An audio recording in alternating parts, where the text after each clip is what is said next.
Welcome to Combox Live Watch Along. Me and Varun are with you from the start. Glenn, if he can work out how to make himself not look like a puppet, which is what we've been seeing from his feed so far. So he's off working there.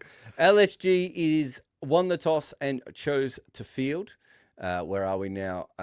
So the 11s as they currently stand, Ajinkya Rahane, Finn Allen, Cameron Green, Raghavanshi, Rinku Singh, Ramandeep, I'll get it. Ramandeep. I'm not even going to say it anymore. Anukul Roy, Robman Powell, Sunil Narain, Navdeep Saini, and Tyagi is the last bowler.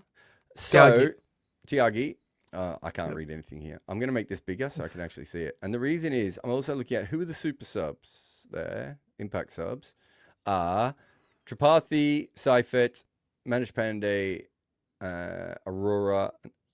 Okay, so we have 1, 2... So they've got 4 internationals in the side. So why would they have Tim Seifert as a sub? Fielding, probably. The wicketkeeper. Okay. Anyway, the big news there, I suppose, at the moment is that Blessing Muzarabani they've moved on from him. Lucknow have Mitch Marsh, Aiden Markram, Rishabh Pant, Nicholas Piran, Abdul Samed, Makul Chowdhury, M. Siddharth, Avesh Khan, Shami, Digvesh Rathi, and the Prince Yadav, one of my favorite princes. One day he'll just be Simple, which is how we know the other prince. They're super subs. So I'm trying to read these things out and count the internationals. 1, 2, 3. So they have 3 internationals in their side at the moment, which means they can use a sub. And so their sub at the moment potentially could be Shahbaz Ahmed. We've seen him a little bit. They've got Mayank Yadav listed as a sub. I don't know how that works. And Britsky looks like the most likely, doesn't he? Or Badoni? I think Himmat Singh, they like Himmat Singh usually. I think he played a couple of games from what I know. Did he? Is it Himmat Singh? Oh, I just made his name up. I don't remember Himmat Singh playing. He's been listed in 3 matches. Is he the guy who's good at fielding, maybe? He might have been the guy that was really smashing it in the nets, I believe.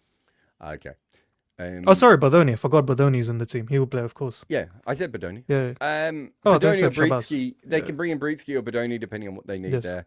And they brought in Shahbaz Ahmed for another game, didn't they? At one stage when so they've got a few different things available to them. I just realised I'm watching the wrong screen. This is my fast screen, isn't it? What else do we need to tell you? It's the same pitch from the game that was washed out. So that we saw a lot of swing. And you said that the ball that Cam Green went out to, can you tell everyone what the expected average of that ball was? I believe it was 5. It seemed, I think it's swung away 2.33 degrees and seemed away 1.97. That's about as close to unplayable as it gets. And in terms of, my laptop has decided to take over my iPad, and I don't know how to stop that from happening. Is it the Mac thing? Yeah, but I didn't start it. And first ball, and he's got in some nice shape. Shami again. So we've got a third slip in place, as you say, lovely shape there, and that's just going to go down to mid wicket, down to third for 1. Yeah, 138.4, decent speed to start off with. I think if they swing and Shami's on a rhythm, it could be a bit troublesome for the KKR openers. But Rahane is an unbelievably good player of right-arm pace. Yeah, fascinating early shot there. Just on the front foot, just opening the face, running it down. I don't know how to get out of this. So go to settings on your Mac. I can't. How do I go on my Mac? My mouse is stuck on my iPad. Oh, actually, just keep. And it's the loudest we've ever seen. This is a swing ball that cuts away from Finn Allen. So Glenn is stuck in the 1990s and Akshay's on an airplane, is what it sounds like. Actually, if you just take your mute off for a second, let's see where you are. All right. Okay. You guys can hear me clearly. Please put the mute back on. Look pretty on the screen, Ban. It looks good. It's fine. If we could take Akshay out and just test his sound somewhere else. Anyway, the ball is moving, and we are here. There are some of us here. Shami gets another one. This swings violently. That just kept Bloody swinging as hell, well. that swung, yeah. That swung like 2-3 degrees. It felt a lot more than 3, that. It just keeps going. It beats him with a little bit of swing, and it kept going all the way through. I mean, this could be a wicket overjar because Finn Allen does not like using a brain usually early on. See, I disagree. I think he does use his brain. If he's facing swing early on, he thinks to himself, if I hit it for 6, chances are the ball's not going to swing as much anymore. So the first ball swung minus 3.65 degrees, and the second one swung minus 1.6. Oh, that just darted back in there. Bloody hell. Sorry, I'm just resetting my thing because I had to Yeah, that's fine. cheat on my iPad a little bit. So that one came back in off the seam though, was it? Yeah, I think it jagged back in there.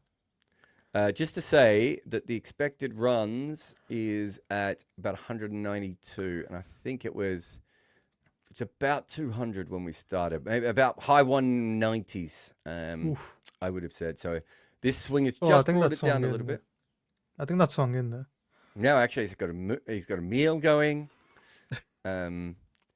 This ball swings away. And it's a big shot by Finn Allen. And it goes down to third for 1. No, it is not, my friend, unfortunately. No. Rakshit or Vignesh, if any of you are listening, you might just help out. Actually, we've had some technical problems today. We've barely started, guys, and we've had some technical problems. Wait until I tell you that we almost had an empty chair for Wagon Wheel because I had to go and get a package while I was recording. By the way, Jared, I think you missed super chats for Wagon. If we could get Akshay to go into another room and check his sound and then bring him back when he's fine. I think that will. Not that he's not pretty and we don't want to look at him all day. Yeah, but I think I meant to text you. You missed some super chats from Wagon Wheel. No, I didn't have any comments on Wagon Wheel. No, they were. It was on the YouTube side. There were like 3 or 4 super chats. This is a boundary anyway.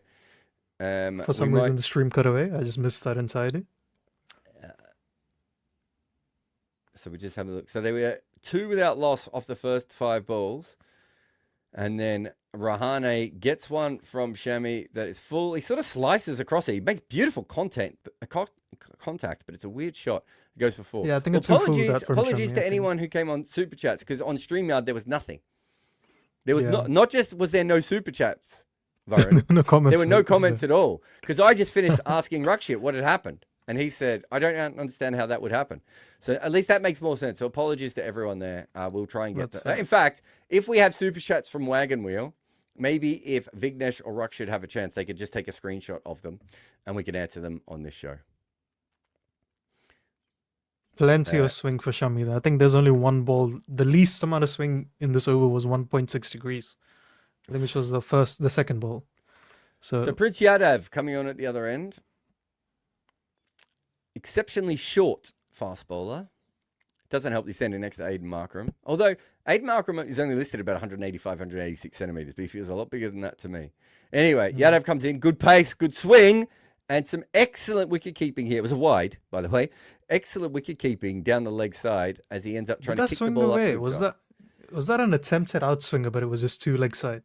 So that is what we call the dream ball, right? And what outswing bowlers will tell you is, if they'll try and get it so it starts on the stumps and then swings away, but quite often it doesn't swing back or it swings too late. So in that case, it did swing, Burren, but after it was already a wide.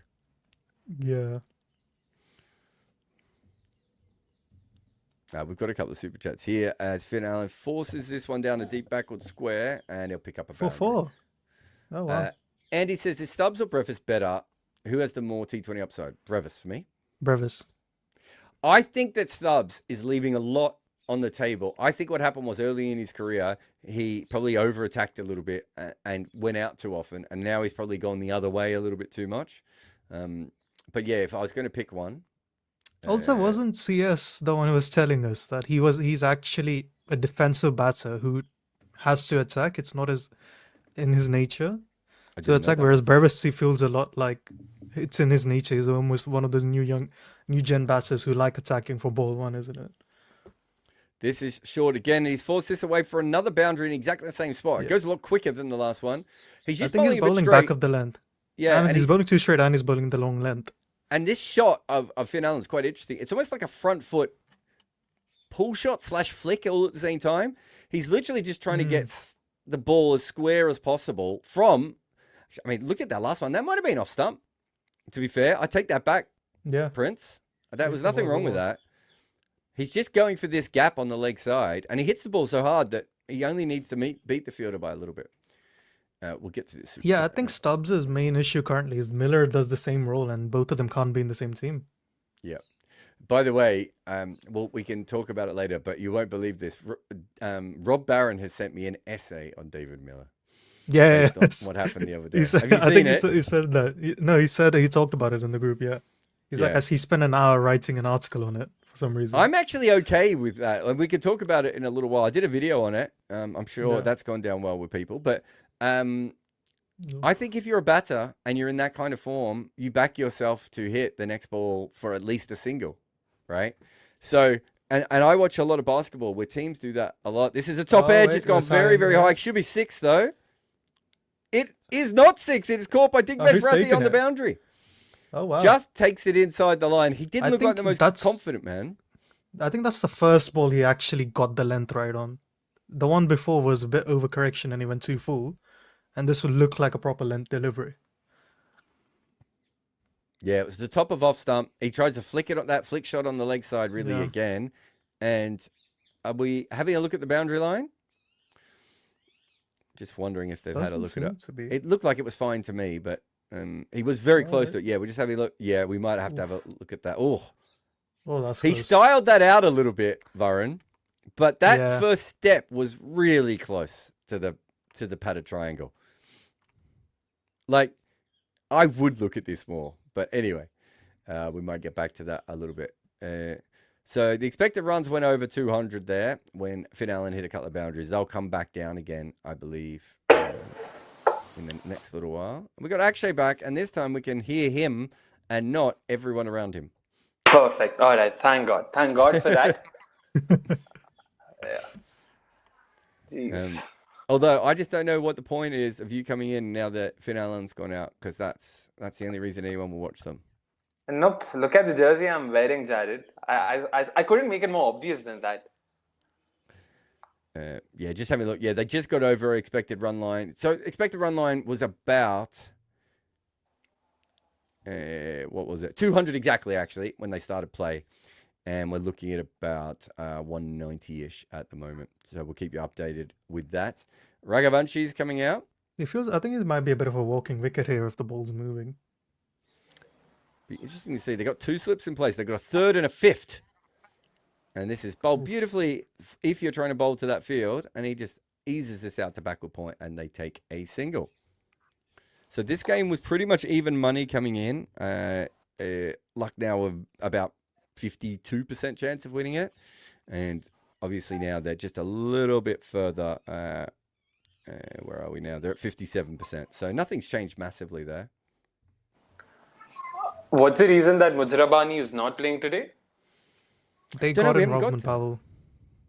Oh, yes, it Okay. is. It's Rodman Powell has come in. Yes. Another guy who's really good at hitting pace. Just what KKR's always needed. It reminds So I me of think the. Green and... Sorry, go ahead. I was just saying, it reminds me of the last auction cycle where, if I remember correctly, they had a top order that really struggled against pace and hard lengths. You know, they had Venkatesh Iyer, Shreyas Iyer, they had Rahul Tripathi. I'm forgetting a couple more players. So it's almost like they saw that. They were like, you know what? We need better batters of pace. And they just went all out on it without factoring, you know, that you need at least one spin hitter, if not more. But yeah. So yeah, sorry. So Green and Raghuvanshi actually don't get out to spin at like a below par rate of strike rate versus them. So you don't. I think the issue is I think both of them are number 4s. They don't really have an obvious number 3. They can't. They can't also. There's no one to hit spin in that team either. There's a lot of flaws in the batting, Jared. It's an interesting batting lineup. It's complicated, Yeah. as Mark Zuckerberg might once have said. Just the swing's disappearing a little bit here. So it was Also, shit ball exaggerated there. swing, and now just settling down a little bit.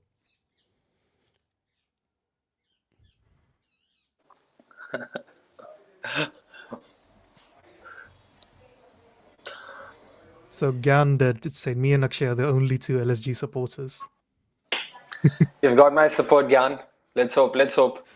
Let's handle. Let's handle all the vitriol that Sanjeev Goenka has received, on his behalf. Not that he cares. Uh, Oh my. so we got the Prime Minister in the group chat. Good morning, Jared, my boy. Hope to meet you soon. Is he prime minister or president? Prime The Minister. Prime Minister. Oh, He's God, prime thank minister. God. I always get Yeah. confused. I hate countries that have prime minister. I think everyone should either call it prime minister or everyone should call it president. And I say that as a person who comes from a country with a prime minister. The UK doesn't have a president, do they, Jared? No, they got prime minister Yeah. too. There's We've other got ones too, both. isn't it? What's Germany? Germany's chancellor. Yeah. Yeah, because I hear chancellor and I don't think you're in charge of anything. I always think like they've just farmed it out to some random person to help them. So what is it? Some European countries have monarchy still. I think Denmark has it. Spain might have it. Wait, Denmark has a monarchy? Yep. No, they're not. They're not in power, but it's a bit like the Of UK course. since they exist. Yeah. Yeah. Oh, I think that, okay. I think that isn't it is it the Danish ones that are really chilled? There's one of the royal families that is just like you could just live next door to them, like they're just dudes. And then one of the other royal families in Europe recently got done for being in the Epstein files, right? I mean, that was UK as well. Only I mean, Prince Andrew was No, caught. but that was the famous. That everyone knew about that one, but there was another one. Don't know if he was the prince though. Where are we? Oh, that's an interesting question from Saptak, by the way. Jared, it's directed towards you. Were you Oh, buddies wait, with this Lalit? one he sliced asked? over the top, and it could be 6. It's an incredible hit there by Raghavanshi. Just opens the blade and forces that over. It's not swinging as much as it has been, but just this is. I suppose it's a half volley and off stump, but it's the fact he's hit it over cover is the ridiculous thing here. That is a good shot. Sorry, did we have a super chat? Did you say? It wasn't a No, super it's a chat, question. but it was about Lalit Modi, so I found that interesting. You were buddies with I mean, we certainly weren't buddies. There's a lot of YouTube videos with you two. Yeah, I think I've interviewed him 3 or 4 times. I was trying to work that out recently, how many times I might have interviewed him. I was trying to interview him before this tournament. He's very hit and miss whether he answers, of course. To be fair, his assistant answered, but I didn't end up chatting to him this time. But yeah, I wanted to take him through a bunch of things. And do you know what I was interested in, actually? I was interested in what he thought the IPL would be now if he was involved. That was the one that I was fascinated in, of like, for better, for worse, forget that, but just what direction it would have gone in, like what things would be different. Would we have more teams? Would we have fewer teams? Would we have gone to a draft system by now? What other owners would he have tried to manufacture? Because as we know, he manufactured owners. Beautiful shot, this down the ground. Stopped by mid on. Digvesh is having his greatest fielding game ever. But yeah, no, I know I've interviewed Lalit twice in his house. In front of his incredible alcohol collection. It is like you could basically steal his alcohol and retire. The quality of the bottles that he has out. It does have a lot of opinions, though. I mean, he does have a lot of opinions on how IPL is or where it is at today. So that's interesting to see. Yeah, and that's kind of what I wanted to talk to him about, right? Which is, how to, what do you think is working, what's not working? But also it'd be great for someone in cricket to push him a little bit on some of the things he got wrong, right? Yeah, me and Lalit have a complicated. This is where I find him a fascinating guy. He tweeted something that I knew was wrong, right? Which was when the Rebel League was coming out, and he said, I had nothing to do with the Rebel League, blah, blah, blah. And I was like, yes, you did, because we talked about it, right? Interesting. And I said, and not only that, I know that your business partners did, and I know that you were involved in it, and I know that you were going to do it. So this was the ZTV Rebel League 2017, 2016, whenever it was, when they offered David Warner $50 million to go to this new league, right? Wait, you're talking about 2016, 17? Yeah. There was a Rebel League. Go back and have a look. David Warner was offered $50 million. A lot of players were offered a lot of money for that. It's got a wide here as the left arm finger spinner has come on. He's just lost control of that as M sit off. I'm quite interested in him as a bowler, so I'll be fascinated. Yeah. Anyway, So he tweets this thing of like, I think he hits the I think that looked like the Toblerone moved, guys. Oh yeah, it has. It has. It could just be the shadows because it's tricky. My point being is they should have looked at that a lot more than they did. The Google part of Yeah, it, I think again, it's it could be the just about shadows. fine, but you're right. Yeah, they should look at it more. It just looks too close. That's what I said, Yeah. Byron, when we were live. Like, it's just like his step is. Oh, it's so close. Anyway, Yeah. so this is 2016, 2018. I can't remember when it was actually, but he was like, I had nothing to do with this thing, blah blah blah, and I was like, so I just went on a Twitter rampage, up and over covers, Oh, what a beautiful shot strike that here is. by Rahane against spin. You're all jealous of how well he plays spin, as he Yeah. smashes this over the top for a boundary. So yeah, so I go on a bit of and I was just in a bit of a mood and I didn't care, so I slaughter him on Twitter. Like line after line, calling him a liar, saying that what he said is incorrect, that I have the proof of it, whatever. And then if you do that, and I've done this to many cricket officials before, they'll never talk to you again. There's a vendetta against you, right? Like, you know, quite full on. Lala was like DMing me like a couple of weeks later, asking me a question about something. Like nothing had happened. Like I hadn't just embarrassed him on Twitter. So he's a really fascinating guy from that perspective of. And I remember when Hassan Minaj's team reached out and they said, look, we think you've interviewed him more than anyone else. Can you help us? Whatever. And they said, well, what do you need to know? And they said, well, how far can we push him? I said, this is the thing with Lalit. There is no limit, right? If you tell him that he was openly corrupt when he ran the IPL, he'll just probably shrug his shoulders and go, yeah, but I made everyone a lot of money. And they were like, what? And I said, there's no limit. He's going to be on, what was that show on Netflix, I think, right? As long as you tell him he's the star and that that it's a big deal, this show, he'll be there with bells on and he'll say whatever you want. And you won't be able to, he won't leave the tape. He won't leave the thing. He's just going to sit there and giggle, right? And own up to it. And when I told them this, they were like, are you sure? Because Hassan's going to go quiet. And I went, I promise you. And then they did it. Do you remember that interview? Like, they literally, like, and he's giggling like a little girl at times, going, ha, ha, ha, yeah, I did that. He goes on record saying, yeah, I've done cocaine, I've done this, I've done that. Like, he's explicitly mentioning things. I'm like, wait, I'm not sure if you should be doing that on a show like this that gets the reach it does. So because they had asked about that, and I said, look, I have nothing. I know he's done cocaine, and I've been around him when I'm pretty sure he was sober, went to the bathroom, and came back, and he was talking at 4 times the speed, right? And I've been around enough people in my life to know what that means, right? So because they were like, we really want to push it. I said, look, I don't know because I've never talked to him about it. I said, but like. I won't go into the full stories here, but there are some great stories of people in cricket. Digvesh Rathi is on, and this is a half tracker outside our stump. Not exactly what I was looking for, my man. Maybe he's fielded so well he'll bullshit today. But I've heard some great stories of like Lalit's trying to sign people for the IPL, right? Commentators, players, all sorts of things, right? People, companies, and like him coming back from the bathroom with white powder on him. And these people just like, oh my God.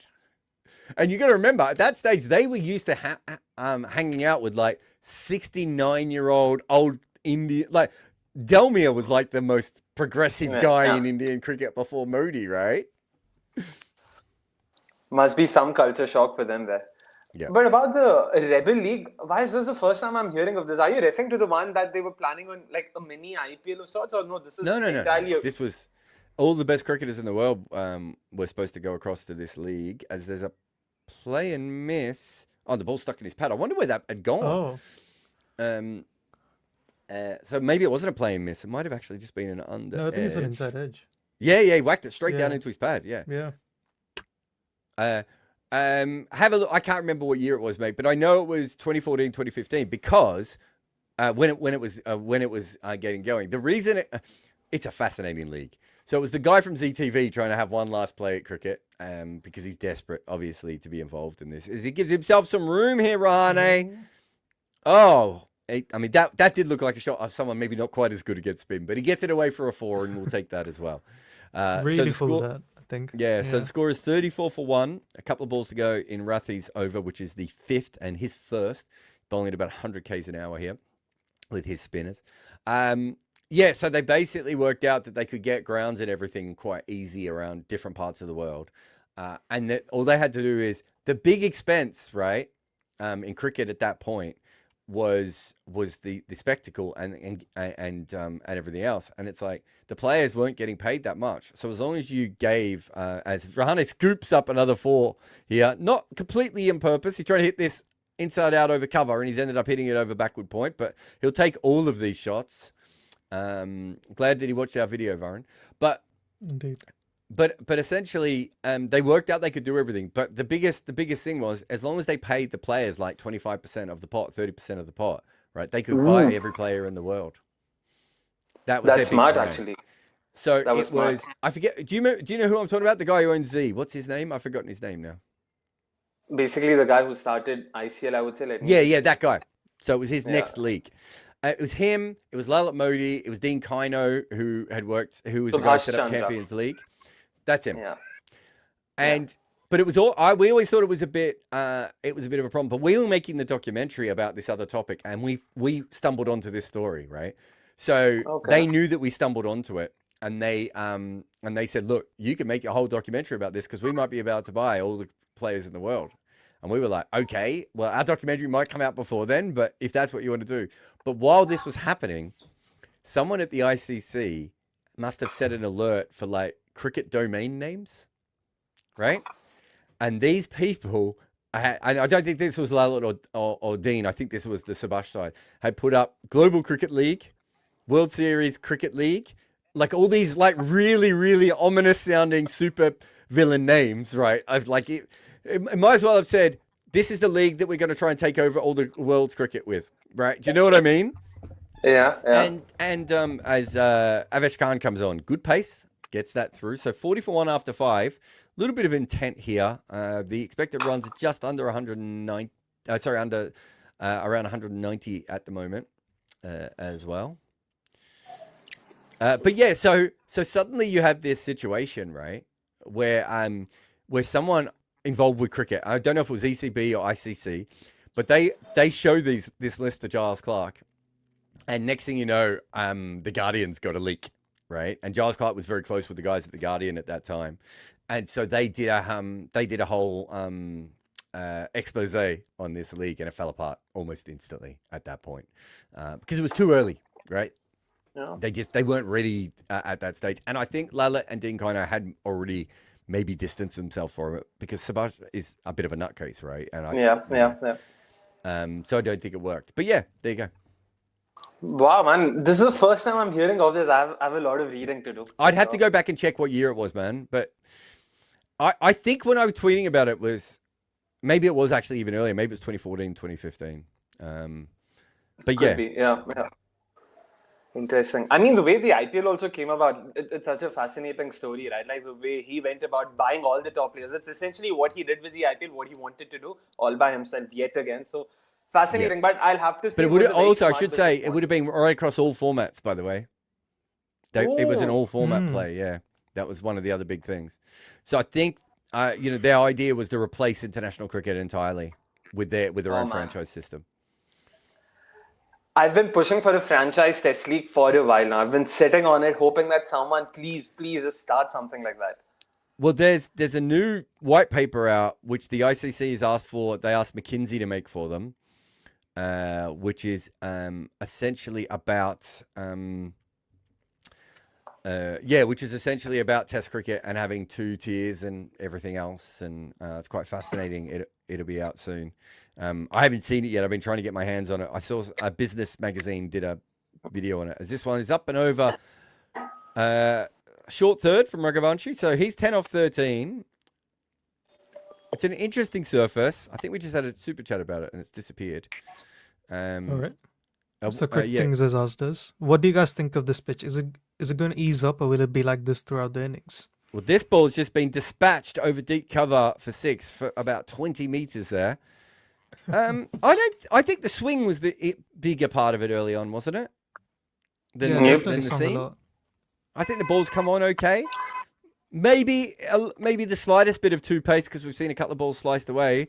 And that was a half volley that was hit over covers. So maybe the half volleys have been easier to hit than the balls into the wicket. Oof. But I'm not That's a shot sitting and a here half. saying that this is a tough wicket to bat on. Did you guys think that? I think a better batting side would have 70 by now, and a better bowling side would have taken 312 by now. I don't know about the better bowling, but by the better batting, I agree with Varun. That I don't think there are any obvious demons as such on the surface. I mean, we've KKR just is seen for here, Raghuvansh's just pushed this through the covers for 4. Like, it Yeah. looks like a pretty good batting wicket to me, if we're being honest. Yep, that's true. No, I mean, but if you look at Prince Yadav's first over, I think he bowls one ball and good length, and he gets a wicket essentially. So, Yeah. But there was still swing there, wasn't there, at that point as well? yeah. Since that swing has gone, we really haven't seen as much. And KKR are almost favourites now. I'm not sure they should be. If this batting pitch is as good as it is, and you've ended up 56 for 1 in modern cricket. We've got a bunch of different super chats, so let's go through them now. We've got the timeout. Anime says, what's the behind story on the Kimber surname? So essentially what happened was there was a bunch of Christian religious zealots in France who moved to the UK, and their name was Cumbray. And then they realized that they needed to anglicize their name, as was very common back there. So they just made up a name from Cumbray, and the English version of that is Kimber. And so it means that there isn't actually, it's a very modern name. I think it's maybe 300 or 400 years old. So it doesn't go back a long way like most surnames do. And then it ends up being that all Kimbers are related to each other because it was a very small community as they went around. So there's very few Kimbers in the world. There's 2 professional Kimbers. There's a guy who plays, is it Joe Kimber? Who plays in professional cricket in England. Which is funny when Jay Kimber comes up on the screen. And there was a guy who played for South Australia as well. There's a couple of them that were better at cricket than me and will remain that way. There's a women's cricketer as well, by the way. I want to say Susan. I'm forgetting what her first name is, but I know haven't there seen is a women's cricketer with my name, but Wait, let me. but so the actual where they moved to from France was where Newbury's from. Newbury cricket. Where is that? Is it Berkshire? Newbury cricket location. Yeah, so they basically moved to like a hot area of cricket. So that's Sussex. That's like so where cricket was started. Stadsguru has 4 Kimbers, Jared. 4 Kimbers. Okay. Yeah. We have Lewis Kimber, Martin Kimber, Oh, Nick Lewis, Kimber, that and was the Tom one I Kimber. meant. Lewis Sorry, not Kimber. John. Lewis Yeah. Kimber. Yeah. Sorry. Who was the other one? We have Martin Kimber, Nick Kimber, and Tom Kimber. Okay. And so there's an Adam as well. I think it was Adam Kimber who played for South Australia. So I don't know why he's coming up. But yeah, so if you think about it, my family moved to Sussex, right, at that stage from France, at the exact time that cricket is being formed, right? And so it's being formed in Sussex, right? Sussex, Surrey, those sorts of areas, right? So it's not a surprise that Kimbers are involved in cricket. You know, there's a long sort of backstory there. Plus, they were all conservative nut jobs. So what else were they going to do? They weren't going to have any sex or any drugs, right?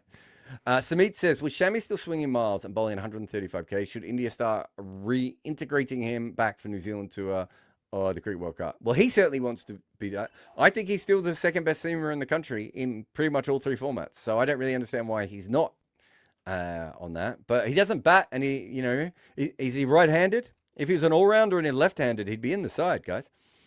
M. Siddharth went for 9 in his first over. He's back after the power play. Be interesting to see what Rahane does here. What else do we have here? Andy says, how valuable is an opening left-right combo in T20s? Could throw bowlers off their lines and deny them one of their best opportunities to take wickets. I've never looked at just openers, Varun, have you? Can't say I have. Just openers. Can I tell you my favorite thing?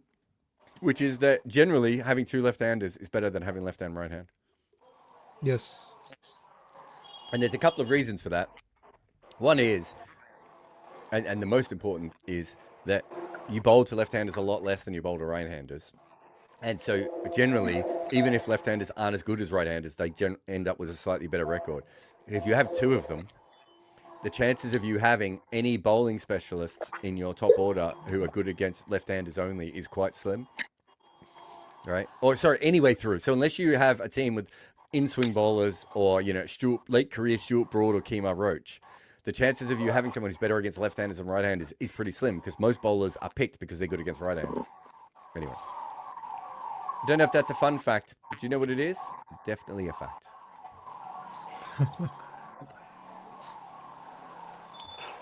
It's Before we just had a 4, I just thought. yeah, big well done, sweep well there. played. It's Protsem. You lost all the wagon wheel chats today. As I said, they didn't actually come through. We're going to... Rakshit's gone off to take photos of them, mate, and we can have a look at them. But when will we see a wicketkeep as a fielder on the circle off the last ball and can he use their gloves or not? Are they restricted to the keeping area? There is a law about where you're standing, isn't there? But we have seen teams already try to not use a wicketkeeper before. It happened in Blast Cricket quite a few years ago now, maybe 7-8 years ago. It doesn't work because you can just leave the ball and it goes for 4. It just doesn't work as a tactic. It doesn't make any sense. Like Siddharth in again. This is flat and turned around for they might get 1 there. Yeah, they pick up 1. So they move on to 65 for 1 after 6.5 overs. So yeah, teams have thought about it, but I don't know what, like, because you'd have to change where all the other fielders are as well. Right? In order for this to work. Because you'd have to have deep third in a position where they can stop the ball going for 4. You remember that Bangladesh game? I mean, like the keeper who was, standing well beside the line of the stumps, and the ball just went through and through. Yeah. So Also, just T20 eyes, Jar. I think whenever the last updated this, they are better. left-handers or left-right? Left, right. So left is the worst, and then it's right, is that right, international? and then it's left hand. Yeah, T20 eyes. Yeah. Interesting. I think I've only checked since the last T20 World Cup. So yeah. Is that try all T20 cricket and take out internationals there? Only because I don't have that database currently. I think I need to build that. Come on now. Well, there we go. Left, right is better. Brett says mid-season trades for real. KKR to get out of relegation form. Can you still do mid-season trades? Because you could. Yeah. It's still technically true, is it? Yeah. Yeah. Because they brought that in for COVID, didn't they? They did, Yes. and the rules was slightly tweaked in 2022. So there is a clause the player who's being traded should not have played more than 2 games, yada yada yada. So there are a couple of things, a couple of boxes that need to be ticked, but it's still there. Digvesh back on again. This ball's just pushed in the air through the offside. What else have we got here? When is Akshay going to do a bit where he switches jersey midway through the game, depending on which team's winning? Rudra asks. Wait for LSG versus LSG versus Delhi or something. That'll be a fascinating game. I'll count. Oh, this might be out. Reverse sweep here. Might have got some bat on it because it looked very adjacent. Well? What was that? Isn't that outside off though? I don't think so. It looked adjacent. I mean, it might be outside off. At the moment, Digvesh and Rishabh Pant are touching Rishabh Pant's pad over and over again in conversation. Oh, yeah, you're right. Just outside off stop. So, interestingly enough, the person who had the better view of that was the bowler, and he was positive it was out. The wicketkeeper was the one who had no real view on it and was like, I don't think it's out. Yeah, I watched it in real time now. It does seem outside off some, the impact for sure. Also, one thing, yesterday, if I'm not wrong... Oh my God, sorry, just before you say this timing on this last ball from Rahane is ridiculous. I think it was Rahane, wasn't it? Yeah, he's just flicked this ball into the leg side, and I was thinking, oh, they'll get a single here. And he somehow picked the gap, and it's hit the training wickets and just scooted away for 4. Sorry, mate. Nah, I'm waiting for the ball. I want to see what's Rahane done here, and then I'll probably say that. Come on, Digvesh, run in, there we go. Ooh. Yeah. I guess he's seen your video today. It went out today morning? Yeah. Yeah, he's seen that clearly. What else? I remember when I worked at Cricinfo, that stuff would happen a lot. Like, it does happen sometimes with the videos as well. But I remember doing a piece and then after the game chatting to someone from the team and them going, did you see what we did? And I was like, what? And they were like, we did that thing that you said in the piece. And I went, did you? I hadn't even noticed. I think the most popular anecdote, around something like that would be MS Dhoni after the India-Australia semi-final, if you guys remember. 2007 World Cup, India defeat Australia in the semi-final. Ravi Shastri is the one sort of, doing the post-match presentation.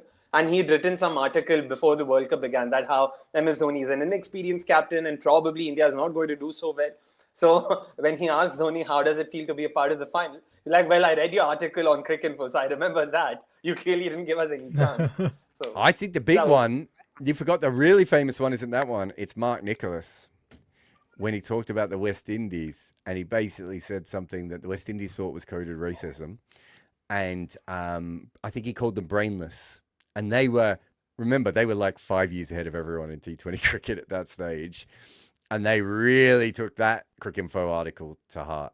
That's the one I remember as like, that was a really interesting time to work for Cricinfo. Because of all that. And the funny thing is, I was writing all these pieces about how I thought the West Indies would win that tournament, even like way out. And even I got caught up in the whole, like people were like going with a fine tooth comb looking for for coded racism. I was like, guys, I'm the one, I was literally even in the start of the 20th over saying that I still thought the West Indies would win. I might have been the last person left on earth other than Carlos Brathwaite who thought they were going to win that game. Fascinating nonetheless. Hertz manager says, Chancellor Jared, you missed Rob visually demonstrate shots. Oh, to Akshay yesterday, as his feed was slow. We should have Rob do that for every ball, please. Yeah, he really went out of his way to try and describe it as vividly as possible. So good on him for doing that for sure. I've never seen Rob play cricket, but he's told me he's terrible. So I don't think he would be very good at playing shots. Is my guess. As we know about Rob Barron, potentially the best fielder that's ever lived. Certainly according to himself. Avish Khan coming back on. So it's 74 for 1 after 8 here. And Rahane has thrown his bat away and hit the ball straight up in the air. And it's going to be... And is it gone for 6 yards? Is that 6 or 4? Yeah. 6. That is a 6. Hey, I tell you what, he might get 10 runs off this ball, everyone, because it's very possible that Rahane has thrown his bat for 4 and hit the ball for 6 at the same time. We've certainly seen a lot more intent from him today, and he could not have thrown himself any more at that ball. Literally threw his bat at it. Oh, now I see that. Wow. Geez, that's not even point. That's almost in the third man region. More than the point he's in, the way it's gone. Well, I think they have a third man back. So, yeah, so deep backward point, maybe? Let's have a look.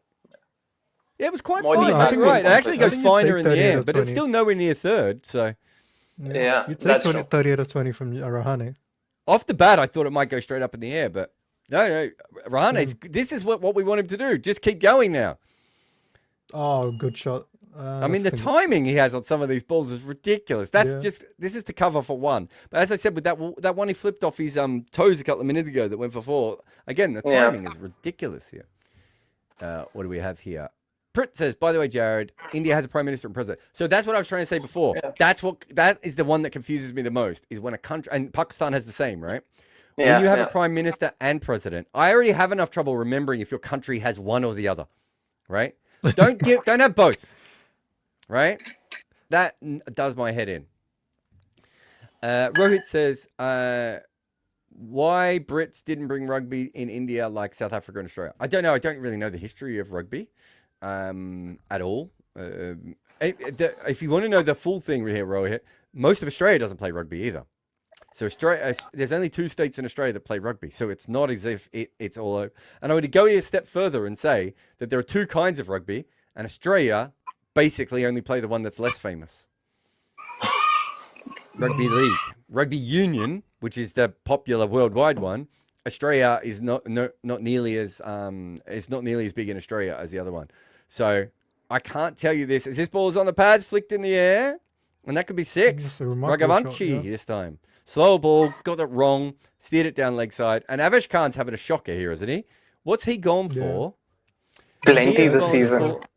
30 runs in 10 balls here. Yeah.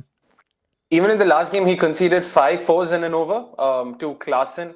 Was it 5 or 4? One of the he conceded 4 or 5 boundaries. Was that like when they're in the middle of that comeback, right? Yeah. That's right. Ooh, So we shot. somehow have Rohana hitting spin and Raghuvanshi hitting pace today. They've swapped roles.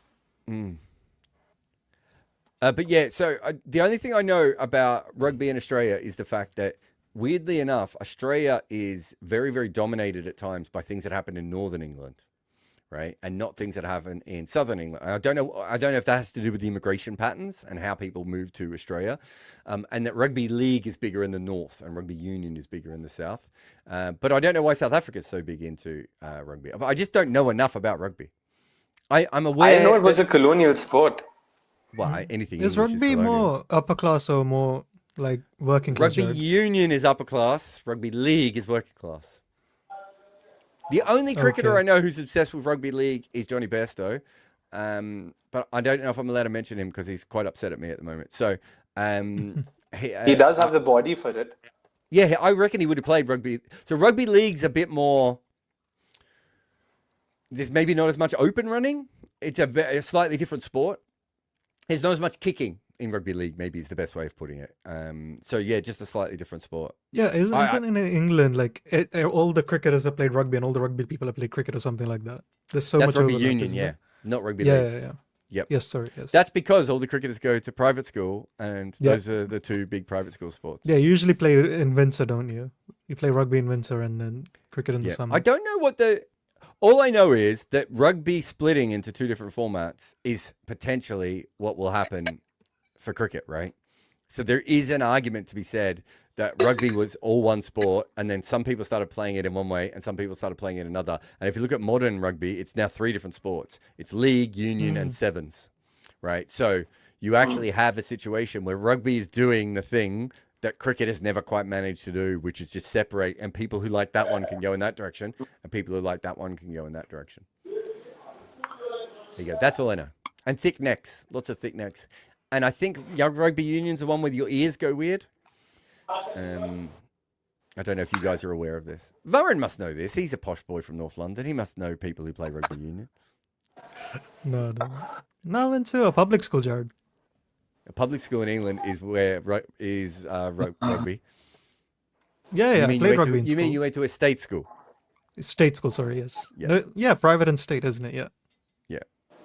Public in England is, again, getting back to the president prime minister thing, is one of the stupidest things. 94-1 here. What is it? You have state, you have grammar, then you have private, right? Yeah, but private schools in England, the top schools are called public schools, but actually they're not public schools. Of course, yeah.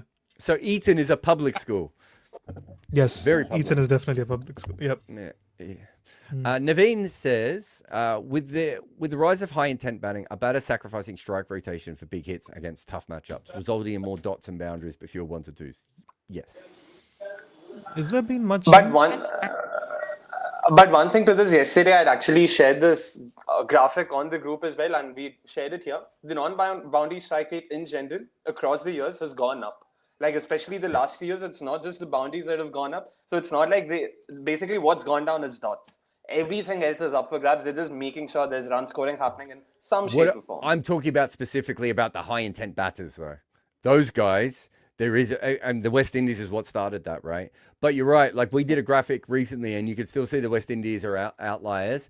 But watch Tim David and some of these other guys. They will actually, and Heinrich Klaassen, they will actually bat dots more than other players will. Yeah. But you're not right. Also, I don't know if that's against Also, this happened in baseball matchups as well, by the way. I don't know if it happens against tough matchups. It's usually easy matchups that they do that. Where like we're starting to see batters just turn down a single, go okay, even if we play 3 dots, I will hit him for 3 sixes. Yeah. But I don't know if hitters have necessarily paired it up with taking singles against a matchup that isn't suited for them. We've seen some people do that, but not always, right? Yeah. Opening partnerships quite often do stuff like that because they have conversations beforehand. If the left arm finger spinner comes on, just block it. Either hit a boundary or block it, basically, is what they will say. There's a great one with David Warner and Aaron Finch where they were mic'd up for, I think it was a warm-up game or something. And you can hear them talking about that specifically of like David Warner going, that's my fault. I got you on strike and that's my matchup, not your matchup. Like, I made a mistake there. Slow And ball. also about with this, yesterday we had someone asking us, Jumpsuit, if I'm not wrong, it asked us about if we could share what percentage of overs in the IPL has seen 2 or more boundaries. So I was just looking for the data. I'll put it on the group if you guys could share it, because he or she had asked for it specifically. Again, fascinating. No surprises there. The boundary You might have scoring to has send only that gone up. to Rakshit or Vignesh directly. Do they have it? I'm not sure. Let me share it with them as well. Andy says, is Ngidi better than a healthy Hazelwood in T20s? I'm going to say no, but I want to hear what you two say. No. Yeah. Across phases, I would say no. Just like a complete bowler, Hazelwood is probably. Yeah. I think mainly because he said healthy Hazelwood. Well, yeah. I mean, to be fair, healthy Yeah. Ngidi also is a part of that. The Prince has come back on, and he's, again, looks like he's just bowled a full toss on the pads there, and Raghavanshi taken that for a boundary. The reason I would say that he's not better is not that he might not. Well, sorry. Yeah, the reason I would say he's not better, he actually might be better, but what he's not specifically, right, is more impactful. Because if you can take wickets with the brand new ball, that is the best skill to have, I think, in all of T20 cricket. And Ngidi doesn't even bowl with a brand new ball all the time. It's not his speciality. Yeah. So by the time Ngidi comes on, right, the game has already sort of slightly progressed a little bit. And Ngidi isn't at his best, really, until the middle overs and late. So unlike Bumrah, who is still good in the third or the fourth over and can still have a huge impact, Ngidi can't even always have that kind of impact because he's much better later on. So that is why I would compare it. All right, so what have you got here? So what are we looking at?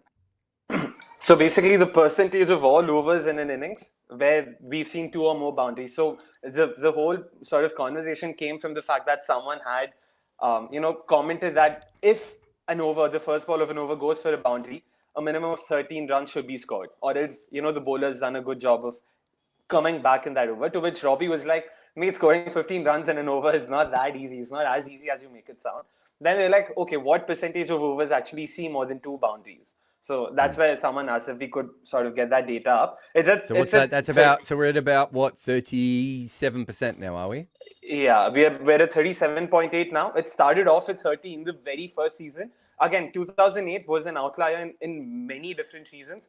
Across the first decade, 2008 saw the highest boundary scored, period.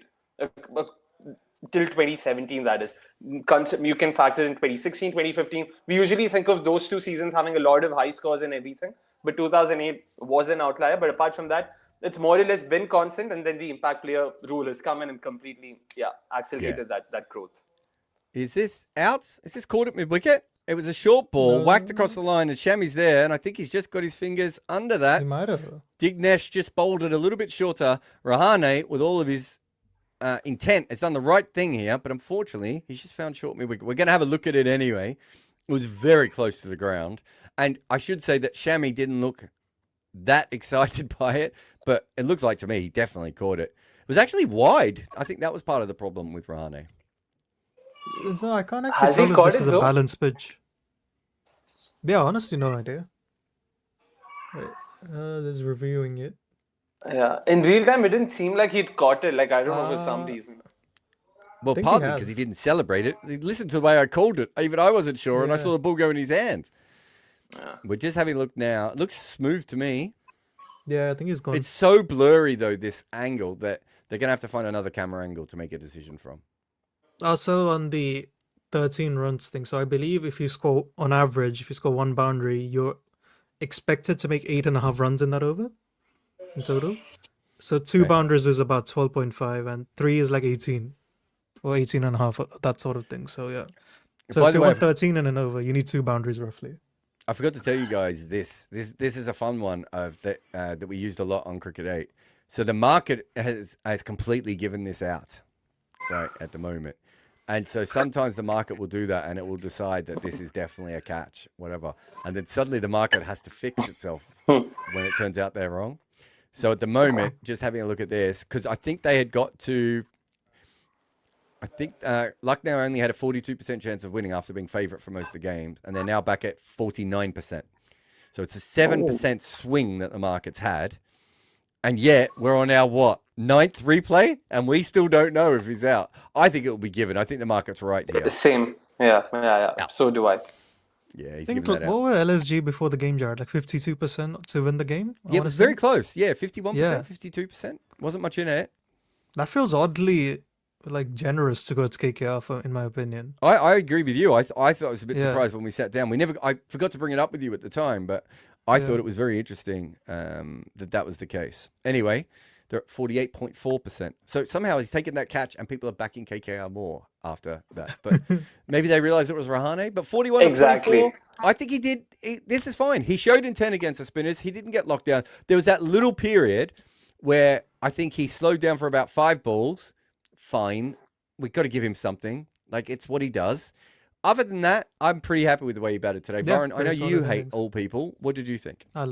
Yeah, it was pretty solid innings. He was hitting spin, which surprised the hell out of me, but yes. He was trying to hit spin as well. I mean, he can't went out complain trying about to a hit spin. Yeah. I can't complain about a Rahane innings if he's shown intent versus spin. First ball here, Digmesh has bowled the finger wrongin', and one day Cameron Green will know what that delivery was, because it's not today, because it hit his bat, but I'm not sure he meant it to hit his bat. It's ended up going through his legs to square leg.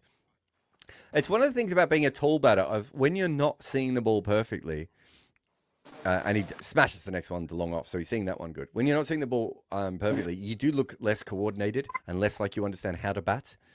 If you're a short player, there aren't as many moving parts that can go wrong with you. I agree. Varun, I don't understand this. Can you explain this super chat to me? There's a new stadium coming up in. I think it's got like Go a for it, Varun. very unique design. 1 second. Oh, does it? Oh, let me have a look. I wasn't aware of Yeah. this. No, it's. I think it's got like a Trishul or something. Yeah. Oh yeah. It is- Yeah. Yeah. Does it It's have right. like? So the floodlights look like tridents down there. I think it's something like that. Oh, okay. Yeah. So for more context, Varanasi is like a very holy city for Hindus. So it's supposed to be. Yes. Yeah. I mean. Oh, okay. I don't- see. I think it looks like a good-looking stadium. Yeah, but like, is it well located though? Like that's what my main concern with all these Indian stadiums are. Well, I can tell you this without having been there or have anything to do with it, it will not be well located. Exactly. It will have one road into the car park, and it'll have one road back to the center of town, and you will be on that road for 5 hours after the game, like in Pune, like in Nagpur, Ahmedabad. like in. The worst, absolute worst. So, by the way, again, credit where it's due. I was at the Chinnaswamy for the RCB CSK game. They've actually done a pretty good job of revamping the infrastructure around the stadium and how the spectators get in and out. I must say, like, I wasn't hopeful at all. Was pleasantly surprised with how It was won't matter managed. because they won't be hosting games in the future anyway. They won't be hosting IPL games. They won't be hosting IPL games. I would put my money on that being the first team that ends up with their own private stadium. I hope, man. I hope teams go that way. I know it's a very big investment. I think that's a Imagine good if solution. Indian stadiums had an easy way to get into them and then clean facilities and easy food once you were there. I'm just saying. But We've about never this, seen that in any other sport in any other place in the world. So But Come on, about Jared, what don't he's say silly just said, things in the morning. exactly. Like, I don't think it's down to just infrastructure. I feel blaming the organizers or BCCI is a very sort of low-hanging fruit that way. But somewhere we'll also have to look inwards. The way we maintain these structures, the way we maintain this, the way we sort of, either throw our waste and all of these things. It's not like we take good care of it ourselves. We couldn't care lesser about how it's being taken care of. So there's no point looking at how BCCI is treating it when we ourselves are treating it like shit. yeah.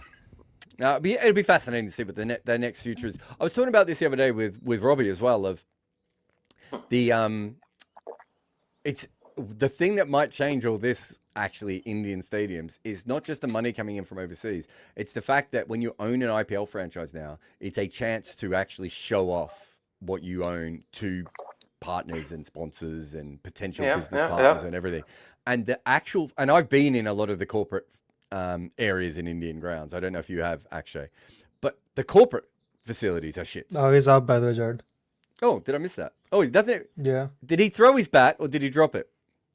I think he bat's on the tried to ground catch here. it and then dropped it. Yeah. So it's 105 for 3 here after 11.4. And So I was they just go back about to favourites again. This is my man Siddharth. He's just tried to come down to that, and it's a little bit too up and under him, too close to his body. He did throw the he did the Ben Stokes, threw the bat up in the air and dropped it. 101 So I was just about kilometers an hour. It is very hard to use your insane. feet, and he's ended up getting too close to the ball. So at the 11th over, I think my model predicted them at 85 for 2-ish. Oh, not bad. Yeah. Not bad. So I think this is a weird pitch. Still can't figure out if this doesn't feel like a road, Jared. But This we've feels had like if some you're set, balls you that- can make runs. Yeah, we've had some balls that they've just eased for 4 though too. There's a couple that have. No, I But mean I it's don't think this is more- a 250 pitch. Sure. I agree with that, but I think it's closer to being a road than it would be to, I don't know. I No, think yeah, it's a road. 100% with you there. I think like maybe 200 is if you're again a good bowling attack, you will defend 200. Is KKR a good bowling attack? Probably not. So So they I can need tell like you 220-ish. I think the run line was of 210 at one point. Yeah, I'm just having a look. About 210, 215, I think is the most it got to. It's gone down to 200 now. 195 at the moment on the markets. Where am I looking? Where am I looking at? Interesting. Yeah, sorry. Yes, okay. Yeah. And Jared, you Yeah, were I talking think it's about just the updated. corporate things. Yeah, like the corporate facilities and those. Like if I'm a billionaire and I've just bought a cricket ground game and I'm like telling everyone that this is bigger than the Dallas Cowboys and they fly out to India and I take them into some of the corporate facilities, they are like really bad, right? Like I don't even just want to mean basic, like some, like the England ones are pretty ordinary, right? And the Australian ones can be quite ordinary.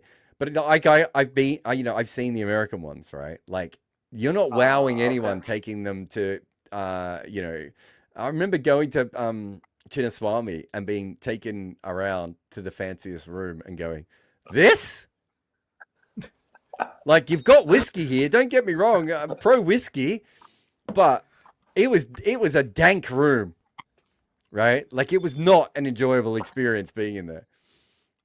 But Jared, your experience was so different from mine. So I've been to the corporate box only once at the Chinnaswamy.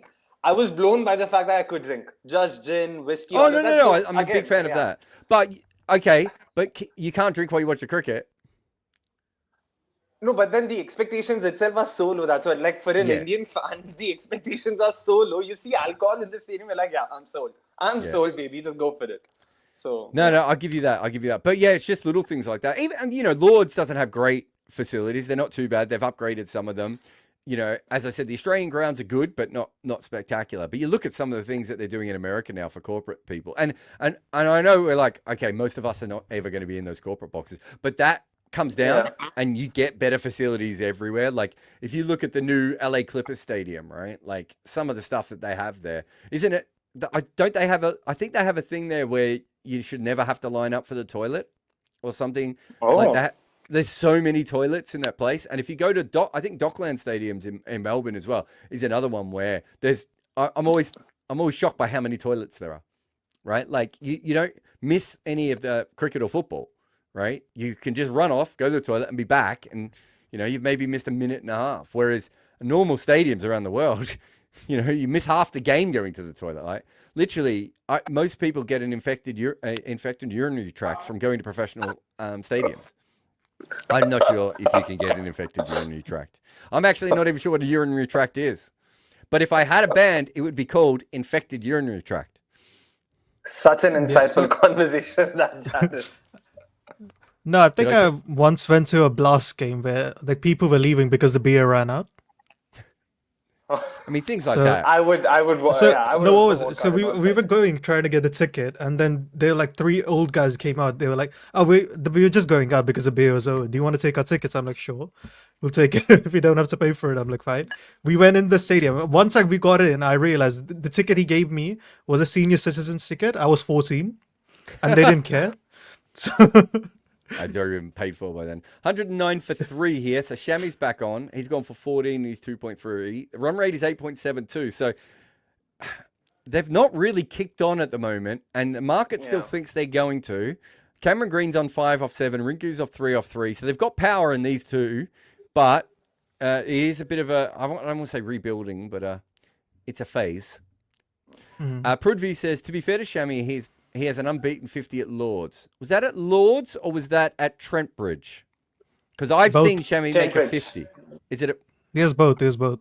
He has both, does he? Yeah. Okay. I know I was at Oh, Trent okay. Bridge when he made a 50. The Bumrah partnership. Yeah. Yep. Okay. Because I've written about his 50 at Trent Bridge because in that game he made a 50 and Jimmy Anderson made 80, and it might have been the worst test match I've ever covered. And Mohit Sharma also didn't do too badly, right? That's the game where not Mohit Sharma. Who was it with Bhuvi. Shami? Bhuvi. Bhuvi. Yeah. Yeah. That Mohit game Sharma was Bhuvi the one took a that 5 that I was want like to say. 5 days of nothing happening, and then Alistair Cook Yeah. imitated Bob Willis and took Ishant Sharma out, and Yeah, we all cheated. yeah. Yes. That was it. That was the whole test match. Yeah, the Lord's 50 was iconic, isn't it? Like, the whole day 5 was crazy. Yeah, I'd forgotten about that one because I was Yeah. at the other one. Can't wait for Rahane after his 50 to say, "Yeah, Viv, talk now." Like, that's a throwback. That's a throwback to Dinesh Randon, and that was at Edgbaston. That one I was there for that Yeah. one. I remember being there and us all trying to read the note. And the Edgbaston press box is a long way from the action. And then turning around to the TV, it'd be like, "Please show what he's got in his hands." This happened last season at the IPL as well, right? Where Abhishek Sharma took out a piece of paper and the opposition went up to him and they were like, please show us what the fuck was written on that. Oh, by the way, Jared, they just Oh, had a look, someone else graphic is which... onto our thing. Yeah. So they're putting Yeah, up the yeah. percentage of Sammy's slow ball. So I brought this up with, I was commentating with Abhishek Janjanwala, and I said it is noticeable how many slow balls Mohammad Shami is bowling. And he was telling me, he said, yeah, I don't even remember him having one when I played with him. Like, he might have been, and I've got this theory that Shami might have been one of the last true bowlers to not have a slow ball in world cricket, right? And then we saw him the other day bowling them out of his ass everywhere. And suddenly it was like, okay, this man he's back, he's got them, and he bowled them well. So we'll probably have a piece on this, won't we, Warren? Yeah. Because we Also, where did you talk to Abhishek Junjunwala? we were on commentary in TalkSport together. He lives in London. Right. He lives over here. Oh, yeah, did not know I've that, commentated okay. with him quite a lot.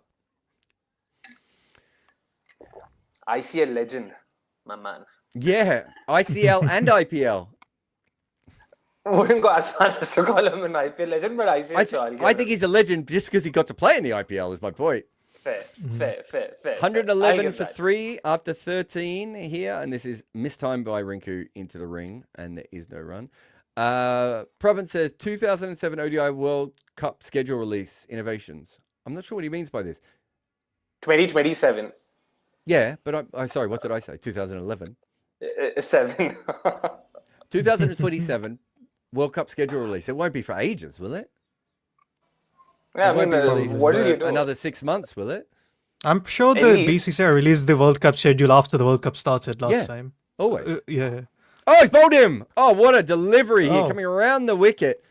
I don't know if it nipped away, but Avesh Khan, who's had a shithouse day, comes in and just bowls a beautiful ball, top of off stump. That's where you should be aiming, kiddies. And this one just nicks either the stump or the bail on the way through. Rinku was stuck on the crease, and he is gone. I'm just seeing, did he run his fingers on this? No, just see him up. Good ball. Beat him with maybe a little bit of extra pace. 131 doesn't feel like pace. Rinku just wasn't expecting whatever that delivery was. Did it deviate What away was- slightly, or was it just a straight ball? I think That might be on looked you odd. for later, Varun. I don't see it deviate, but it's a Yeah, it we was a didn't have straight great ball. angle. Yeah. Because it did look But like he- there was an angle there, and it looked like it slightly was straightening. Because I think Rinku was expecting it to come in to him and follow the angle. Or he might have just I played think he down the just wrong missed line. it. Yeah, exactly. Yeah. He just missed it. Prit says, Punjab suddenly has the best stadiums. Mulampur, the new stadium looks fantastic. And Dharamshala is obviously the most beautiful stadium anyone could wish for. Yeah, I mean, it's beautiful. I'm not sure the facilities are fantastic there. I haven't been at the Mulampur one, so I can't give you anything on that. But yeah, Dharamshala it's a very rustic cricket ground. But the Mullapur Stadium is a story in and of itself, right? It's like how the New York Stadium is in Long Island. The Mullapur Stadium is nowhere close to Chandigarh. Where they call it New Chandigarh, which is like way outside the city. It's in the middle of nowhere. They've got a landfill right next to it, so apparently a lot of mosquitoes and whatnot. But the facilities are good, but it's in the middle of nowhere is what I've heard. So it's very hard. Yeah. There's another question about this here. Narendra Modi is coming on board. The reason most Indian stadiums are not built in cities is because we are building huge sports complex around it, like in Gujarat, which hosts the Olympics. Well, Gujarat isn't going to get the Olympics, I don't think, by the way. I love the confidence, though. Very much. I can tell you that now. excited, actually. Here's the problem with so- this. I can tell you this based What's on up? Sydney. Sydney did this. Sydney built new facilities in the middle of nowhere, Yeah. right? And guess what? No one fucking uses them. They still want to use all the old stadiums that are in the city because Sydney had great stadiums in the center of town. Why the fuck do they want to go? Trying to get to the who is it? The Sydney Thunders Stadium is the worst experience of my life. I hate that stadium so much. Right? It doesn't work. Excuse me. I'll personally take offense to that because I stayed right next to the showground for about a year or so in Sydney. Yeah, and Loved you know it, it's in the middle of loved fucking the nowhere. Olympics. Then I know, which is why it was it's not even beautiful. fucking Having a Sydney. I'm not even sure it's still in New South Wales. No, it is. It is. Of course, One it's like day, very- I don't honestly. There was one game I went to there, right? So I caught a train, and I thought I was catching a train like near the stadium. Turns out I was nowhere near the stadium. I get off the train, right, to get a bus. Yeah.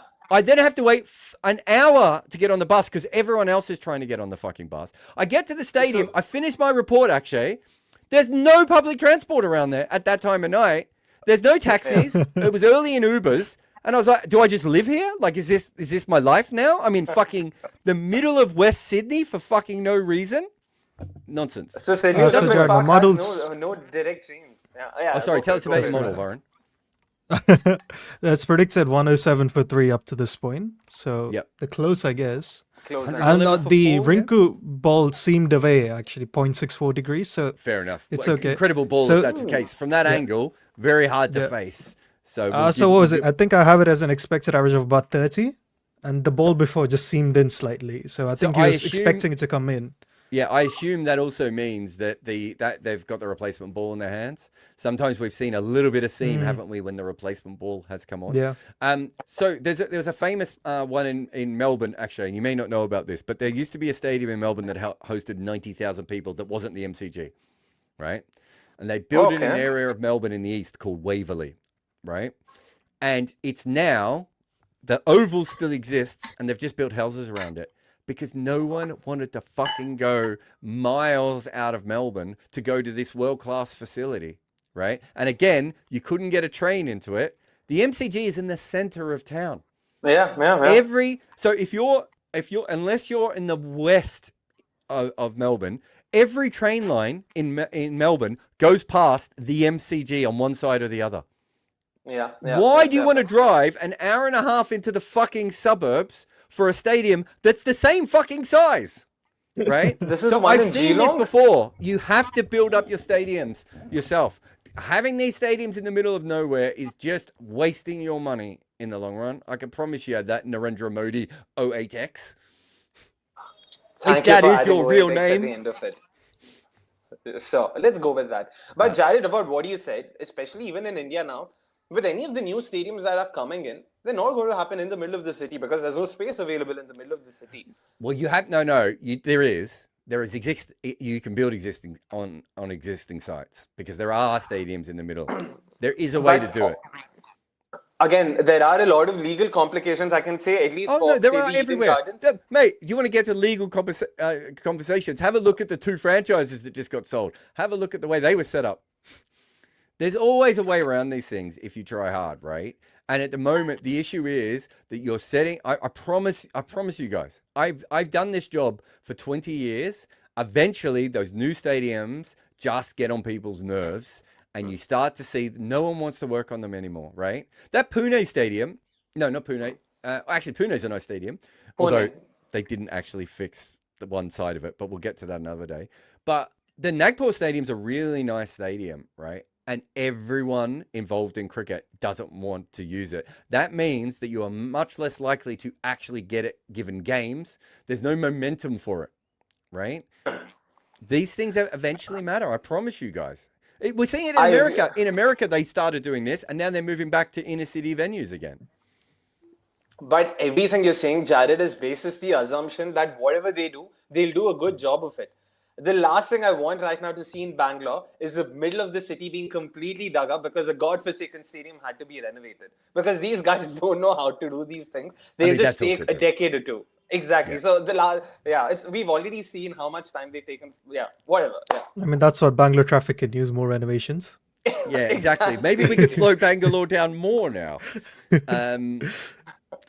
So it's 112 for 4 here, and Lucknow are at a 70% chance. So by far the most favoured they've been. We weren't worried a little bit before, didn't we, about the fact that that they hadn't quite kicked on. It looks harder to bat now than it has at other stages, because if you have a look, Rinku, Cameron White, and now Rodman have all got stuck at the start of their innings. So either there's something to the fact that we said before that this pitch gets easier the longer you bat, or the new ball is reacting a little bit differently on this surface, or the old ball, whichever one they're This using. also feels like a good length Yeah. pitch, Jared. I think they've gone for runs whenever they missed it. By the way, the Digvesh last 4 Rathi's overs bowling of, with a slip in place. He's bowled a half Oh, tracker wow. again. He's got to get rid of those half trackers. He's such a good bowler. I mean, the last 4 overs, by the way, have gone for just 14 runs at the cost of 3 wickets as well. So, I mean, Yeah. So many dots, though. Specifically, what we're seeing at the moment is dots.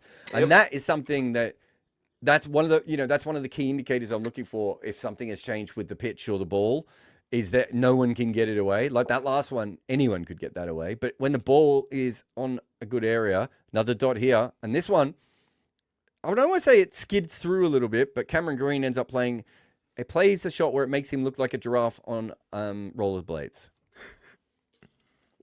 Isn't Robin Powell horrible versus spin, Jared?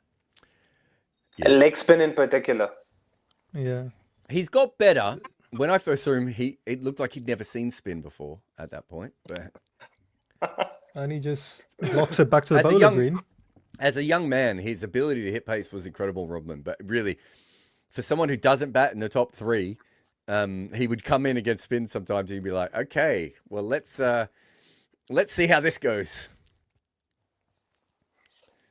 Yeah, but 1 single, 2 dots, and the single was a very poor ball as well. As you said, Cameron Green.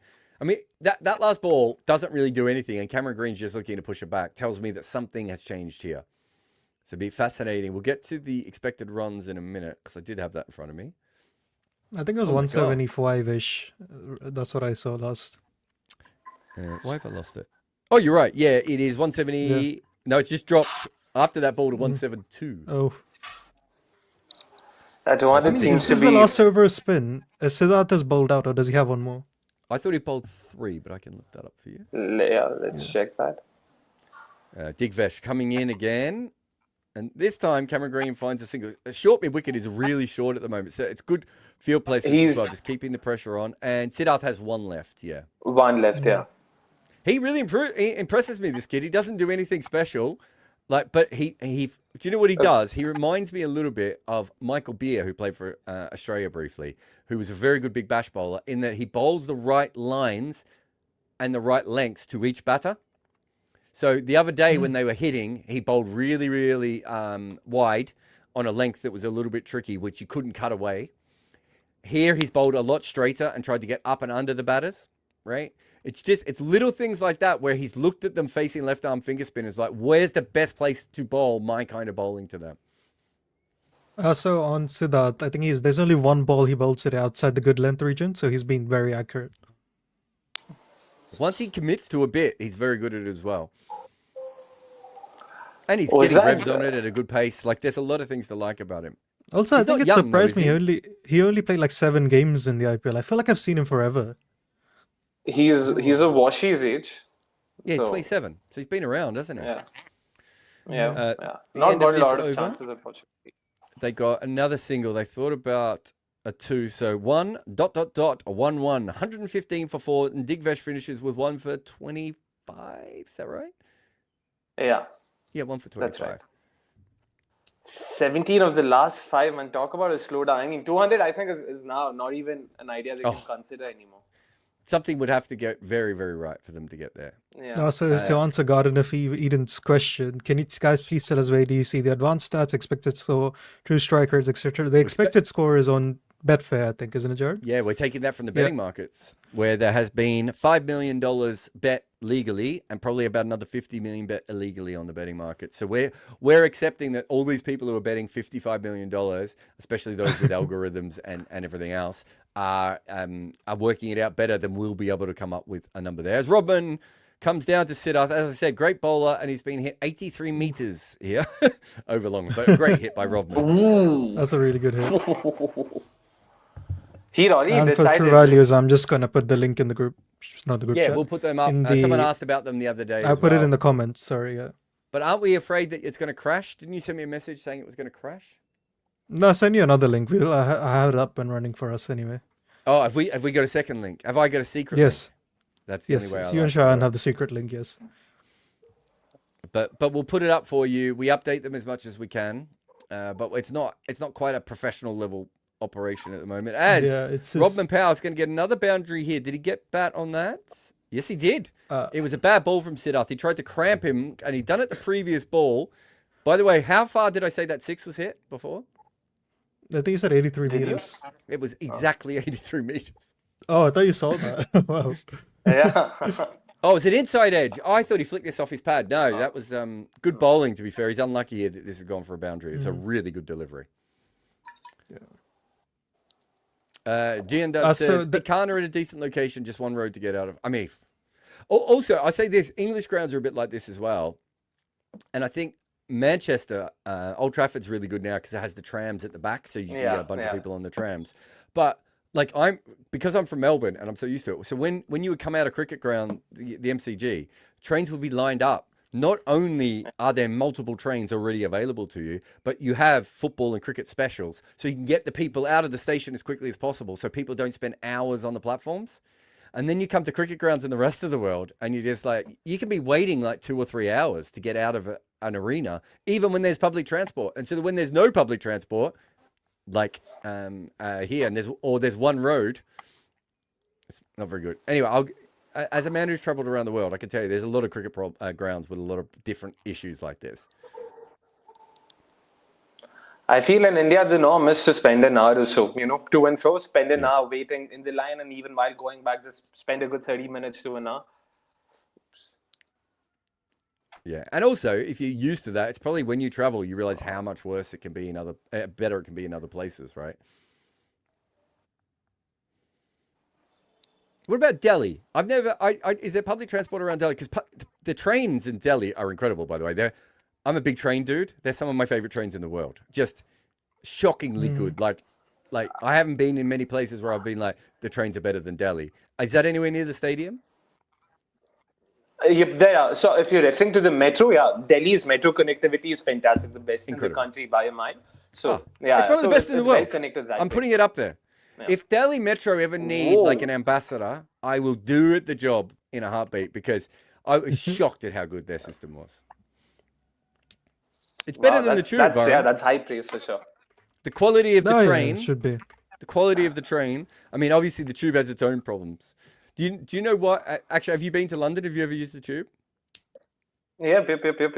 I have. So do you know how hot the tube can get? Right? I was there last summer, so I know exactly what you're saying. So I wouldn't wish a central line on a worst enemy. Oh, Varun, do you know what the issue is now? On top of everything else, that the collected heat over all those years have made all the clay so hot that they can't actually cool the tube down anymore. Yeesh. Right? So someone who knows science better will have to look it up and explain it to us in the comments. But that's what it is. And so now it's just and so even in winter, right, Varun, it can be really hot on some of those lines. Crazy. So anyway, Delhi 1, sake. London 0 on that. 128 for 4. In that, what do they call these on the ICC? These overs now? They got a stupid name for them. Launch overs. Launch my ass. Yeah. All right, Prince Yadav back. Yeah, sorry lads. I don't think blame Streamlit on that, not us. I'll find a way to get a different one up and running.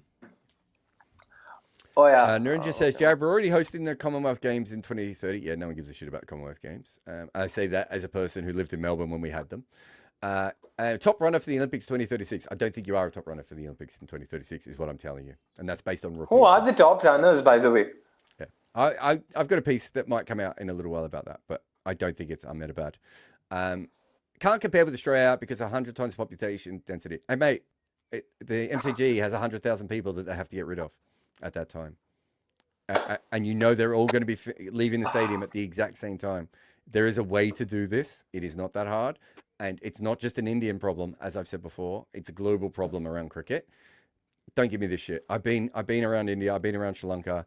I've been to South Africa. I've been to the West Indies. I can tell you stories about all these stadiums. You put a stadium in the middle of nowhere, Narendra Modi 08X, and you get, right? You get a shit experience for people.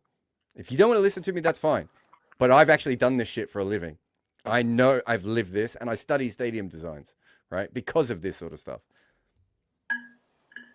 That's why I'd never vote for you. As the next ball is... I wouldn't vote for him as president or prime minister. And I mean the YouTube person. Cameron Green is still struggling a little bit here. He is 14 of 16. It's been a tough year to be Cameron Green. He's just at a 4, that's all that matters. Yeah, Australian fans have really turned on him too. Oh, did not know that. Yeah. By the way, Are they about ever on his side? Weren't they very big on him after the 2022? When was the last DGT? Before the 24 one? 21? Yeah. The first one when that was kind of his breakout though, wasn't it? Yeah.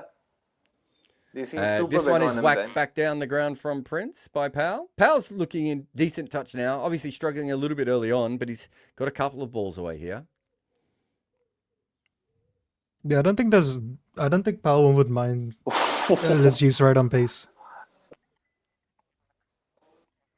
Yeah, for sure. He's man. Yeah, what do you guys think the pass score is here though? It's going to be north of whatever they make, isn't it? Is it still pass score for what the score they need to win, or what is actually par for a decent attack? Actually par for the decent attack. Maybe 180. This 175, toss 180? and hit over deep mid wicket for 6.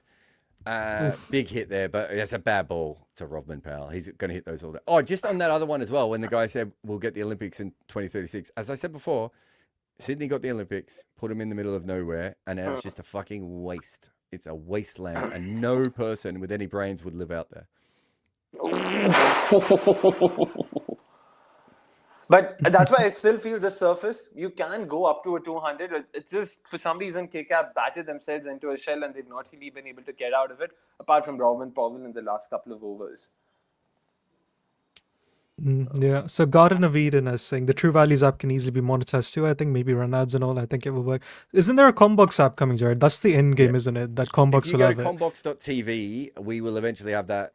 Me and Varun did some early work with them, but at the moment we're just trying to make sure that the app works correctly. So the thing is that the only reason the link exists is that Cheyenne doesn't wake up at 5 a.m. asking me for some random stats of True Values. So it's just for him. And then I just have it. I think our Discord has it. I don't know how many people use it, but yeah.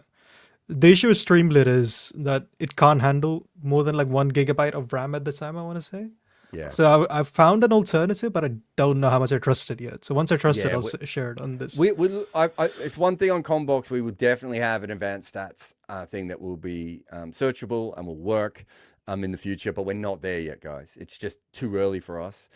We have to make sure that the app works the way that we need it to first, and then that layer, but it's all part of the plan. We definitely want to do that. Prit says, new stadium in Ahmedabad is in the city and Metro linked. Lovely. I love Metro linked. Also, they're trying alcohol permitted zones in Ahmedabad. Didn't know that. Also, Olympics is proposed by India to be in multiple cities and not just Ahmedabad. I think that's what I'm saying, by the way. I think it's definitely not going to be in one city. I think it's going to be split up if it happens at all, if they get that. The other thing I would say is, and this is really important, you all know this, because Indians are going to get really excited when they have the Olympics. The Olympics is the biggest scam ever pulled on countries or cities ever in the existence of history. All it does is drain your resources. You spend an absolute fortune on things, and nothing good comes from having the Olympics. It's the opposite. Right, you should be fighting against having the Olympics, right? And I say this as a city that had the Olympics well before I was born, and Melbourne is desperate to get the Olympics back again. And after seeing what happened to Sydney, and I know Brisbane and all this sort of stuff, it is the worst thing that can be perpetrated on your city, right? And me and Varun lived through it in London. Fuck all has happened positive for London out of the Olympics. So I was involved in Sydney when the Sydney had the Olympics. I've been involved in London when they've had the Olympics, and both of them have been ruined. Most cities, I think almost every city in the history of the world who's had the Olympics is still fucking in debt for having the Olympics. That's how bad it is. It does not help your city at all. It does not help your country.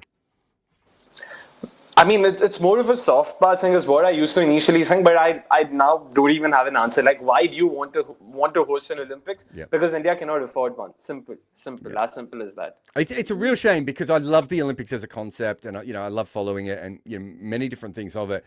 But as a business decision for a city, it is horrendous, and you don't recover from it, and you end up with, as we said before, a bunch of properties in the middle of nowhere that you can't use anymore, right? That don't even help people.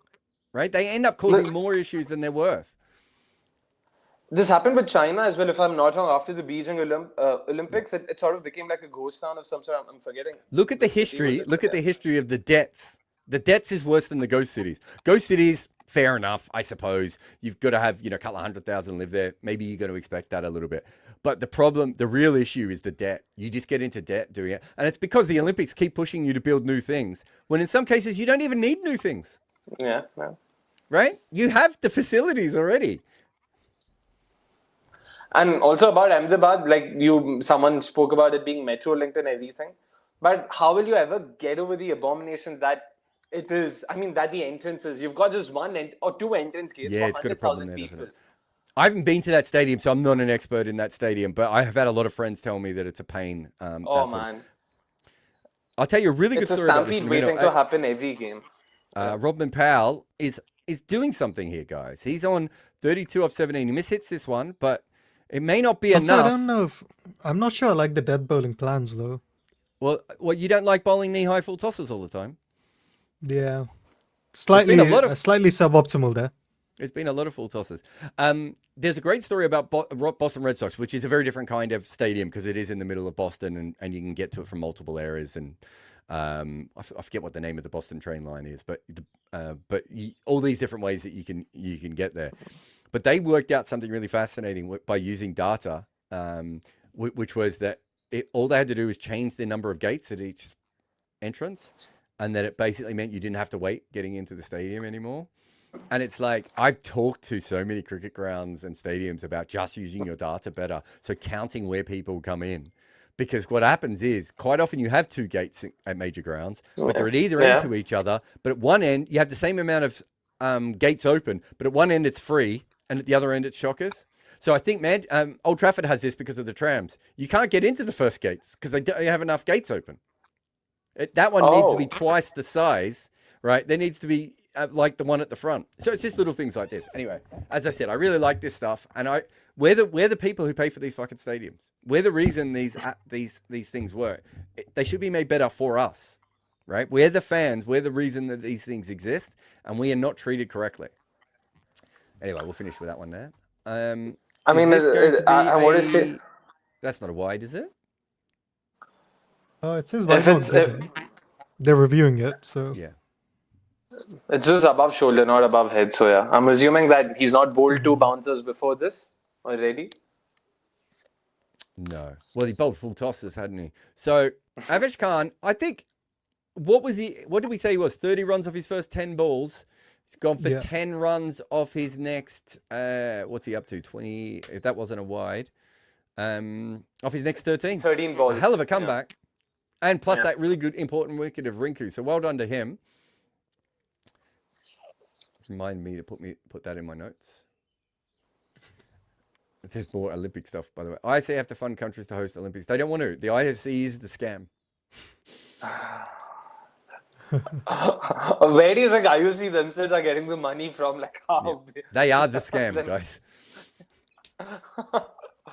That's like saying to someone who is selling you insurance for something you don't need. Those people should really make sure they give you some of that money back to the people who bought the incorrect illegal insurance. Well, they would, but the whole purpose of it is the scam. We got some others while we got a quick break here.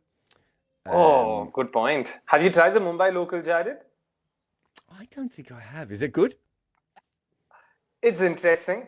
Just to quote you, Varun, have you I tried remember I went to a station What's there the story? once and we couldn't get in. It was so packed trying to get in. I couldn't get into the station. Oh, I've never been to Mumbai. Yeah. Oh man, the Mumbai So- local is something. It's an experience. Because I spent a lot of my time around the town area, which is quite nice and you can walk around easily. Yeah, of course. Yeah, So it's yeah. easier to get cars in that area, right? Like taxis, Yeah. I should say. Is it the Correct. town that doesn't have tuk-tuks or is it another area that doesn't have tuk-tuks? Yeah, it's the town. Yeah. It's the town. So there's not as much congestion. So and you can get to Wankhedi pretty easy from there, can't you, from the town? Yeah. So yeah, that's yeah. generally when I've been in Mumbai. Occasionally you stay in a hotel out near the airport. Green's or- finally got a boundary.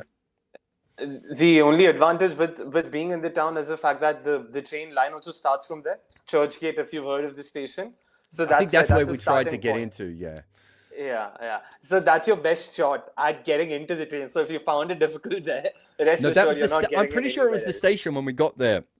People were lining up to get onto the platforms or something, and also the person I was with wasn't used to. They weren't from Mumbai either. I think the two of us just went, let's just go grab a car. We know what we're doing, and Dude, but I have done a lot was of there- trains in India, like not just local trains, but also I've got trains from Mumbai to Pune. I've got trains from nice. Kerala Got to it. Bangalore, Bangalore to Nice. Chennai. Is that a train? I Yeah, did? there's a 5-6 hour train. Yeah. Chandigarh to Delhi, plus trains within local places. I love public transport. This is why these sorts of Same. things matter Yeah, to me, because yeah. I actually give a shit. So 42 runs off the last 18 balls. The majority of those have been Powell. He's 32 off 17. Green's off 19 off 19. But got Mohammad Shami back on. Coming very wide on the wicket. And he hits the pad of Robin Powell and no run. Jared, seems like his streams are reaching far and wide from one world leader to another. We've got Kim Jong-un in the super chats. I'm everywhere, man. Code Noob says, watching Akshay's late reaction reminds me of Internet Explorer meme. I don't know what the Internet Explorer meme is, but I do remember using it. Nevin PD, this is for you, Varun, says, is there a formula or script where anyone can calculate the true stats, or is that proprietary? It is proprietary, isn't it, really? Yeah, it technically is. I can't give you the formula because I don't know the formula. There is a script. to Green, and he's going to get this one away, finally. There definitely is I use a Python script, but I don't know the formula for it. So Yeah, we have to keep some of those things, but we will try and make as much of it as publicly accessible as possible. We've talked to the guy who ran Basketball and Baseball Reference about it before, and we've tried to get it up ourselves between me, Varun, and some friends. We're working. Shoddy. Well done, Green. Chalo. Kenneth says, dropping the out of from, even if temporarily expensive play. Oh, out of form.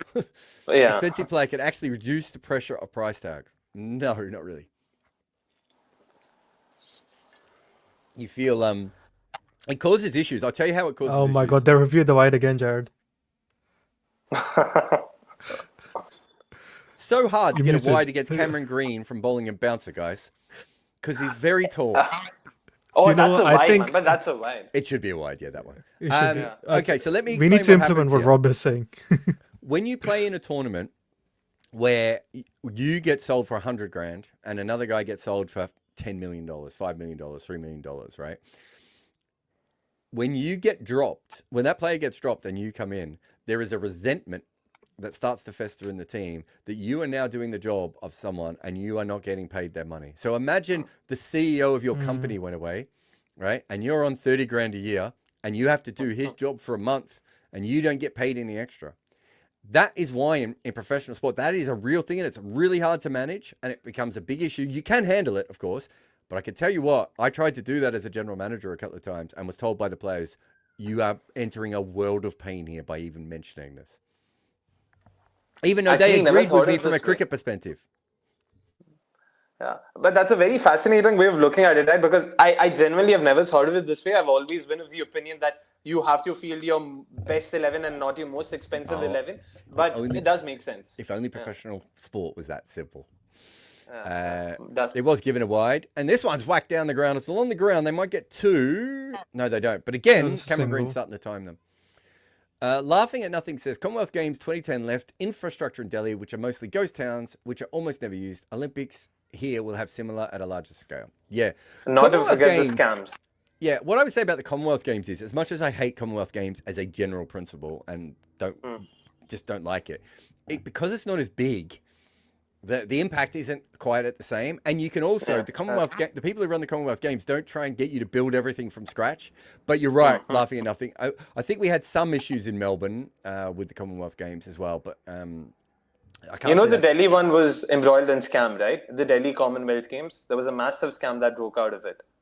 I mean, surprise, surprise, there was a scam in India. How can you have a scam breaking out of a scam concept? That's the double scam.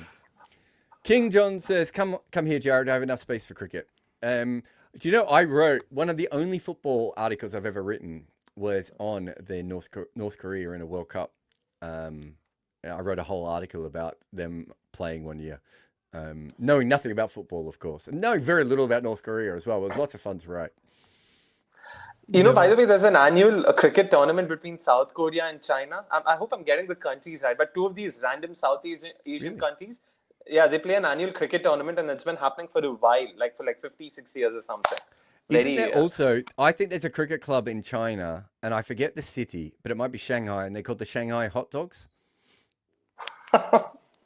And I apologize if it's the wrong city, but I'm sure it is. Someone brought it up again recently on one of our chats.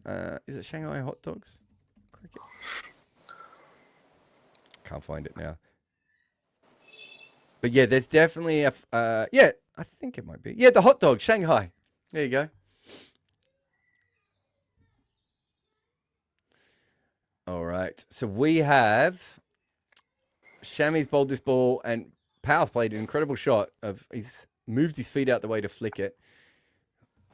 He is now on 34 off 20. Green's got himself up to 27 off 22, but the problem is that the expected runs now was it 185 last I checked? It's 183. Oh, okay.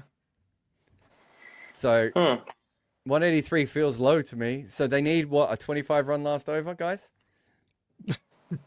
And they still probably be need about 20 runs over par, don't they? Yeah.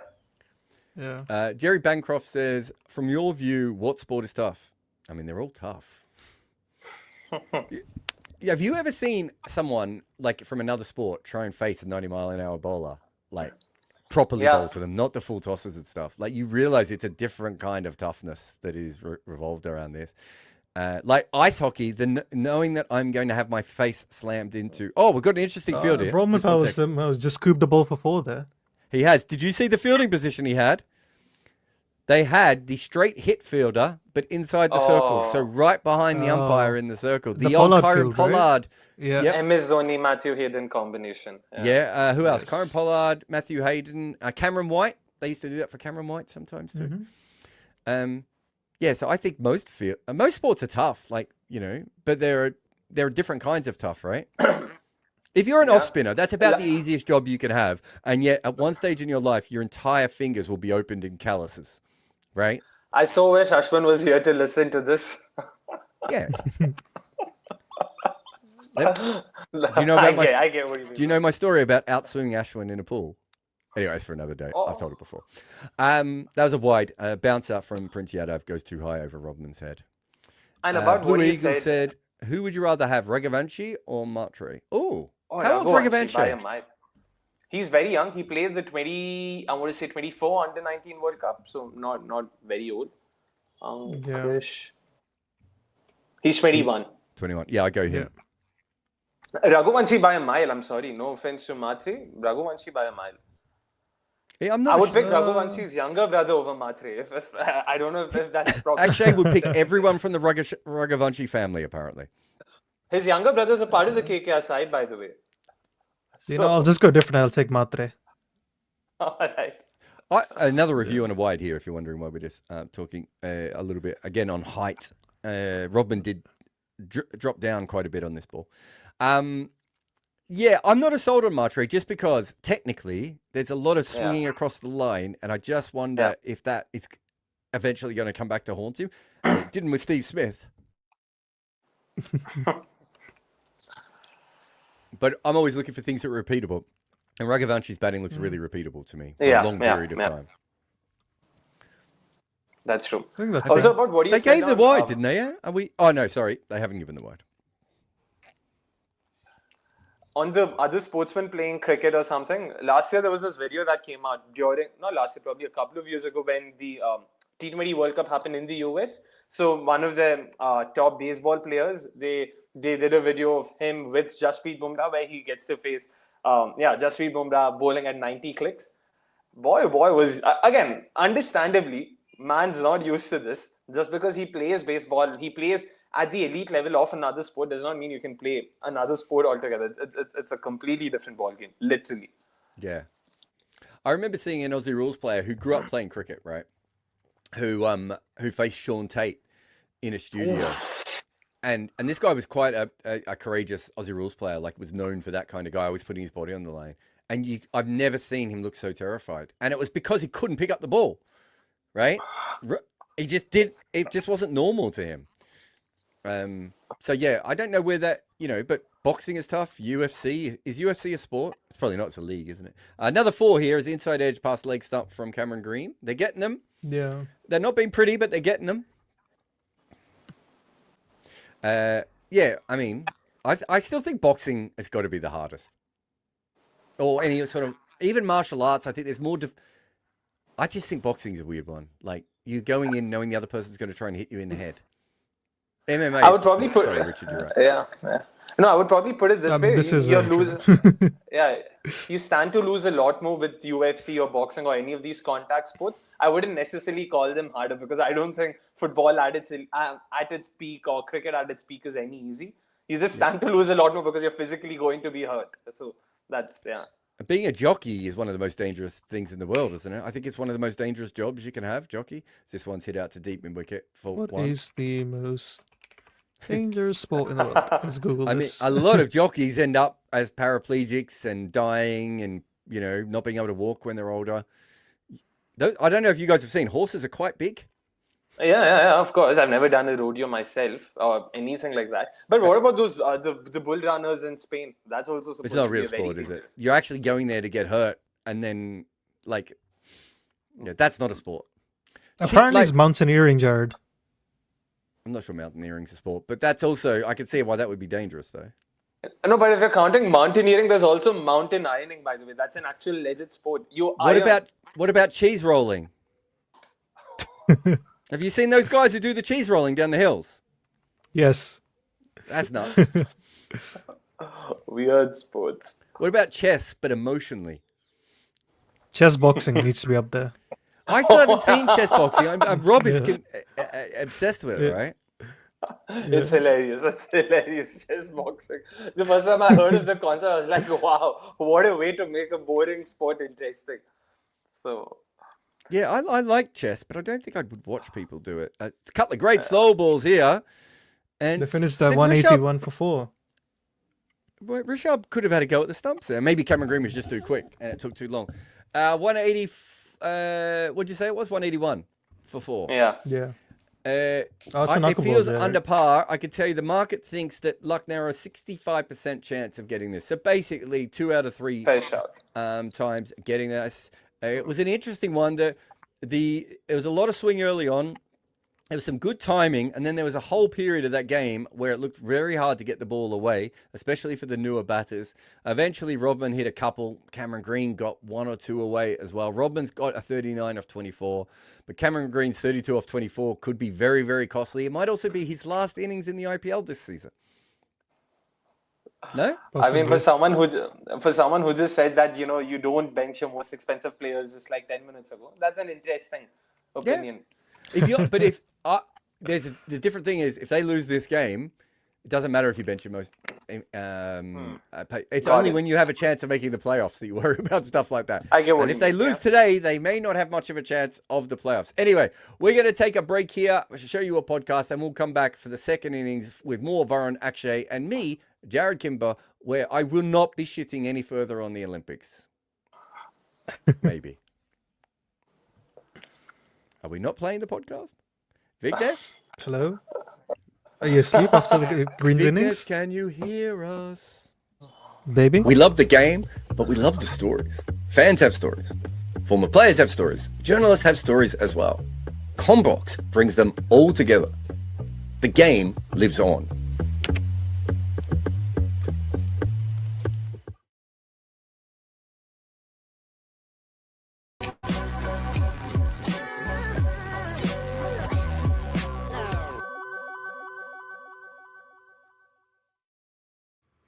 Hello and welcome to our. We are reaching the end of this series, but today we are going to pick another all-time IPL 11 team, and this is for the Lucknow Super Giants, who have a fairly small history in the IPL. The same history as the Gujarat Titans, but less of a legacy because Gujarat Titans have won a title and come within the ball of winning another title, and finished top of the table, joint top points wise at least last season. Lucknow haven't really had that. So it's just Shayan and me today. Shayan has come as the staunch Lucknow fan who lives in the city. So we are going to pick a 12 again. We are going to pick 11 and a 12th man. Only 4 overseas players.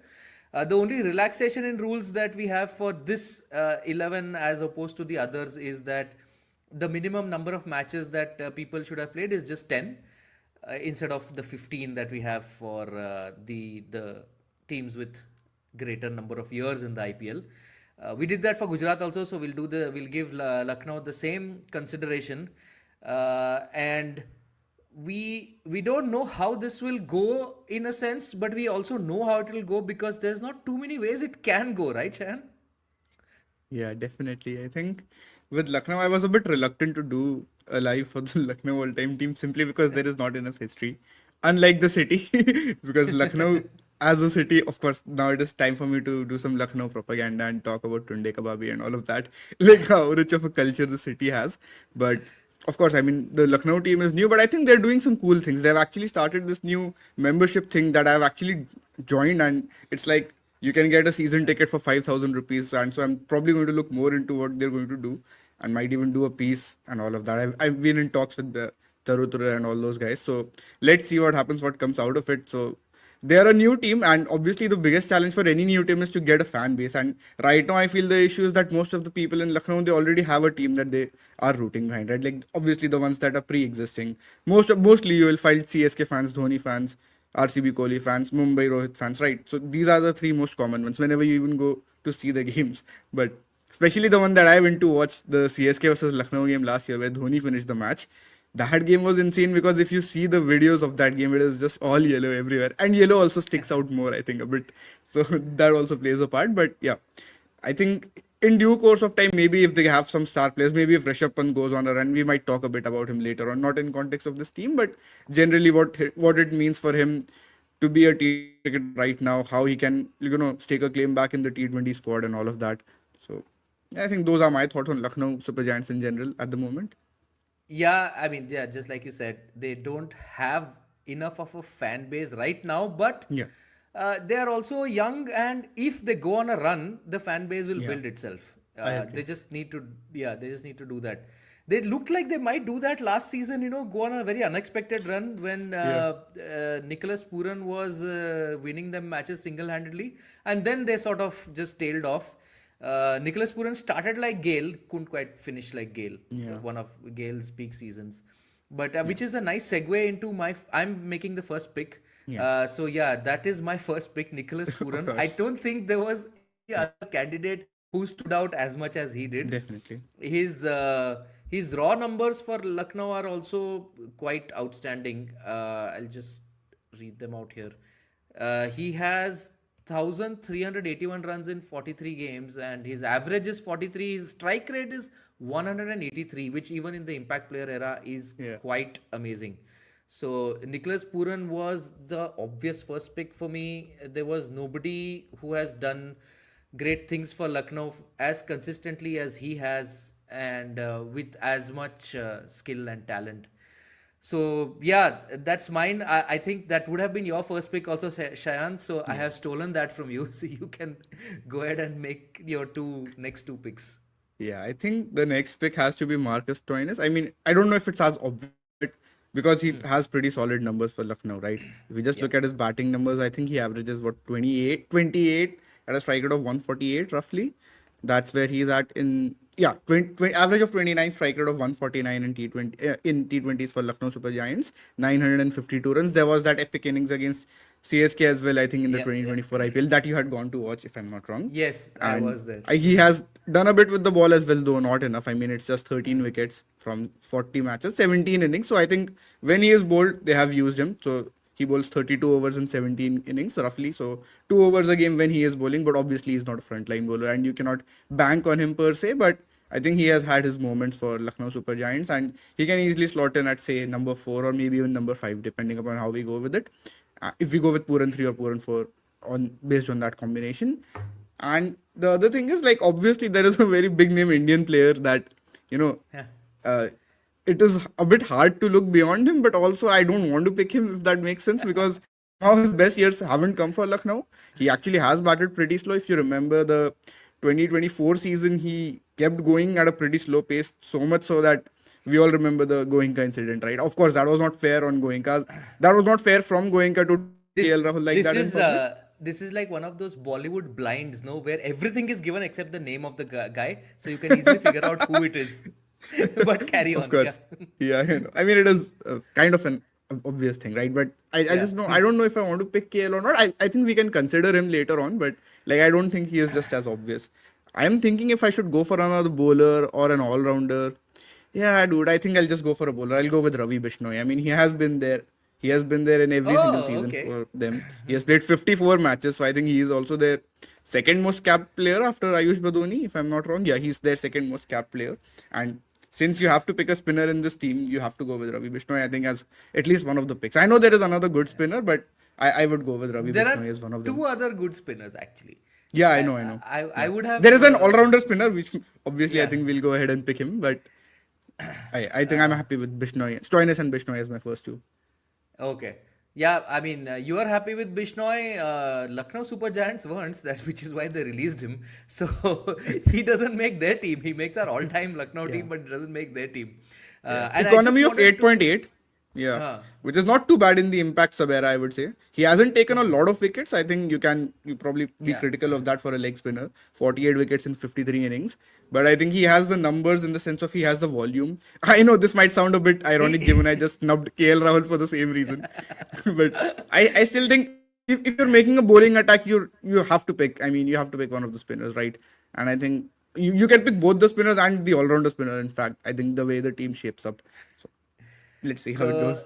I just wanted to tell you, Stoinis, just going back to Stoinis, his true strike rate is 11.8, which is pretty good. True average is 3.16, so he's slightly above par runs and decently above par Strike rate. strike rate. And Nicholas Puran, his true strike rate is 31.25 and a true average of 21.4.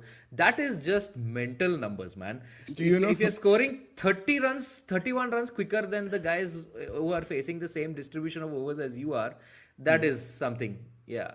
So And that might not even be the most crazy thing about Puran, because I think at one point we were looking up his true strike rate versus spin last year, and I don't remember the exact timeline or whatever it was, but I think his true strike rate versus spin was like 100 at some point, him and Abhishek, and we were like, Wow. dude, what are we seeing? This is just 100 like versus madness. spin. Okay, that is just next That level. was just hilarious to watch. Like, seriously, like, you By cannot the look way- beyond Nicholas Puran.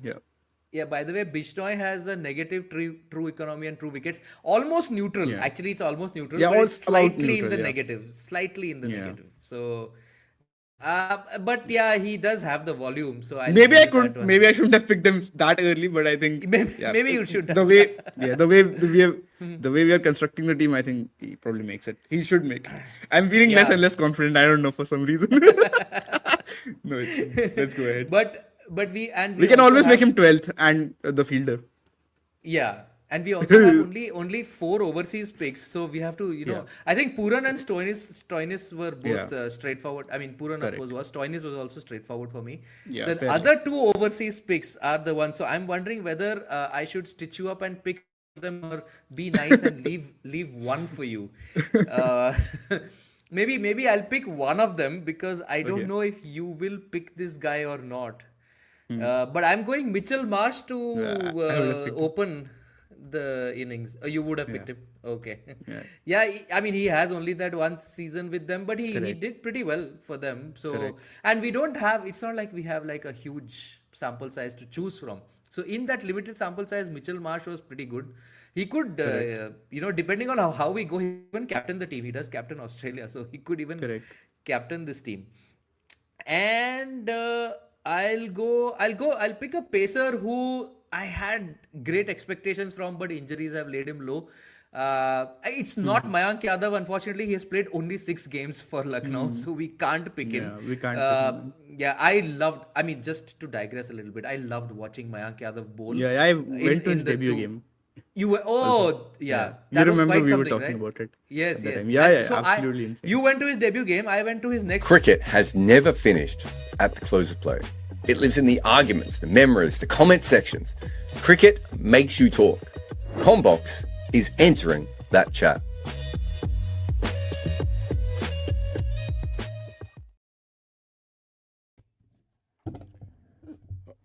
Akshay, he's never looked sexier, and he's back with Varun and I here. Oh, it's Rob Barron. Hello. See my little joke? Very similar looking men, me and Akshay. Yep. Extremely. How did you see that innings, Rob? I found it annoying. It doesn't sound like you. Like a lot of cricket, it annoyed me. Thing that annoyed me, number one, was Finn Allen is definitely the biggest wicket in this cricket match. And he kind of got out and he kind of hit the ball for 6. And they didn't bother really looking into that. And they just went, on your way, Finn. We talked mind. about that on air because originally we just assumed that he was miles from the boundary, right? Because no one looked at it. Then the first angle I said to Varun, geez, he looks close to the thing. And then they didn't show it again for ages. And when they did, there's one angle where it looks like he touches it. There's one where it doesn't. I don't have an issue with that, but you have to look at it. Right. That's my issue is they didn't look. So, Yeah. I mean, they will look at a wide that has gone a yard over Cameron Green's head just because he asked them to. They'll look at that for 15 minutes, but the biggest wicket of the day, they don't really care. And yesterday there was one where we were on the broadcast and it was like, oh, that's a 6. And they just gave it 4, never showed it again. And we're like, well, 2 runs might matter in this game. I mean, it didn't in the end, nothing happened at the end of that game, fine. But they've got to start like caring about the big stuff and caring much less about stuff that doesn't matter, like wides. Raghavanshi good, but didn't blast off again. He needs to start doing that.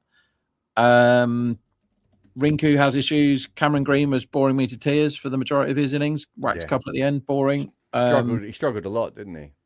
He was absolutely rubbish until, what was he, 15 off 17 or something crap, and then ended up with a moderately respectable 32 off 24. But that doesn't win you games, does it? No one from Lucknow can ever get any wickets. That's an issue for them. Shami just bowls dry. No one can get the bat on the ball, but no one else gets any wickets. But yeah, that's pretty rubbish, that innings, I thought. Well, welcome to Combox, and you're going to really enjoy the next innings.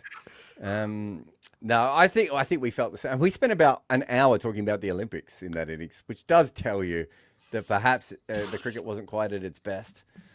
So, Jared, we have your Wagon Wheel Super Chats, I believe, as banners, if you want to do them. We will. We'll get to them. Let's just get through the first over. I didn't see who had the ball in his hand. Did you guys see that? Is it not Aurora? It's Aurora. Yeah. It is Aurora. Sorry. Finn Allen out and Aurora in. So Finn Allen's done his work for the day, hitting a 6 and being given out for it, and off he goes. It felt like 6 off the bat, that too, by the way. I know that doesn't mean anything, but as he hit it, I was like, well, that's gone for 6. Yeah, Harsha Bogle said it's gone straight up in the air, so I knew it would be pretty close to a 6. It's really hard, by the way, when you're doing, because the TV guys, the reason they make that mistake much more than radio does is because off TV, you're looking off the screen, and all that happens is the ball leaves the screen.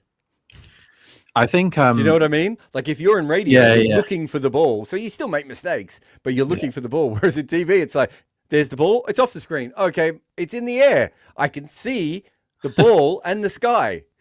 What does Brendan Julian look at then? Because he doesn't look at a screen or the cricket. He just shouts out either just random words when the ball goes in the air. He never gets it right. When you're that good looking, you don't need to worry about being good at your job. I know, Jared. I know. First ball So, here. do you think Target 182 is 182. par here, or above par, below par? Below par. The market's changed a little bit, Rob. They were 65% when they came off. They're at 68% chance winning here. Lucknow. First ball's come in. It's back of a length. It's hit for 4. Just a slash, really, from a mid-charge. It's unfair to call that a slash because he played it much better, but it was a back foot drive in complete control. That ball seemed to go dead straight into the middle of his bat and travelled very fast. I mean, for fear of looking stupid later, I think this will be chased really easily, given the personnel on both teams. I don't see... Nobody blasted off. Nobody kicked on when they got set, and lots of people mucked about in the first innings. I was going to say they had the 3 guys get stuck when they all. Even Rovman, who eventually batted well, he got stuck when he first came out. It was the triple stuck that did it. I mean, and if Rahane can KKR bowl Anukul in the power play, Rahane was good. Sir, do you think Anukul will bowl in the power play? To these two, makes sense, doesn't it? Spin the ball away. Yeah, probably. Big men, maybe slow it down a little bit at times. See what you can get off. I'd rather Anukul than Saini bowl straight in the slot to Michmash. Yeah, that's a scary proposition. Yeah. Bit of swing there and a slightly dodgy run. This one comes back a long way. So he's swung that, but they've still stolen a single as Green just drops it at his feet. He's a big dude, Green, and he takes a little while to get going, but he's actually quite quick for someone his size. He played centre half forward in Aussie rules football, which is it's like a big guy, but a big guy running position, if that makes sense. Okay. That does make sense. There are big guy non-running positions as well in Aussie rules. I think I probably would have found myself in one of those. Any big guy catching positions? Yeah, definitely. The full forward position would be that. This one swings back into the bat, no run. Did you say Xavier Butler took a catch I think it was in Punjab's first game, and he took a catch, and it was an Aussie rules mark. He almost put his leg up like he. Yeah, I saw that. I was commentating, and I had to quickly Google which state he was from because I was like, I think he's from Queensland, but I actually think he was born in South Australia. So clearly, the man's played a bit of footy when he was young. It was a good ball there. How many screens do you have, Varun? Have you got 2 as well? As this one jumps a little bit. And yes. Markram pushes this to point no run. I mean, regardless of any cricket and stuff, if this ball is 0 or 1, I burgle some money here. So that's what I'm cheering. So at home, have all your money on this ball to be at least 2 runs. Come on, Markram, block it. Is this because you had unders? I backed, field it. I backed. What was it, under 6.5? I backed KKR to have the highest first over, which is lost. But when they revised it, I backed the tie at 8-1, which is 8-1 to get exactly 6. It lands on 6 so often the first over. So I have negated my poor start. So what I must do, like betting fans, is stop betting on overs when Shami has the ball in the first over, because Finn Allen tried to hit 3 sixes off the 3 balls in the first over, and he was nowhere near any of them, was he? So that is something where I'm going to put it away. But LSG, I mean, sample sizes are by no means big, but their first over so far, they've gone 6. Yeah, Anukul's come on. 6. Sorry. And Varun was right. Here comes Anukul. Yeah, I think that's a good move. That's why Varun is a captain. He's my captain. Varun, have you ever captained a cricket game? No, I have not. That is a travesty to the world of cricket. To be fair, in England, captaining is the worst. Like, I go out of my way not to do it because you spend half your time trying to get people to get to the game. See, that's the bit pushed along off. Couldn't do. When I was in the very famous cricketing hotbed of the Gibraltar Gambling League, I was very able to do the on-field captaincy, but the getting people there and getting the kit to the ground, that was for somebody else. I've had a few times where teams have said, we want you to captain, and I'll be like, no. And they said, no, we'll do the organising. We just want you to do the... And I was like, yeah, I'll do that. Yeah. 3 gullies, it is. Yeah, I can do that bit. It's like, all we have to do, I've seen this guy face 1 ball. It's like, well, we need to put 2 people here and he'll be out in a minute. That's fine. Yeah. That's easy. The amount of times in English club cricket, all I do is take slips out and put gullies in, and they're like, why? And I said, the ball never carries the slip, guys. None of you are bowling fast enough. But this guy will continually slash at the ball, and it will carry the gully. as this one's hit back to the bowler for no run.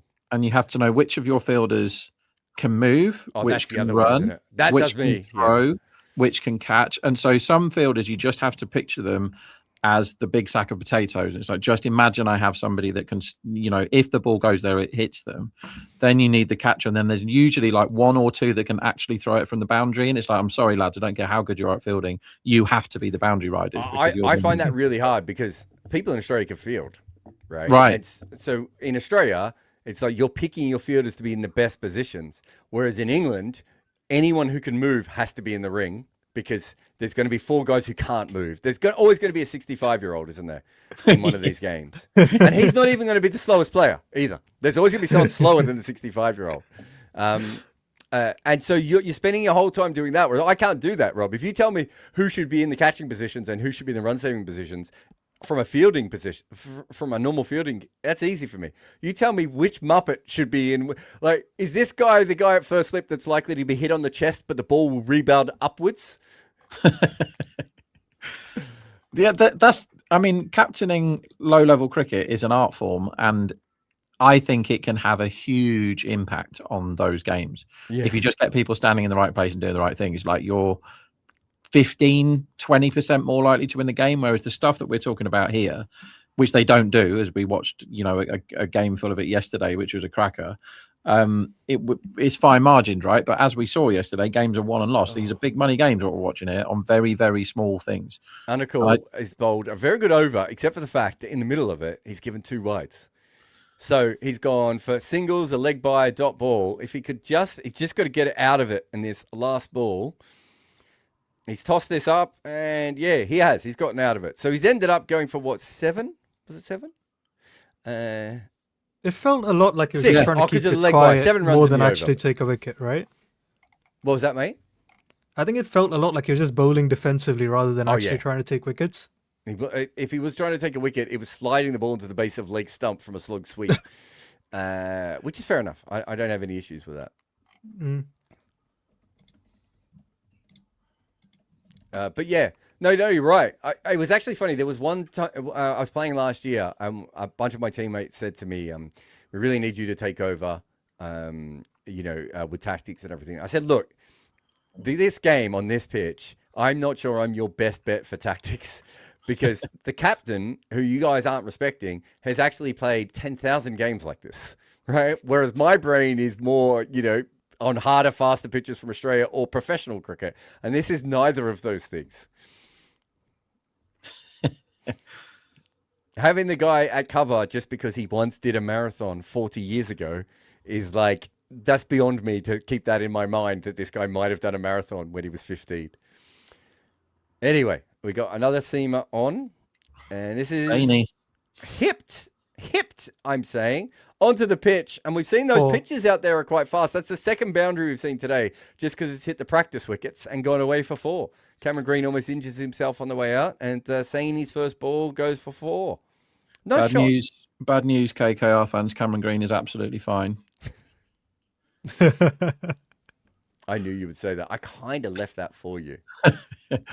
I mean, he did a nice slide. He was 1,000,000 to 1 to stop that ball, but he slid, 15 meters on his bum. Rob, we have a betting question for you. Crick Things has asked us, is the average of a batsman a good indicator for overs or unders? Bet, also considering all the phases of an innings. No, what a shot that is. Markram has realised. This is a better version of that shot, isn't it? Yeah. The last one was a practice, and this one was the last one was like half a flamingo, and this one was 2 flamingos, and he's properly got hold of it. But he's realised that Saini's on now, and this is what Markram wants, isn't it? Exactly this. Like, no mystery about it, no movement, just like quite fast, quite slotty. Yes, please. To answer that question, I have never, ever, in all my years of betting, recorded a batsman's average. I couldn't care less. It doesn't help me bet. There are no metrics where I can bet on a batsman's average. He doesn't even understand how to divide. No. Division. No, thank you. It is of no interest to me, so I don't record it. It is probably the number 1 statistic in cricket that people look at, and I never look at it. I don't care. I don't know what anyone's average is. Doesn't interest me. So don't. Do you ever use modes, Rob? I can understand. I would have a look at them, but I don't use them. No, I don't record another them. Boundary here. He's flamingoed on the leg side and the offside now, because he's cocking that back leg up like he's an ingenue in a 1950s rom-com. Like every time he kisses, he's just flicking that leg, up in the air a little bit. This one was just on the ground, but he gave it a little dab just at the last minute, flicked it out the back, and another boundary. I think Nasaini is designed in the lab to be bashed by Markram and Marsh. Yeah. This is this is just what he wants, isn't it? He has to get a wicket now, or it's an utterly dreadful over. It's slow ball and it's a good delivery, and it's not out, but I like it. Missing leg, yeah. Yeah, probably going a bit too far, but it's a good delivery. Rob, more pissed off at Miller Champions Trophy semi 100 or yesterday? Champions Trophy. I'm fine with yesterday, by the way. Yeah, I know you are, but you're wrong. No, you're wrong. I wrote about that because by accident, I was trying to work out the exact maths of whether he should have took the single or not, which I did. And then I ended up just writing 2,000 words because it frustrated me a lot what happened. But it was such a fun game, right? I think if you're a batter, you have to control the game. And I think that you and I fundamentally disagree with that. No, you don't. What Miller's job is not to hit the winning runs. His job is to give his side the best chance of winning the game. And to do that, he should have taken the single off 19.5. There's no argument. It's a mathematical fact that he should have taken it. I don't know. I think he's more likely to hit 2 off the last ball than Kuldeep is to hit 1. I think there's an element of like a bit like how in chess sometimes you sacrifice a piece to win later. Might be an element of that where he's doing a targeted gamble. I mean, I can run through it. Just going back to that previous one, right? The stuff I record is things like runs per innings and median and strike rate and position and things like that, right? That's what interests me. Form, first 10 balls, strike rate, all that sort of stuff helps me when I'm betting or helps my traders when they're trading, right? So that's the stuff we look at.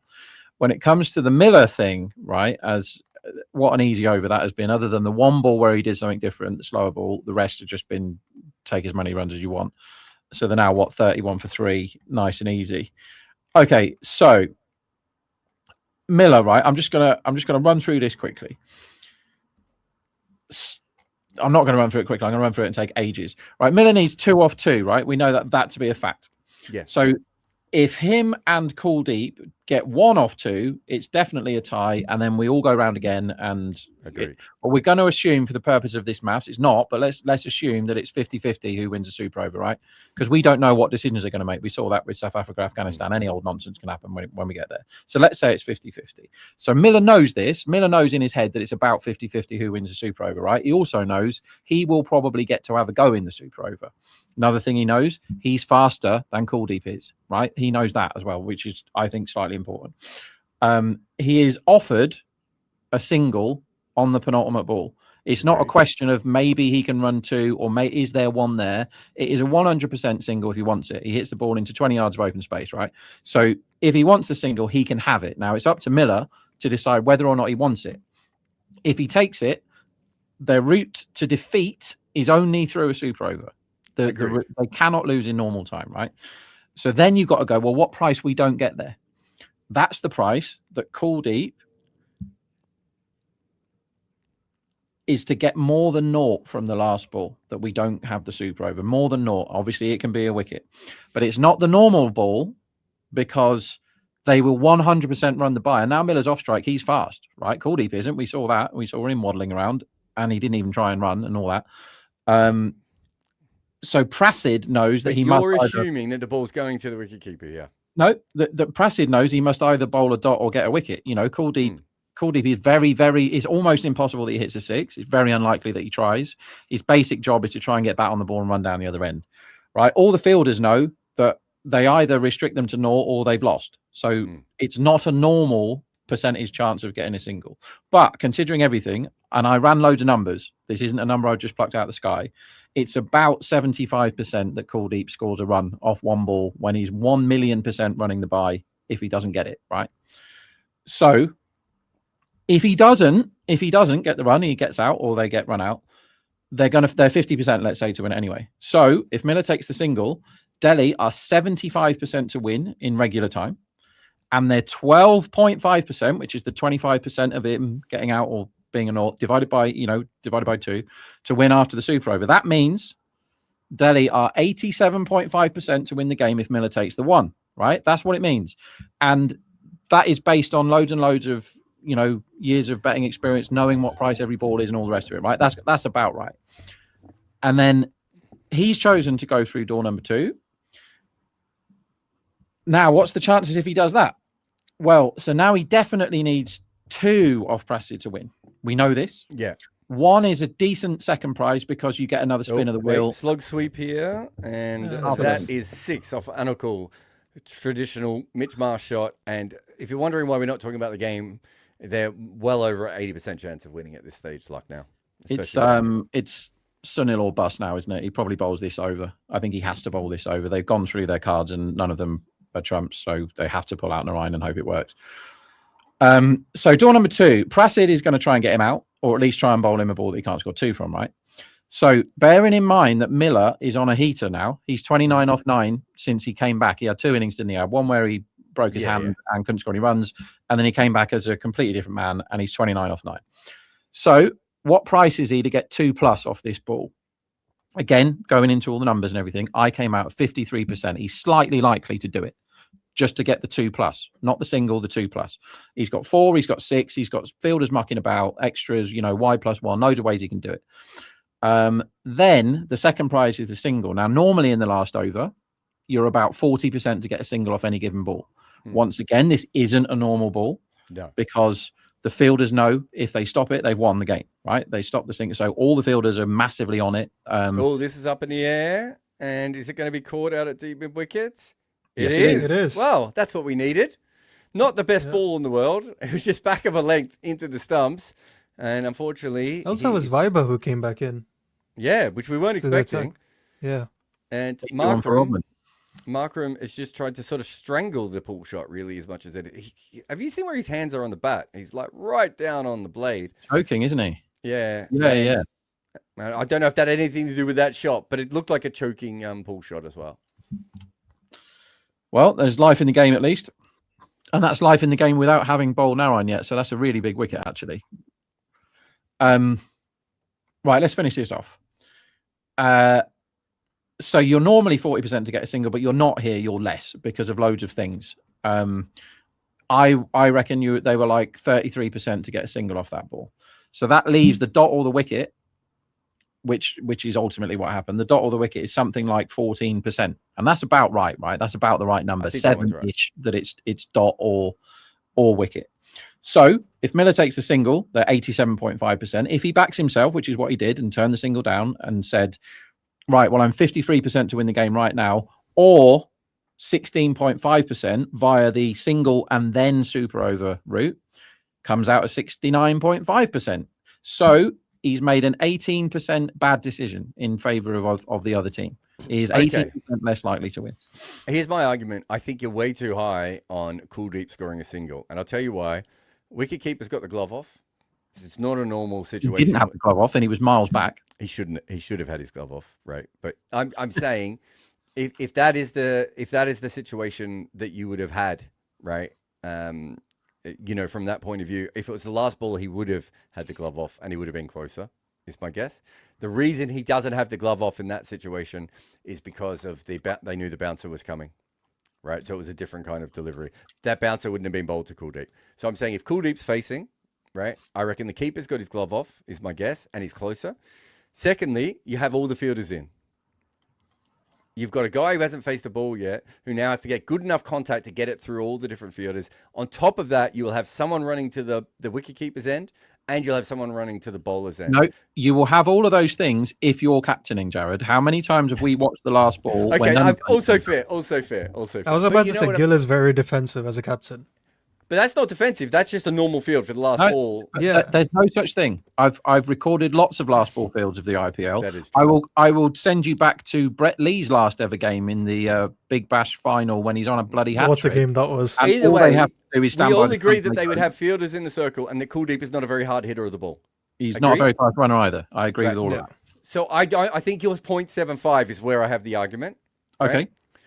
The other thing I would say is, and this is this out? Is he being strangled down the leg side on a he pull has been shot? given, yeah. 2 wickets He's to been pull given. shots All over. here. And suddenly this game is back on, just as we're finishing this chat, which is quite handy as well. It wasn't a good delivery. It was down the leg side. Mitch Marsh tried to give himself some room by moving across the offside, get it fine.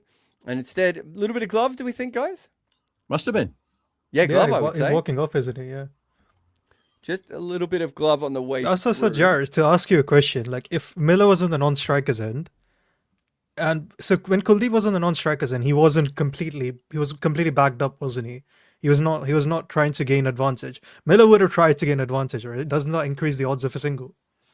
It does, but think about you just go to Kuldeep's end. So what? No. Okay, I agree Come with on, Rob. they're not going to go Kuldeep's end. They're not clever enough. Well, I agree with Rob. That's a different argument. But I'm thinking about this from a smart cricket perspective. What happens is, Varun, you have one fielder for that last ball who basically fields next to the stumps. That's the job, right? And then you tell everyone we're going to Kuldeep's end no matter what, right? Okay, but Jared, you are hypothesizing as if you can control all these people. I am setting the prices given what I know about all the people and what they Also normally fair. do. But I So think what, you're still over. Are we I think assuming you're still Butler will over-indexed accurately Kuldeep first ball. throw the? Are we accurately assuming Butler will throw to the non-strikers end with such accuracy under that He's level not of the only pressure? one out there, though. But he's It's the one not who has to throw it, isn't he? No, Like he's if, not. If he misses. No, he's not. Okay, Because it may assuming not- if it won't- goes to I'm not saying fielder. it's going to be a bouncer. They bowled the Okay, bouncer fair. because Miller was facing, right? If it's That's fair. Kuldeep, you're probably bowling a slower ball and off stump and letting him try and whack it and he misses it and drags back onto his stumps is your thinking, right? It's your thinking, Jared. You are thinking as you, and you are not thinking as them. If I was a batter in that position, Rob, if you told me that I was 18% better chance, but I'm on strike and I can control it, I think I'm willing to take that. Okay, Rather so than let a number the thing is, 9 who though, hasn't right, faced if had you Kuldeep choose- faced the ball? one, yeah, and he did Okay, so exactly he's the right thing. He steered it down to third man and took the one, right? So his brain worked. His brain didn't He's a work smart off the last cricketer, ball. Kuldeep. I like that. His brain didn't work off the last ball when all he has to do is run because he didn't start running until Prasid was past him. Okay, so here's my point. I think the issue is more. I don't think that Miller made a mistake as far as the decision he made because I think it's much more 50-50 than you think it is, right? Well, I've worked it out and it's not. So carry on. We close. got another hook shot that's almost caught, and it's by a the way. six. Drop for six. Yep. These things have impacts on games. The old drop for six. But what I would say is one of the bigger issues with this is, and you can say this for the fielding team and the batting team is, Maybe they not. don't have the right conversations. No. Because all Miller has to say is the minute that ball is out of the hand, I don't care what you see me doing, you are going to stand a little bit wider on the crease and you are going to run until you cannot run anymore. Right. So Miller has enough experience, 550 professional games or whatever it is. He has enough experience, and so does Kuldeep, for that conversation to 100 million% happen. Because it's very easy to say, well, in the heat of the moment, temperatures are rising, where the adrenaline's all the way up. These are old cricketers, right? In terms of the IPL, loads of experience. Miller walks up to him and goes, "Just remember, Kuldeep, your job now. You've done a brilliant job so far. With your 1-off-1, optimum innings, guided the ball to third man, got me on strike, great. And now I've hit the 6. Job's a good one. All you have to do is run up with Prasid." I said this last night. Imagine what Glenn Phillips is going to do in that situation. Phillips, yeah. He's running 1,000,000 miles an hour and he's starting off crouching. Kuldeep is leaning on his bat when Prasid starts his run up with no intent whatsoever to I run don't fast. disagree with any of this. Going right back to bloody Faruqi in the double super over nonsense of the World Cup, who couldn't run either. But so for his running, A, he doesn't set off quickly, bad effort. B, he doesn't back up, bad effort. C, he doesn't run very fast. Now, you might say he can't run very fast. Fair enough. He can't run very fast. But he didn't run very fast. And he also doesn't dive. Because when he's in a heap on the floor, you assume he's dived. Well, what actually happened is he ran, realised he was getting run out, and then he just belly flopped onto the floor. Yeah. Oh, dear, we've He lost. he does that. I don't even know what you would call it, but it happens sometimes in running where you almost collapse after you get to the other end. It is the Ryan coming on. That other one wasn't a drop 6, by the way. It was No, just over the it's top too of high. the fielders. I But think, as I was brilliant in telling all on the that. group chat, Rob, I think Miller being 13 of 11 was worse than him not running that single. Yeah, and that would be the other argument I would have here, as this one is defended, is that Rob's right, but how many mistakes are made in the game before that? And we end up over-indexing on the final mistake. And I get it, and I understand why. But like as you said, we've just gone through a bunch of different mistakes there, including the wicketkeeper not having the glove off. No, because what happens in the game is Miller is 12 of 10. Before he's about to explode, he gets retired hurt. Stubbs comes in. He makes like 706 or 707, 5 of which are overthrows, by the way. He doesn't even he looks horrible, and he gets out. So the finishing anchors thing we talk about, they truly fucked them over, and Miller somehow, like he caught up and got them back in. I love the fact that both of you have used this to justify your own pre-existing beliefs on cricket. Exactly. Well, hang on. What pre-existing belief? You hate David Miller.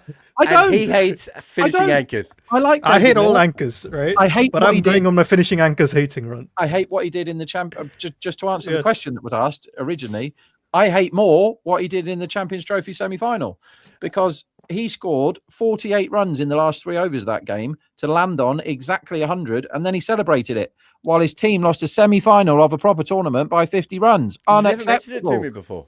Why did he have 17 overs of pissing about to score his first 50 was my question there. Although that Miller has finally completed his Dhoni arc, though, bottling a chase after making a wrong tactical call might have he's truly earned the tag of the finishing anchor now officially.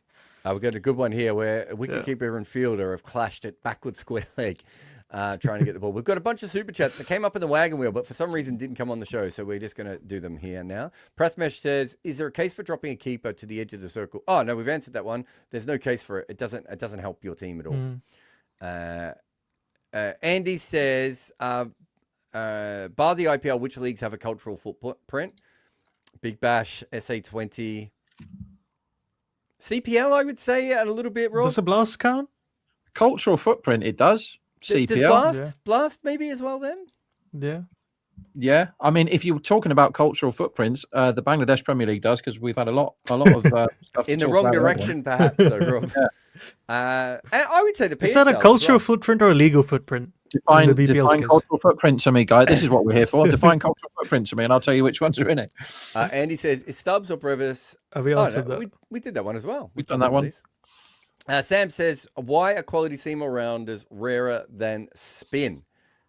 It's very hard to be athletically gifted enough to bowl fast and also athletically gifted enough to bat well. Those are two very, very different skill sets. It's not as different between spin and batting, from what we could tell athletically. Also nowadays, sorry, Varun, go on.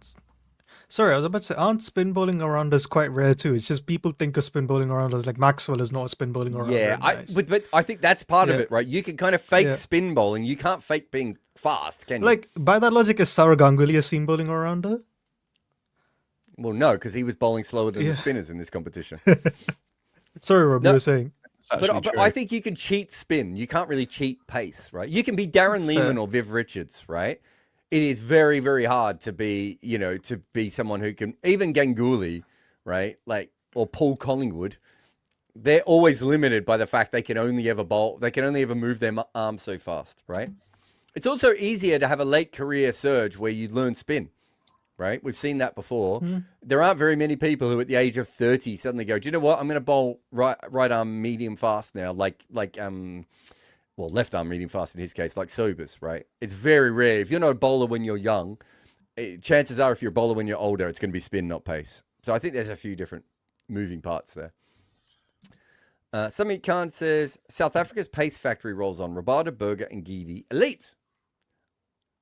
Janssen and Kotze are rising. Are we saying Janssen's not elite? Mapaka, McKenna next. If Stubbs, Breakfast, Herman, Luhan click, can they rival India, England, Australia? Good shot. That was another boundary there. It's. I mean, they're better than England, aren't they? They already have. Yeah. Didn't they win a World Test Championship just the other day? They whitewashed India 2-0. Yeah, I think they're okay. Would you guys have Berger as elite? No. Berger's not ahead of Janssen. No. I think I'd swap Berger and Janssen. Kotze and Berger I can see. Yeah, as a good group. Anyway, no, they've got lots of talent. Also, for the first time, they've got spinners coming through. I know all their spinners at the moment are older, so we have to see if the next crop come through. But they've actually got spin. That was not the case when me and Rob were young. G26 says, any expectations, predictions for the West Indies 4-day Championship? Ooh. Anyone to look out for? What's the 4-day championship? Am I missing something? Oh, he means the first class. Does he? Yeah, I think so. phone Michelle and ask him. Yeah, I Yeah. don't think we're going to answer that one perfectly. I believe that the tournament will go ahead and people will play cricket, and there will be mostly a red ball used. Nice. Mhm. Jessica, the Transmental Alchemist, says, in October 1982, at the age of 27, with 54 test caps, both of them averaged 37 with a bat and 23 with a ball. Yeah, I was saying this before. So someone said, why is he not in it? Actually, it was an interesting question. I don't know if you saw it, Varun, but they asked why Sobers and Callis are instantly seen as the two best all-rounders of all time, and Imran isn't. I was like, that's because people don't know what they're talking about, because Imran should be in that.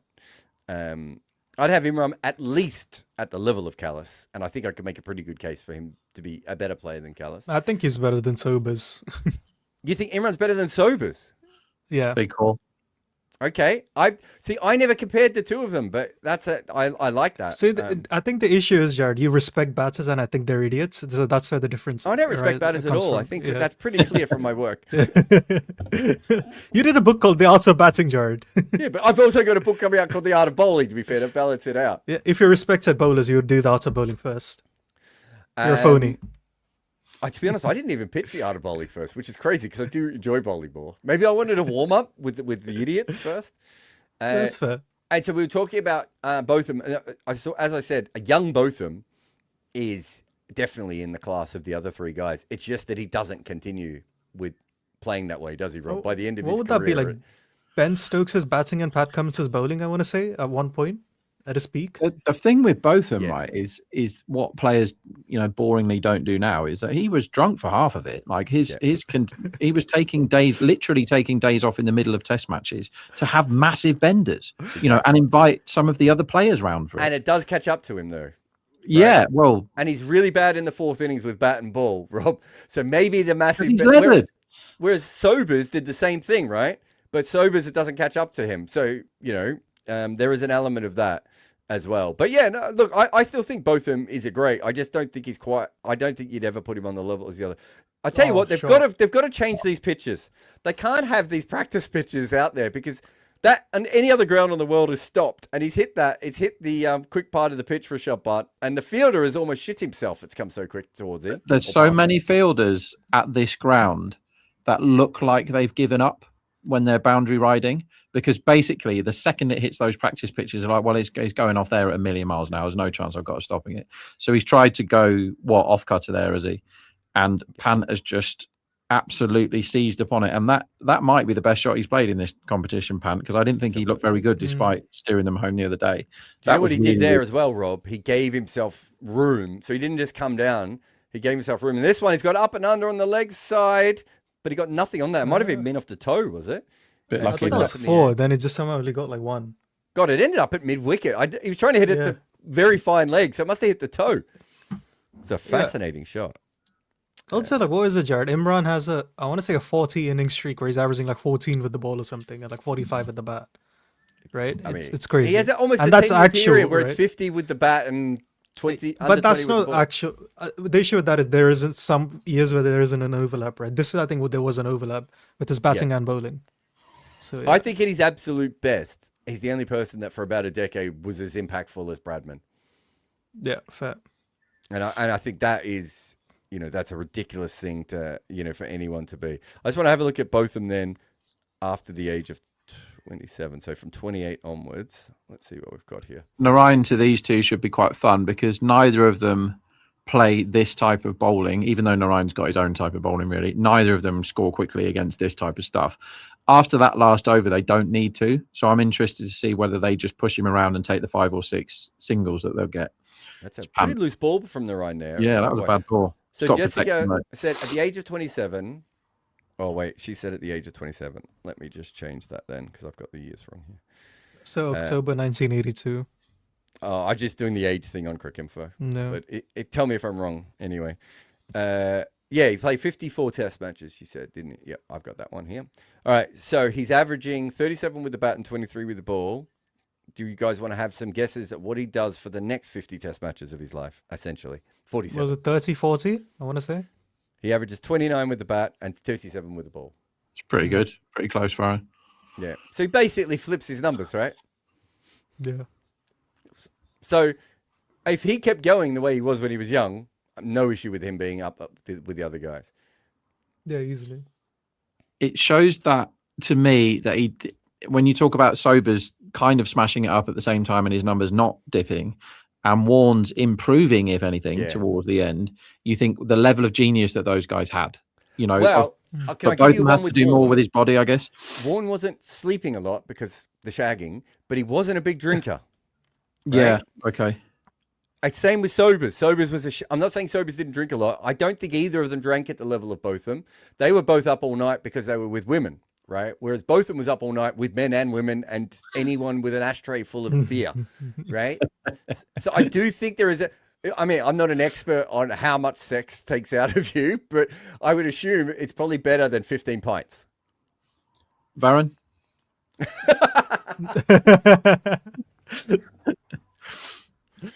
So there was let's move on to cricket things. There was a dip after the wickets, Rob, where they got down to about a 55% chance of winning, and they're up over 73% now. And as you said, they're just milking the rain. Yeah, and this, if you get above the run rate, what you can do against KKR these days, particularly when there's no Chakravarti, is you can just see off Narayan and just go, all right, fine. If you want none for 24, done. We'll shake hands at none for 24. Everyone else is hittable, isn't it? Here's one for you, Rob. Crick Thing says, follow up on the batter's run line. How do I identify the run line is plus EV? So this is the buzzword now amongst there's a lot of shysters around that don't know anything at all about betting, that bleat a lot on social media. EV, Rob? Sell tips, expected value, I think. So basically, the whole point of the game. Good ball, that. Only 4 off the over though. The whole point of the game, right, is you get good enough at working stuff out where you can work out the statistical chances of something happening. So when I do my bat line, right, I go, okay, here's Rishabh Pant. Let me look. Let me see how he's been getting on. And I do my numbers, and then I do my matchup, and I go, right, how does Pant get on against these bowlers? How does he get on against these bowling types? What do I think his form is? Because I can look at his numbers and it tells me one thing, but I watch all the games as well, and I go, well, actually, I thought he was pretty rubbish at the start of his last innings. So maybe my number comes out when I've done it all at 25, right, for Pant. So I go, that's my median number for Pant. I think he's 50%, 24.5, let's say. I think he's 50% over, 50% unders, right? That's what I think. And then I go to the bookies and they're 27.5 for Pant. But because of the juice, because of the tax or whatever, I have to bet 1.85. No good. Doesn't interest me. I can't bet that. But if they're 29.5 and I can back evens under, then I have to bet because I've got value, right? So what value actually is whatever the real price is. Can you beat that real price? It was no good saying, oh, well, I think it's 24 and I can back under 27.5. If you're backing 1.85, it's no good. It's not a good bet, or even 1.91. It's knowing what the percentage chance of something is, and you can only do that by doing the right numbers, and a lot of that is experience.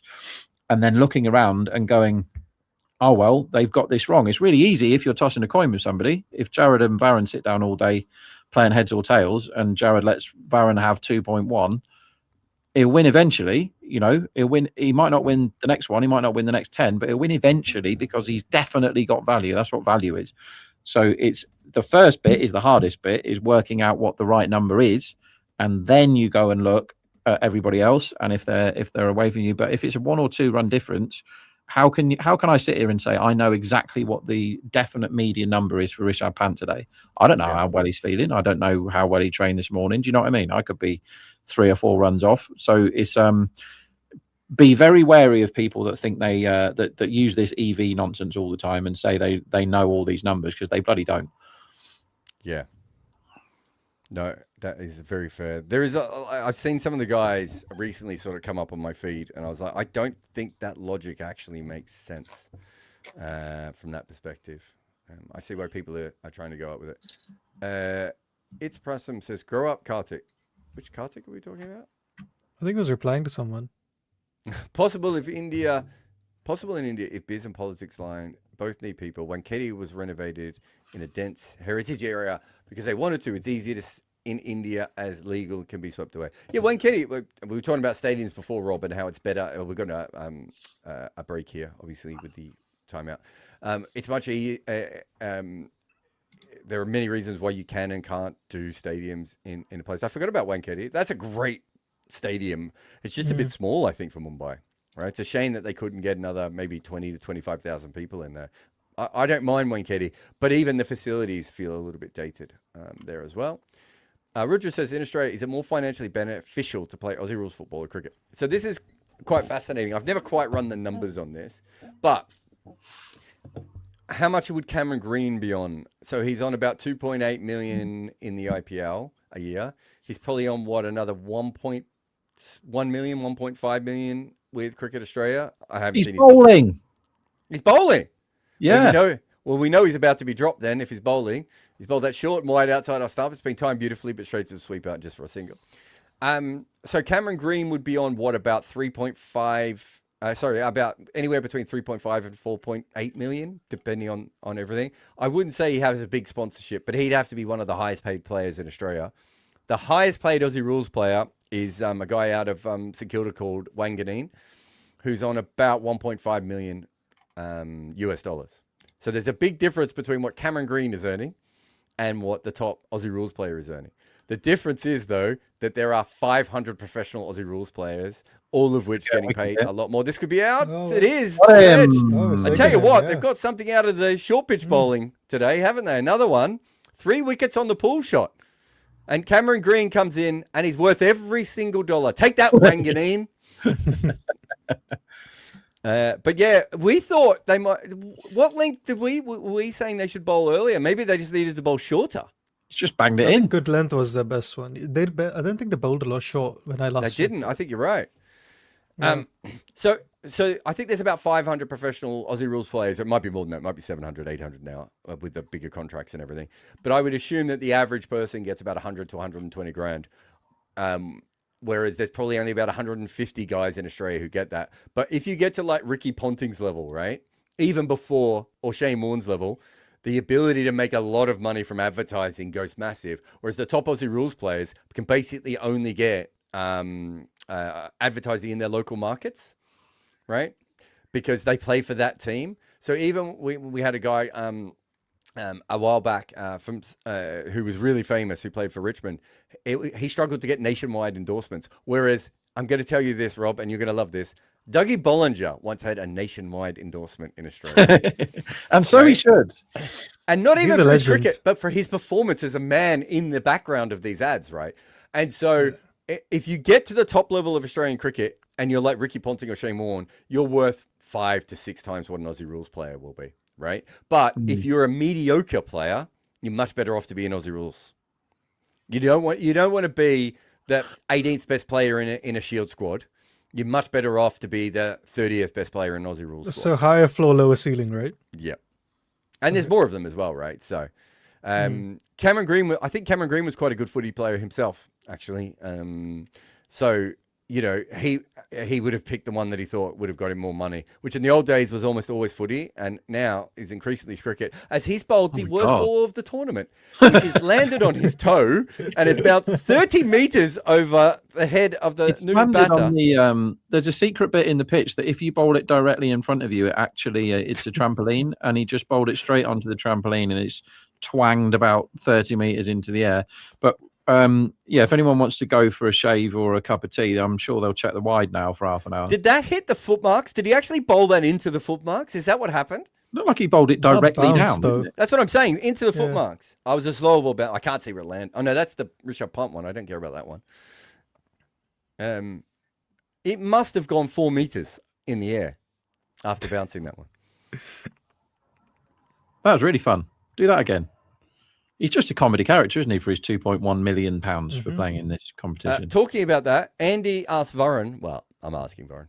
Is Cummins an 18 crore IPL player? Rather have Shami? No, and I wouldn't have Shami for 18 crores. I assume Ooh, he means really? like as a bowler. I'd have As a Shami bowler, maybe for. not. No, not for 18 crores.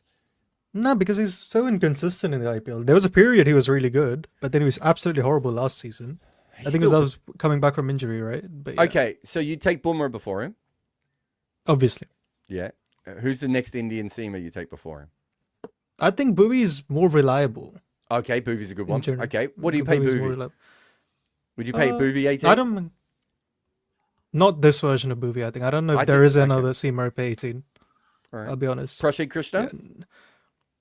Yeah, fair. Maybe he'd be up there. I just think bowlers are underpaid. I think bowlers are underpaid in general, and Yeah, of course local they are. seam bowlers are the best thing that you can buy in when it's easier to find guys who can cheat with spin a little bit, as we talked about before. Rob, Sandeep Sharma. I was about to say Sandeep. I mean, peak Sandeep Sharma was incredible, but he's now bowling about. I think Rob's pace. even Sandeep is quite reliable, isn't it? I think with bowlers, I'd look for high floor more than high ceiling. I don't think any of us believe that Pat Cummins is 18 crore though.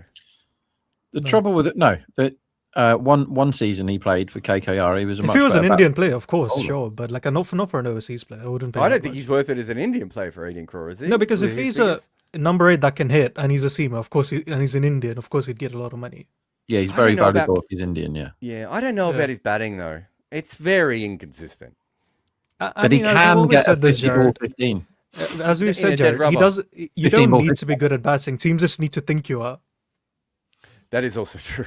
Yeah. Let's call that the Corbin Bosch rule. If I was it last year? Was it 2025? I looked up, or was it 2026? Do you remember? I think it's 2025, wasn't it? God, I've got to look it up. I want to ask. I think you Rob did both. because Rob watches a lot of cricket. This is flicked in the air again, back of a length. We might have missed Corbin something double, yeah. here. Well, not that it was our fault. That the bowling team might have missed something in the first innings by not going short more often because the balls are sticking a little bit. Yeah, they don't look happy, do they? I But think all Dhoni the looked full balls have many travelled in- on this pitch. Varun, can you just have a look how many genuine short balls they bowled in the first 14 overs? I don't remember many. That was a cutter as well there from Cameron Green. Can do. So, Rob, I'm going to ask you a trivia question. After this ball gets whacked out just over deep mid wicket's head. I mean, Oof. just, but over deep mid wicket's head, I should say. And that's a 6. So, again, it's a 6, but he took on the fielder. Cameron Bosch. Corbin Bosch has played 16 T20 games this year. Oh, So in the first 14 overs, they bowled 5 bouncers. And in the what was first innings. what was the record on those? What's this? 5 runs and 5 balls or 6 balls? Yeah, 5 and 6. Sorry. Oh, that another wide? bouncer. That's got to be a wide again. No, isn't it? 5 and 5. Yeah. Well, he's giving it no no ball. no ball here, no ball because he keeps Oh, doing okay. it over and over again, every single ball. Yeah. Well- Makes sense. Sorry, I missed. What did you say about the bouncers? How did they go? Five of them. Sorry, 5 runs and 5 balls. Okay, interesting. Rob, Yeah. Corbin Bosch Go. has played 16 T20 games this year. Okay. How many runs do you think he scored? Well, 16 games. I reckon he scored 72 runs. 32 runs. Bloody hell. And an average of 8. Would Bloody you like to guess what his strike rate is on that? 110. 96. Oh my God. Wow. Green comes in again. Reputation- Still going back. This could be up in the air as Whoa, wait, this well. could be And it out. might be out. I feel this Free was like hit, a drop isn't catch there. It was Oh, the it's free taken hit. it. Of course Oh, it was shit. the free hit. Of course. Thank you, fuck's Rob. sake. Come on. Someone. thanks, someone Hey, watch look, that bloody I game. can't look up Corbin Bosch's ridiculous batting numbers. Okay, last year, Rob, he played 27 games. He did make more runs. I'll give you a bit of a hint there. He made more runs last year. 167 runs. So you'd have to say he got in a few times in that. What do you think his strike rate was? 118. Yeah, 119. Bloody You don't hell. have to be able to bat, do you? You It's just need the reputation of it. It's just, Yeah. I'll tell you the other one is Akil Hossain. Someone asked about him the other day. It's like, why don't Chennai use him at number 8? Because he's rubbish, like at batting over a long sample size. He just happened. The thing is, if you manage to do a good one on the telly or at an important Yeah. time, do you remember Was it when England? Moeen got like £100 million for playing in the IPL because he scored the most pointless 50 of all time in a test against India the day It's not before? why the auction? Moeen. Yes. It's not why Moeen Like, went. that's It's like- because I told RCB to hire him. Well, it shows what RCB know. Narayan's back to Puran, which is a really big deal.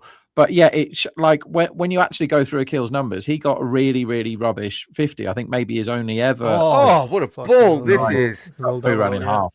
Oh, should have bowled him. It's a beautiful length coming back in, and Puran didn't pick it. And to be fair, he's seen a lot of Narayan. They literally live around the corner from each other, I think, and he still hasn't picked it. What do you What a mean? delivery. What do you mean 7.5 Puran to be bowled? What do you mean? What do you mean, bookmakers? All right. Is we that could low or do- high? Do you know what? Very high. I can tell you this: Akil Hassan's batting record is going to make Corbin Bosch's look a bit silly in a moment. As I'll just let Narayan bowl one more ball to his man Puran, who pushes this on the other side, wants to get off strike and can't find it.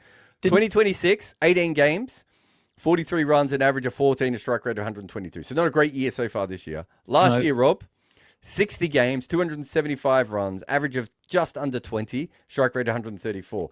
Not a good number 8, but I think we'll all agree not a bad person to have in your lineup if that's the case.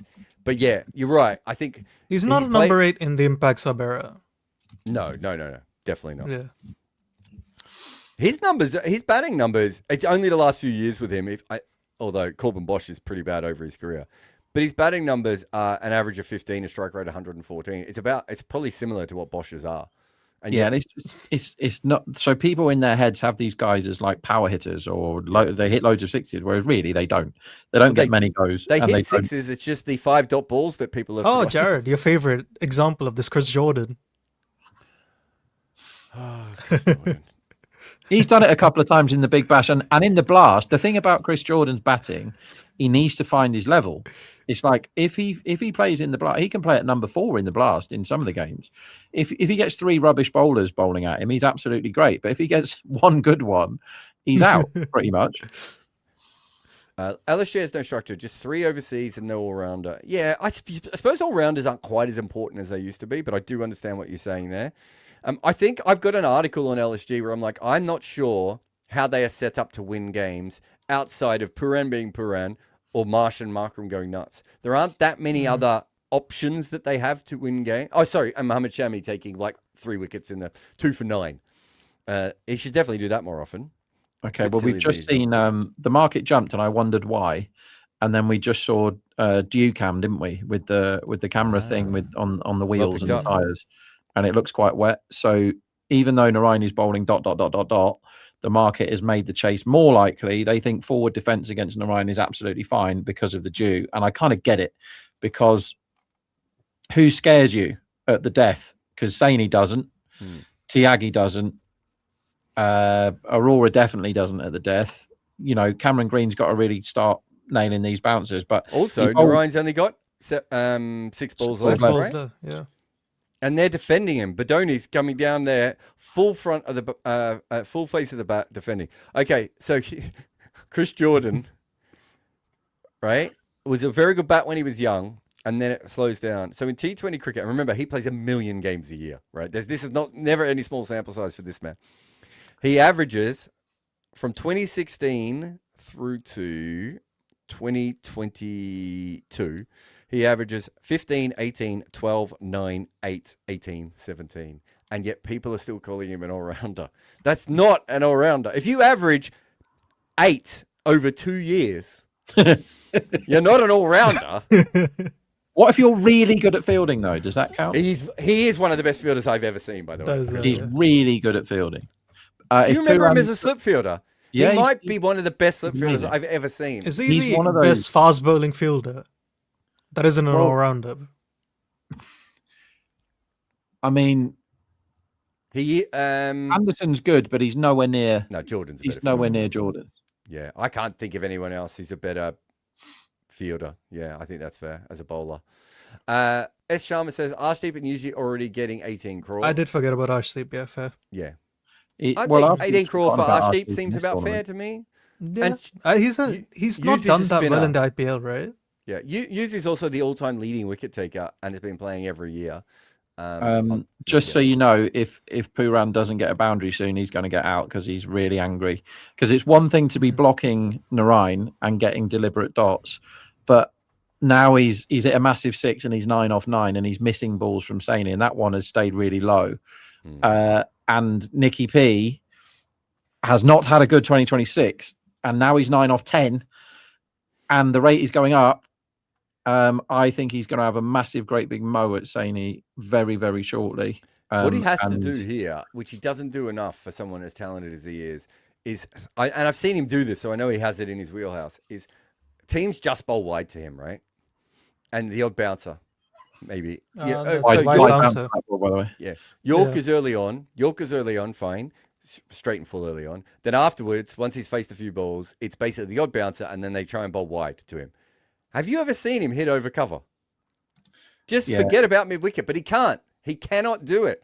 He gets so sucked in to try and hit everything over mid-wicket. Was that a wide, by the way? That had to be a wide. Yeah, it was awful. Yeah. S. Sharma says, what if Gujarat used Rashid in Super Over after going for a tie? Oh, he's just talking about your numbers from before. Does that change anything? Well, no, because I had to assume for those numbers that it's 50-50 in the Super Over, because as the ball hits those pitches and somebody actually stopped it, that's the first time that's happened. Again, a very good fielder, though. It was Rahane, wasn't it? Rahane, I mean, just as Jared says, Nicholas Pooran doesn't hit in the offside. Even then, have a look what he did, though. It's still the bottom hand is coming through. So if he just aims over cover, it's not that he can't do it, Varun, because I've seen him do it. But have a look at that. He still drags it. When he just sits there and tries to ping them over cover, I've seen him hit 2, 3, 4s in a row, right? And then you have to change your plans. You can't keep bowling it to him. But he has to make that switch because he's still like, I need to hit this as hard as possible. No, you don't. Just time them over cover and you'll get so many free runs. We'll just cover this ball here just before Rob comes in. As this is a slow ball, dabbed. He goes for another single. He's certainly not seeing the ball beautifully. Sorry, Rob. Does Rashid change your numbers? Well, no, because I had to assume it's 50-50 because you never know what they're going to do. Because when Afghanistan tied with South Africa, it was really obvious what they should do is like go Abaz because he was the best batsman on either side, like done. Nope. And so, well, obviously you go Rashid Khan because he was having a good day and he's your mega gun. He didn't get a go in either Super Over, did he? It's like, so you never know. Like, this is the bit, Jared, where I can't say that they would have done this or would have done that because you never bloody know. They're always doing crazy stuff that I wouldn't do. So no, you can't factor that in. What if they did? Then are they more likely to win? What if they used him as a bat as well? What if he opened the batting and the bowling in the Super Over? What about that? Miller would have batted in the Super Over, wouldn't he? I think that's a definite. Pooran's going to be out any second now. What is he doing? It's like he's going to bowl a slow ball, mate. It's going to be outside of stump. Back of the line slow ball, right?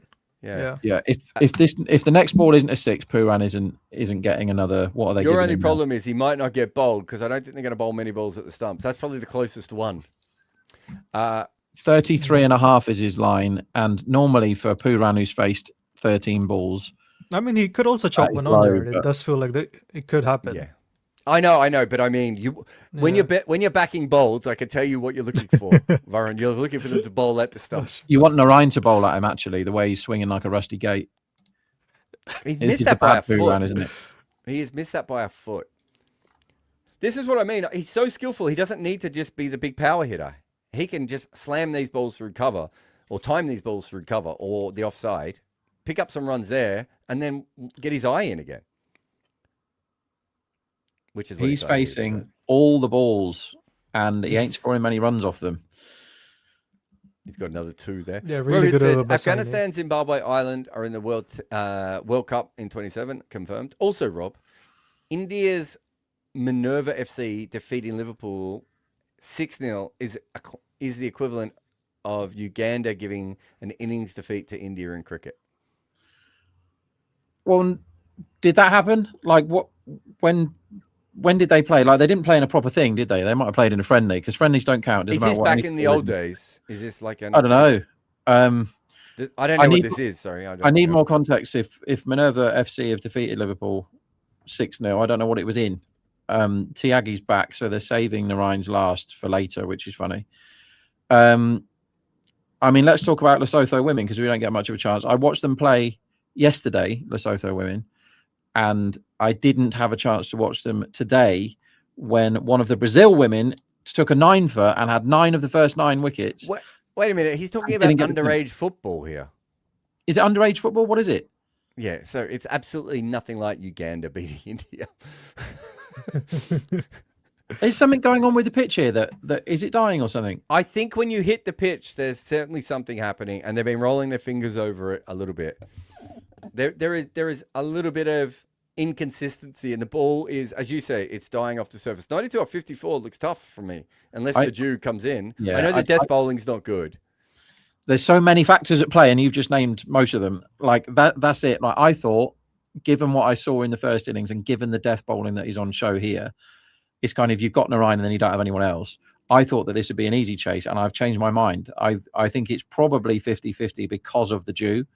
Oh, this is up and Tony- over the top of Lovely. the offside for 1 bounce 4, I think. Yep. Yeah. So, yeah, no, it's interesting. Also, when do they change the ball? And would the next ball react off the surface the same way this one is? You know the I don't know if you're watching the watch along when the wicket came of Rinku Singh, but I think that seemed quite a bit, Rob, which for me means that ball was just a little bit in better condition. Okay. They don't hold the ball up when they change them, do they? They did yesterday. Okay.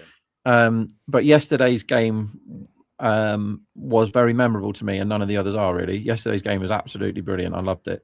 Tiagi's in, and this is on the hip, and Badoni's trying to steal the strike here, but he can't get back for 2. So before that form, my model had them at 90 for 3 using Hawkeye. So yeah, 90 for 3. Nice. And what were they at that time? About 90 for 3. 90 for 3. So what's the point of us watching cricket anymore? We can just watch Baron's computer. Exactly. Oh, I don't know. There's some sort of Epstein jokes that can be made there. Vibor says, is it psychologically better or worse for Jaiswal to have Vaibhav at the other end? All attention is off him, but there's already talk about Vaibhav being better. Better. Yeah. Playing with Because a player I think like that at the other The end. difference do what you is want. Jaiswal stops attacking after a while. I think he thinks too much at times since he in a flat pitch. Oops. Oh, this Slog. is up in the air, and it is going to be Gone. caught. Be out. Oh, Yeah. yep. That was a very obvious unders for Nicky P there. He looked awful, didn't he? That was Yeah. a bad knock. Awful. I mean, he's been out of form for a while, hasn't he? And he looked like someone who knew he was out of form and was trying to hit his way clear of it. And again, though, it's the short ball. It's not quite a pull shot, this one, but it's a similar kind of shot, which he gets nothing on. Wet piece of lettuce, and it lands at mid-wicket, and there's no run. And well, there's no run. There's definitely no run. There we go. That's a huge wicket. Hey, talking about bad commentary, as I just did there, did you get my text message about KP yesterday? Yeah, I mean, what's he doing? Did you see it, Varun? The one I sent to Barry? I mean, he's right, isn't he? What did he send? He said they either if they don't get David Miller out, they won't win unless something else happens. Oh, yes. But do you know the worst thing about that phrasing is he'd almost said exactly the same thing about 10 minutes earlier about KL Rahul as well. Oh my god. His commentary about KL Rahul ever since they did that video together has been hilarious because he hypes KL Rahul up so much as KL's just pushing full tosses to mid-on for 1. No one can push a full toss to mid-on like KL Rahul. Oh, the great Indian batter that he is. Yeah, the cricket rarely matches up with what Kevin's saying, does it? Abdul Samad is in. Did he make runs earlier this year? I feel like Yeah, I saw him. he had one really good one so far. Yeah. The unknown for me here is Mukul Chowdhury. I don't know how good he is. Good ball here. Good pace on. And I reckon that seamed away just a tiny bit as well. Again, around that same sort of period, 11, 12 overs. So it might be a slightly different ball. Shyam says, Rob, what's the luckiest bet you've won on a game, the most outrageous? Is yours one more outrageous than the one I had off when... I mean, that was a good one. Jared's got a great story for this. I can't even remember. All I can remember is that I made a series of huge mistakes. And somehow, did they lose 4 for none, Delhi? There Yeah, was a something like that, 199 for 6 to 199 for 10. Yeah. And I had 197 and under. I mean, some of the outrageous ones are really, really good and really, really funny. But the cricket one, that is the most memorable because I got really stuck in. So I used to have a theory, and it still kind of works, but it worked a lot more back in the day, that if a test partnership got over like 100, then the run out price became much shorter because you're like, well, how else are they going to get them out? At some point, the declaration batting starts, the batsmen get tired, it becomes a legitimate form of dismissal, right?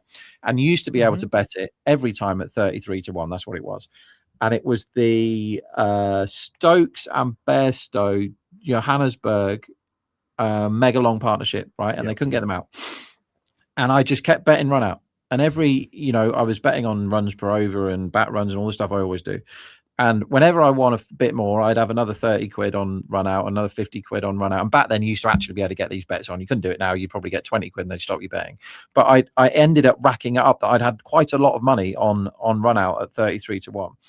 And I think it was Stokes played an absolutely dreadful shot, a chip, the easiest, one of these, just chip straight into the hands, as easy as you're ever going to see, to a not very renowned fielder for his catching, Abraham de Villiers, right?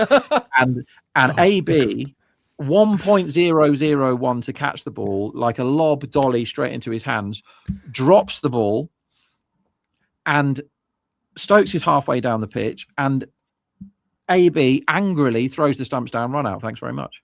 And I was like doing roly polies around the house, jumping in the pool. Like, that was a very, very funny day. That was my favorite one, because it was out and out luck, just pure luck. There was no chances. Badoni plays another really nice shot. Yeah, lovely sweep. Oh, sorry, Jared. The ball that Tyagi bowled to Abdul Samad seemed about 0.8 degrees away from him. That's a lot for a 12th over, right?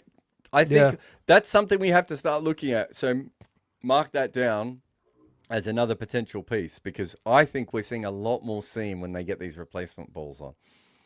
And I think teams are starting to work this out, and they're keeping seamers back who can come in and bowl that. Yeah, also all 4 wickets have been short balls, right?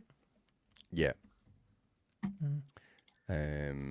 Seam on old ball doing... This is quite fun, this game. There's Rob, what about your Krunal Pandya bet? The one for 1 in 71? Yeah, so he was... and I called it before it happened.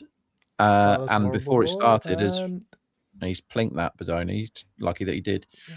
So that was one that we called live on one of the watch-alongs. Was it last year that? I think it was. Yeah, Cricket 8. And it was like, this is the day where they're going to put Krunal up the order. Why can I? Was it 75 to 1 or 70? It was 70 something, 70. yeah. And I was like, well, I'm backing that because it's miles too big, because watch, he's going to come up the order. And then there was a wicket and he came up the order. And he was like toe-to-toe with Virat Kohli for an hour, wasn't he? And then he suddenly started smoking it everywhere, and outgunned Virat and got his only runs of the season were he's bowled him full and straight. And I was about to ask why he's bowling wide to 2 right-handed batters. Yeah.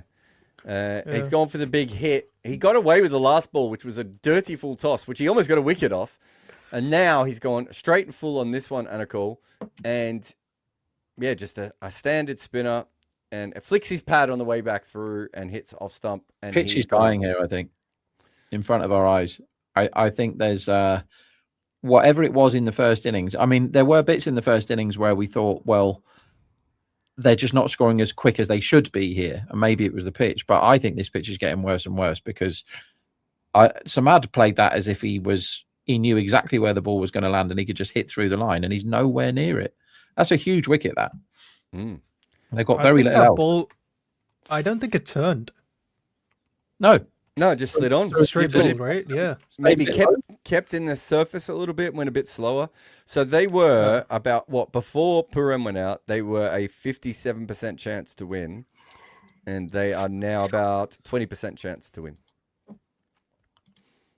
Yeah, I think the market was a little bit slow on how difficult this wicket was. That's why you listen to Combox. It was certainly something that we were picking up. Anyway, Mukul Chowdhury is out in the middle. I don't know what my notes say about him, actually. He says, trying to find his notes. So yeah, I had a bit, and there's just not enough of a sample for me to draw any conclusions. And we haven't seen him do anything yet in this IPL. He got 14 in the first game. He got 2 not out in the second game. The 14 was off 11, and he got caught and bowled, didn't he, by Kuldeep? So I don't know. What is he, 21? Varun, you seen him play? Rajasthan, isn't he? Who? Sorry? Domestically. Mukul Chowdhury's out in the middle, Varun. So we're just talking about the batting. This cricket match we were watching, Varun. Yeah, sorry. So he got a 54 off 28. Yeah. I think he's the 54 one who's been. 28. Apparently, he was smashing it in one of the practice games. So Oh, is this that guy? Okay, yeah. yeah. So this was a T20. He was batting with Lomraw, remember him? Yeah. Oh my god, yeah. And he faced Shardul, Deshpande, Shedjay, not the best attack I've ever seen. And they got 216, which was then Chase. So I'm not sure how much that tells us. He's massive, isn't he? As this one is lofted over the offside. Long off might actually be up in the circle there as well. So it was a free swing of the bat. And he didn't time it beautifully, which again, it's been a while. I think we saw one shot from Badoni. Was it Badoni? That pinged off the bat through point a little while ago. So not brilliantly timed, but good enough to get a boundary. This is the slight problem that Badoni has is he doesn't have the guns, does he? Never has had. To like that ball there is there to be hit for six, but he's just sort of 10 meters away from hitting it for six. And they need sixes here to get this chase done. They're going to have to negotiate an over of Narayan at some point. Yeah. Slow ball. Oh, the timing suddenly looks back here. What a cover drive from Badoni. So one in the air, bit mishitty, a little bit sloggy. And this other one just in the slot and a test match shot. And deep cover doesn't even have a chance of stopping it. When do you go back to Narayan here, Jared, if you're the captain? What are we, 13 Are you saving him or are you trying to get Badoni out right now and you've won? I'd build one more over, I think, and then go back to Narayan. So what, we'd be 14th now, so 15th. Yeah, 16th sounds good, doesn't it? Yeah. Okay, who are you bowling next over then? Unless this over goes ridiculous. Yeah, agreed. Well, I would have picked a better side, Rob, so this is unfair. You going back to Cameron Green then, are you, next over? I think they probably will, you know. That's not, I don't mind that. Who was the other one who got the, yeah, because you're probably going him ahead of Aurora, aren't you, at this point? I think so.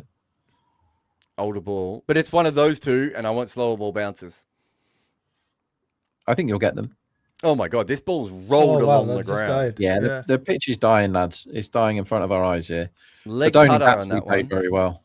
Yeah, leg cutter, and it just rolls through the keeper on about 4 bounces. Also, Mukul Chowdhury looks really tall to me.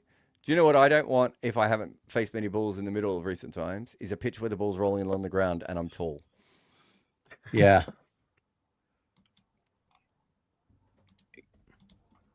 Yeah, there's lots of dismissals in play here. 70 off 39 on a tricky looking pitch. Oh, misfield, of course. And then onto the fast pitches, although he's lucky he's taken enough pace off it. Oh, and then he threw the ball into the middle of the pitch. Some good work all around there.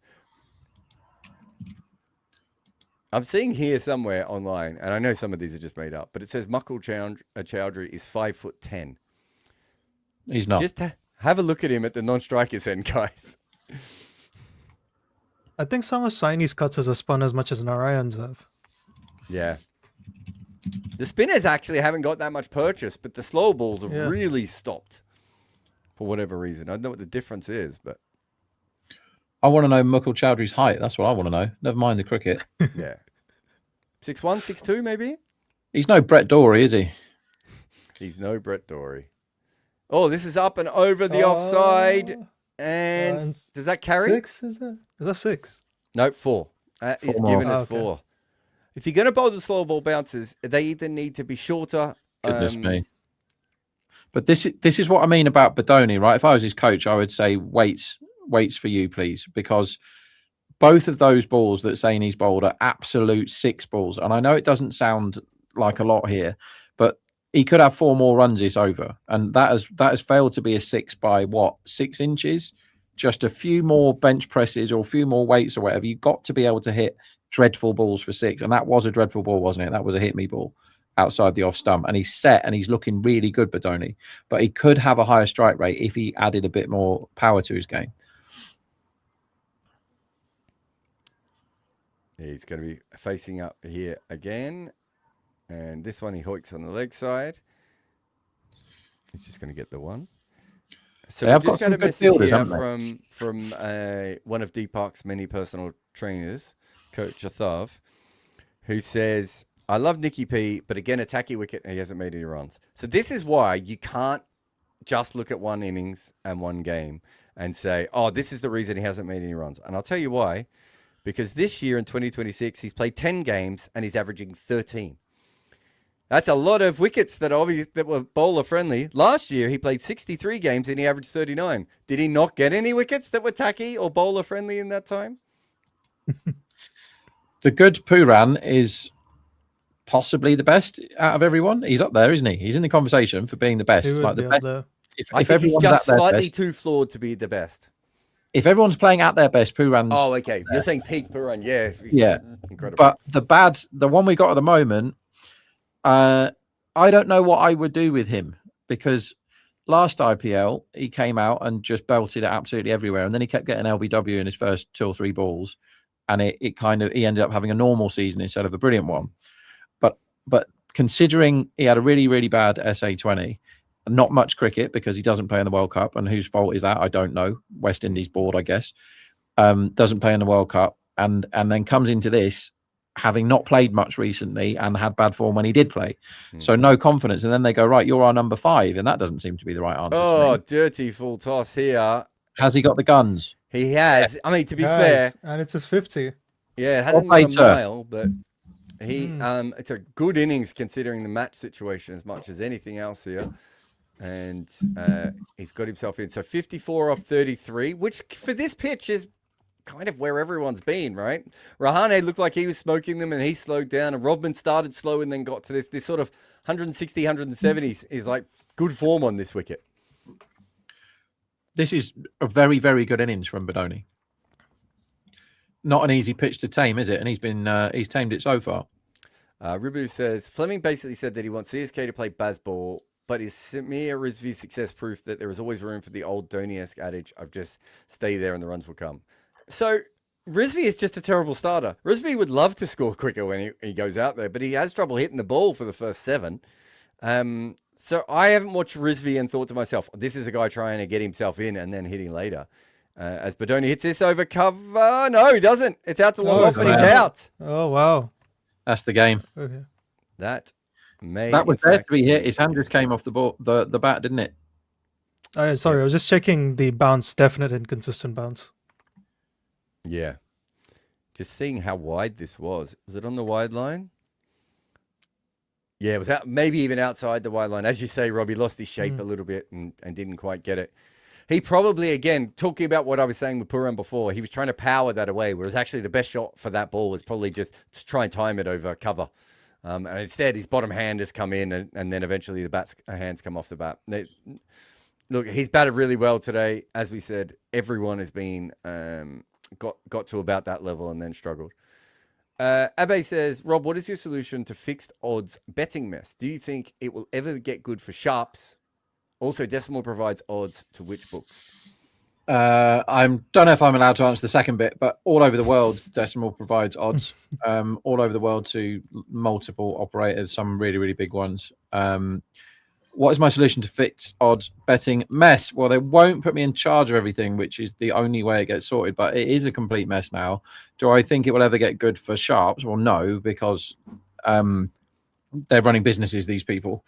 But I tell you what, it's a lot harder than it used to be.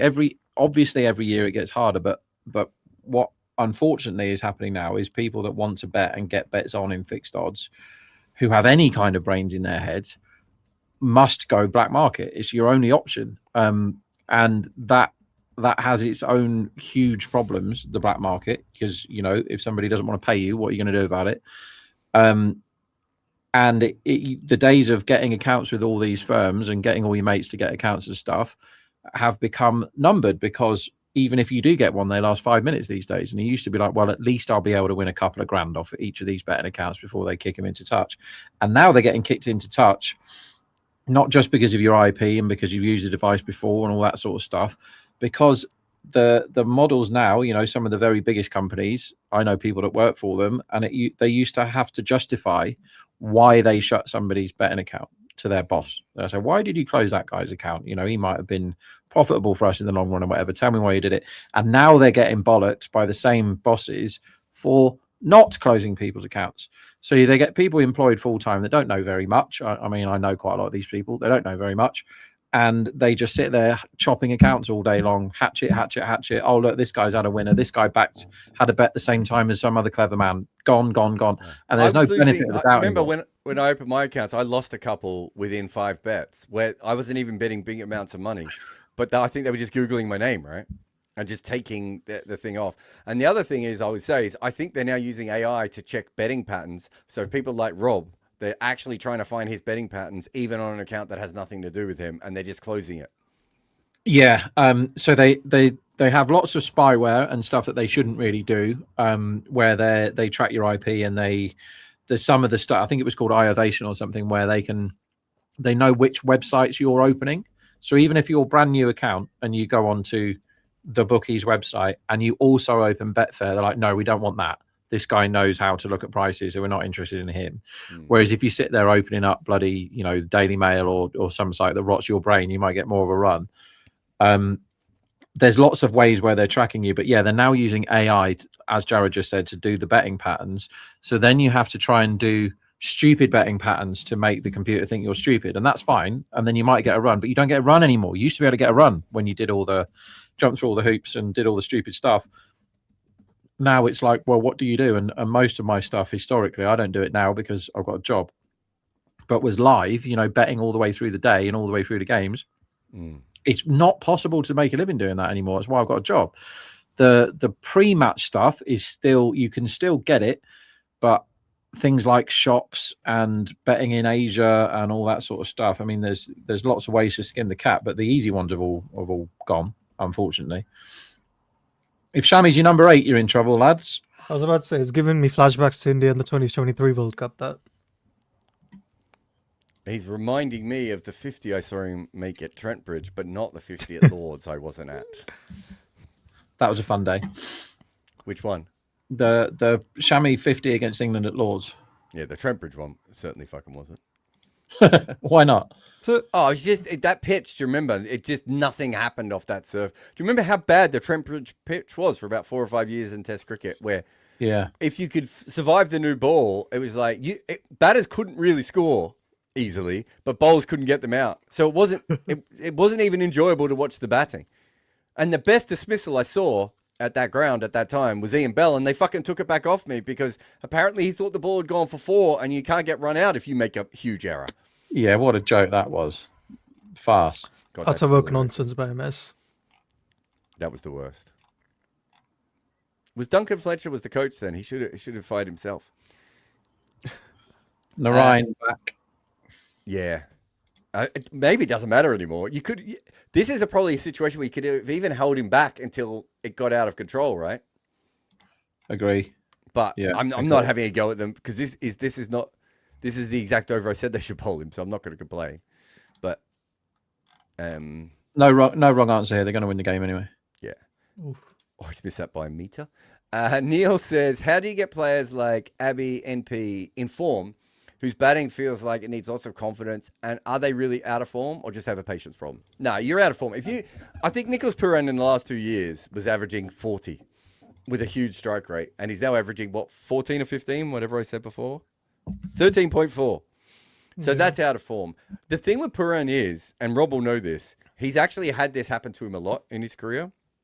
So I won't go through the whole thing, but he basically averages about 17 for the first 3 years of his career. Then he averages 35, 35, 28. Then it's 21, 26, 29, so a bit of a dip. Then it's 49, 39, and now it's 13. He'll get that up, obviously, this year. But we do see him go on 2 or 3 year runs where literally no one can bowl to him, and 2 or 3 year runs where he gets out a lot more than you would expect for a player of his quality. He's what we would call, Varun, a spree batter. Oof. Now, how do you get that sort of person back into form? You have to work out why they're out of form, and that's the tough bit. Abhishek has a 48 of 19 and a 50 of 20 balls in his last 4 innings, right? Yeah, and then he has 2 single digit scores. Also, 2 months ago, he was in the best form of any batter we've ever seen with our human eyes. Yeah. That would be I'm true. much less worried about him. I think that when he got yeah. sick, it actually affected his bat swing a little bit. Yeah. And I think with Puran, he's just lost a bit of confidence. It's one of those things where you just need people to pump him up. What he needs is a really understanding team owner. Do you get any of them? Well, I'm talking about LSG here, Rob. Yeah. Remember when was it his nephew that came and saw us in the Cricket 8 studios? Lovely He did, guy. yeah. He works for Man City. That's right. Oh, wait, Shami, so is it? And gone. he's out. Oh well. At least he tried. That was Narayan just way too good today. 1 for 14 in his spell. I mean, to have a number 8 who can't bat in the Impact Sub era is truly impressive. Well, Yeah, someone said that is before, very though, bad didn't team they? composition. You know, Yeah. it's that whole thing of their side doesn't quite make sense, which is, I think, what I've been flirting around with. It's not that there isn't talent. It's how do you win games, and the structure isn't right. At least they had like Stoinis last season, didn't they? Like they had some, or like a season before that. Was it 2024 they had Stoinis, right? Yep. Lucknow are going to finish bottom of the IPL. You're not going to make right? me say that Stoinis is not an all-rounder here, though, are you? He's not anything anymore, Jared. He's gone at the game. He's too old, and To be he's fair, Yeah. he's actually not a bad all-rounder in the Impact sub era, Stoinis. He's not Also a an all-rounder T20 when World you Cup need him to bowl legend at 5 one point. overs. Like, Stoinis was at his absolute best when he played for the Stars or Australia, and they had Maxwell. And then you just use whichever one the pitch suits, right? yeah, that's fair. No, isn't he also like a T20 World Cup legend? Yeah, won a World Cup for Australia. Because who was it? Who was the person who was fielding in the wrong place for Pakistan? Oh, fuck's sake. That does narrow it down. Hassan Ali? I can't remember. I did a whole video on it, Is it Rob, Hassan about how Ali? the fielder at deep mid So, wicket is it Asif Ali or Hassan Ali? was in the wrong position. And if he's in the right position, Australia just doesn't win that World Cup. It's that simple. Because Stoinis had barely scored. Went for a big slog sweep, mishit it, hit it straight up in the air, should have been caught on the boundary, and then went nuts, and then Wade finished the game off. Yeah, well, there's the our old friend Majib giving Glenn Maxwell the opportunity to do what he did in the other one. Yeah. 54 off 23. Feels difficult. It feels like a 1% This is a funny chance comment, for me. Jared. Aren't you a CSK fan, though? Yeah. I mean, I'm not as much as I used to be, but I am, I guess. Yeah. Yeah. I'd want them to win. Yeah. Yeah, Amu, you should look at the our group chat to see how much more I abuse him in the last 1 month. So, yeah. Never analyze your heroes, as they say. Indeed. How much has working at good areas changed how you see cricket? Completely, right? I think I was a lot higher on anchors before I started watching good areas. I don't even remember you being high on anchors when you started. That's because I was already watching you for a year. Fair. No, but I think what So, happens do you know is what that I is? watched That's the... like, I'm just going to speak over you for 1 second. That is like how Sure. when you can see that the LBWs start get changed in cricket before DRS comes in. And that's because the umpires have already started to see the footage and be like, oh, all these balls are hitting the stumps. Why are we giving them not out? They're all hitting the stumps when spinners bowl. And that you're like that version, but the good areas version where you're just like, I did love anchors. And then I watched your videos. And by the time I worked for you, they were the worst thing in the world. What a six that is. So I think what happens was... Wait, what? Is he hit that for 6? Yeah, Wait till you just see that. helicopter shot. That's Oh, the wow. MS Dhoni shot. That's the full helicopter. Beautiful. Nice. That's what we've come to see, Mukul. Oh, nice. 44 off 20. Can't hit that if you're 5'10", can you? so, Death bowling, what do you by call the it? way. This game So is I watched... lots of bad I bowlers. think I watched there. the IPL MVPs video, then I reverse engineered true values, and ever since then I've been intent build. Intent pilled. Yeah. 44 of 20. Okay, Rob, I'll give you that. We'll keep half an eye. I actually closed down all my windows, but sure. Well, you turn the game off completely. That's brave. No, I have the I always have the win predictor up, not the win predictor, but the betting market up, Scorecard? so Oh, I can okay. tell who's if anything's changing. Well, that shot has changed the game a bit. That was great. The problem is the other end, though, Rob. Although if you're going to bowl full tosses, outside leg Oh, stump bowling around the wicket, he's got away with it. But Why isn't that in the car park? If he can do the last shot, how he did it, why can't he put the full toss away? Because that honestly, that should be in the second tier, shouldn't it? Why has he missed that? It's not the pitch's fault. Oh, then we're back on if he hits that for 6. They take the single here, so he's trusting Avesh Khan, who has got an IPL 50, hasn't he? Does he? I want to say That's he has. Arshad Khan. Oh, Ashad Khan. Avesh What's Khan Avesh seemed like got? a pull. What's he got? He's best 19. Oh dear. 19 is his best. 19 not out. He's got a first class 64. I want to meet the bowlers and have stern words with him. Can I just say this though? Avesh Khan's batting career is awesome. Okay, the most runs he's ever made in a season is 22, right? But it wasn't the year he made 19 not out. Wow. Wow, his trousers. The year he made 19 not out, guys, he made 21 runs in the year, right? That's last year he got his 19 not out, right? Yeah, it was. You're right. Yeah. So he's played 78 matches for 62 runs. But can I just read you out his raw numbers? Because we've been talking about Akil Hassan and Corbin Bosch. In the IPL, Avesh Khan averages 20 with a strike rate of 167. He might be one of the greatest IPL batters ever. What's wrong with that? Yeah, he's a gun.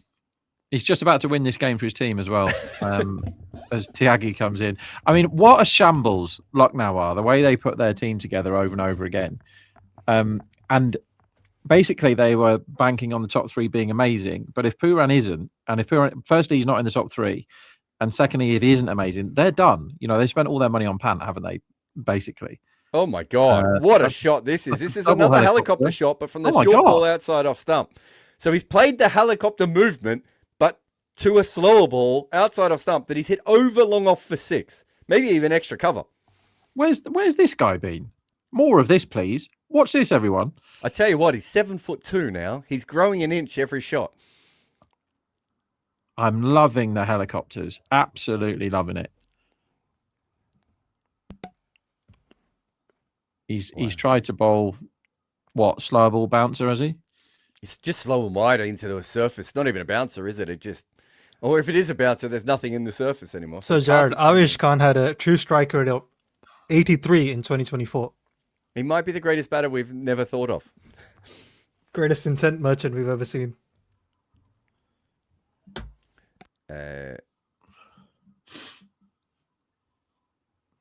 He's bowled a full toss here. Oh, they're knocking back singles too, Rob. Wow. Okay. Rohit says, Jared, give your best KKR 11. I mean, I'd go back to the mega auction. Is this the best pitch for KKR? They need a pitch that helps seam bowling, I think. But the problem is their 2 best bowlers are spinners. As I said before, their team is set up to play pace bowling really well, and their best bowlers are spin. It really doesn't make a lot of sense. Your best 11, I think I came up with it the other day, didn't I? Dropping Green and Rahane. And bring in Seifert, and who else did I bring in? Byron, can you remember? I can't remember now. But yeah, I came up with it the other day. No idea. They're not going for any runs anymore. It's just 2 dot balls here as he stopped. Why would you not let Avesh Khan, the greatest IPL batter ever, face? Do you know what would be good here? A 19 not out. What we really need is a review for a wide and then a tactical timeout to take 10 or 11 minutes out of this game now. What a ridiculous question on the main broadcast there. Whose Super 6 would travel closest to the moon out of Dre Russ, Mitchell Marsh and Faf du Plessis? Like, come on. I think it's Marsh. As this is talking about Super 6. Here we go. Oh, wow. Okay. Oh, that's 83 meters as well. I think you'll find, Varun. We are seeing somebody getting... It looks like 88 to me. I don't know. I'm just going to guess. We're getting the birth of an IPL legend here. This could be... And he's going to get some rubbish balls from these bowlers. If he is there at the end, they're going to win this game. I'm going to say that now. If he is there at the end, they're going to win. I tell you what, he missed a full toss a minute ago. Oh, 92 meters. Damn it. How much? 92. Fuck off. Yeah. So he's at 3 of the Underestimated last him. 7 for 6. Don't and you he's think missed Mitch 2 that Marsh he is more shouldn't. likely to hit the ball high than the other two guys from before? I Yes, feel like he he is. hits it And why like was flat Faf and Duplessis fast on that though, right? list? No, he hit 115 meter Don't know. 6, I think, in 2023. Oh, okay. But it said height. Yeah, this is Oh, this is height. closest to the moon. No, doesn't Marsh hit it like almost like gun barrel? Like there's no trajectory with Marsh. It's just straight and fast, No, he isn't can it? hit very high balls. I would say he's probably one of the guys that went the slog sweeps he plays, Varun, and the pull shots. They go very that's high. fair. Whereas Andre Russell has a great exit velocity. I would say he's like Josh Butler. They very Free rarely swing hit it time. high. Free swing Anyway. for Avish Khan, everyone. He's going to end up with a 200 strike rate after he gets 4 off this ball. Because this is a ball where, with 30 required off 13, he has absolute full and complete license to have a massive swap because Chowdhury's facing at least 5, if not all 6 of the next over. I would reverse scoop this for 6 if I was Avesh Khan. I want to see more helicopters. That's what I want to see. 30 off 13 can be done. Here he is, the great I need a Avesh Loftus Khan. trade drive. Kartik Tyagi bowling the last ball of this over, and Avesh Khan leaves the Oh, ball swings and exquisitely outside off stump. The shoulders, arms. He missed that by about 1.5 meters and almost fell over. He was playing a delivery that was bowled down leg side, and he got a ball wide outside off stump. That was some bat swing from Avish Khan, and the draft of that has actually knocked the wicketkeeper over. That is a very, very funny attempt. I mean, fair play to him. Oh, did you see what he did after, Rob? And then he pointed. He said, "There's a gap over cover." And if I'm Mukul, I'm like, "Yeah, of course it's a gap over cover. You're standing at square leg, dude." I think Blimey, you combine it's Mushfiqur Rahim and Mustafizur Rahman's names there. He has, yeah. But yes, Patharana and the Fizz would be very handy here as well, as would Joel Garner. Market says McGrath. they're 22%. They can't Market both. If 22% hold to up. do this. To If get you had 30 Fizz off and 12. if you had Fizz and Patharana, like Okay, you can't play one of Green or Finn Allen, right? yeah. It is green coming in. This is very high. This might be the ball game, I think actually. it's out, right? Oh, Might be boring. out. No, it's going to fall in the gap. Oh, And wow. run. Oh, They could have run? run Did they 5 run? on that. Did they Oh run my 2? God. I don't think they ran at all, did they? I don't think they ran, no. He's No, got they it's a didn't. short wide one from Cameron Green, which has worked for him so far today. And it's hit straight up in there, and Mukul Chowdhury says No run. yeah, they went halfway down and then went back. I guess fair enough. Half a helicopter. He needs the full helicopter all the way around. This ball has to be 6. Oh, this one hits him. Oh, wait. Misses it. Oh, as he This hurt is good himself bowling, there. though. No, his gloves. He's saying his gloves are slippery now. He's bowled well there. It's annoying, isn't it? It's I better wanted than the Cameron first one. Green to get absolutely belted. I'm just glad he's bowling. Actually, someone said before, what's your ideal, your best KKR level? If Cameron Green's bowling, I don't mind him being in the side again. If he's not bowling, I just think you can I replace agree. his He batting balances with the someone in sides. more form. If he bowls, he balances the side, and if he bats, I he's think not if as good as Hyper. If Simple you as have that. Rodman Powell to give you like an over on a random day, and Green who can give you 1 or 2, it's not bad. I think it helps you. Yeah, Rodman's bowling is probably not IPL level. Yeah, but surely he can No, shit you has can get one a sneaky over here over. I and know what there, you mean. right? Yeah. Yeah. Another They also bouncer. have This one he does get wait. under, and he's got that for 4. 4? I think it's a 4. I think it's 4. No, that is He's a been 6. given Oh, 6. wow. Oh, wow. It was close. What a knock from the boy. Yeah, it's beautiful from Mukul Chowdhury. It's a slower ball bouncer again. It's outside off stump. And he did well to drag that around, really, in the end. Lovely. Oh, actually, no, that spun quite a bit, Varun. Yeah, I don't think that's bad ball at all. I think it's just a good shot. 62 meters, that's 6. Yeah. He's getting like 1 every 4 balls for 6. Yeah. And if he Just does keep- that, Just keeping them interested, isn't he? he needs He's 1 every winning 3 balls balls for for 6 6. Yeah. And he Boo. misses. Yeah, big Swing and a miss. swing. It was like Avesh Khan was facing then. Okay, so he's got 2 balls to go in this over. He goes for the 6 this one and then tries to steal a single and then hope for a miracle. What do you do? Yeah. Yeah. 6-1 is a good outcome because the bowler of the last over, probably Tyagi. Like there's no good option here. Probably Tyagi. If it's Saini, he'll chase it, or it's Aurora, who you wouldn't really want to bowl at the death either. Like you can't bowl Saini. That's the one it can't be. But go on, hit the 6 then. Oh, it might be a top edge over the top for 4. We'll take that. And it's a 4, yeah. Yep. Yeah, that's fun. Now you've got to take the 1, I think. Yeah, run.